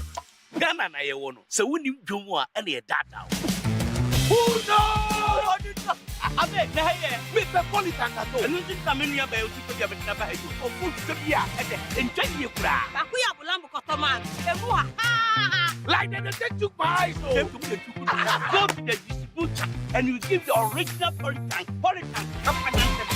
You get a sound? Polytank, Papananka Sankasa. Imagine a place where technology and compassion meet. A sanctuary of health, precision, and trust. At Olive Health Diagnostics and Imaging, we redefine excellence. From advanced ultrasound, X-ray, and CT scan services to accurate laboratory, cardiology, and dentistry, our mission is clear: to provide the care you deserve with accuracy, precision, and speed. Your trusted healthcare partner, Olive Health Diagnostics, always ready whenever you need us. Olive Health Diagnostics and Imaging, redefining excellence in medical diagnostics.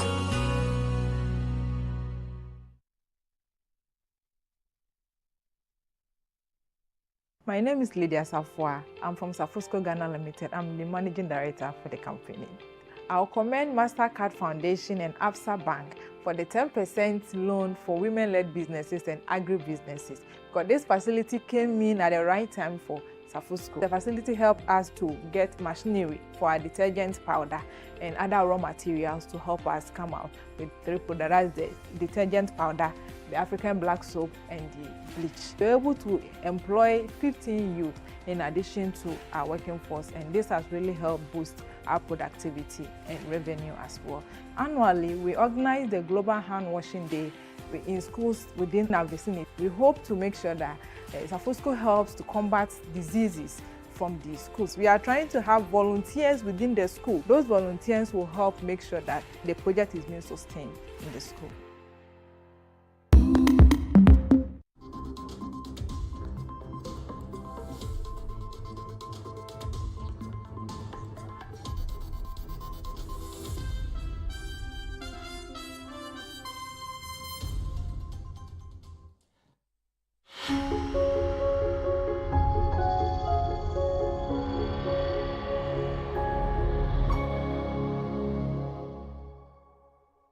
You're welcome back. Let's go to Channel 1 Sports with Benjamin and Ketia.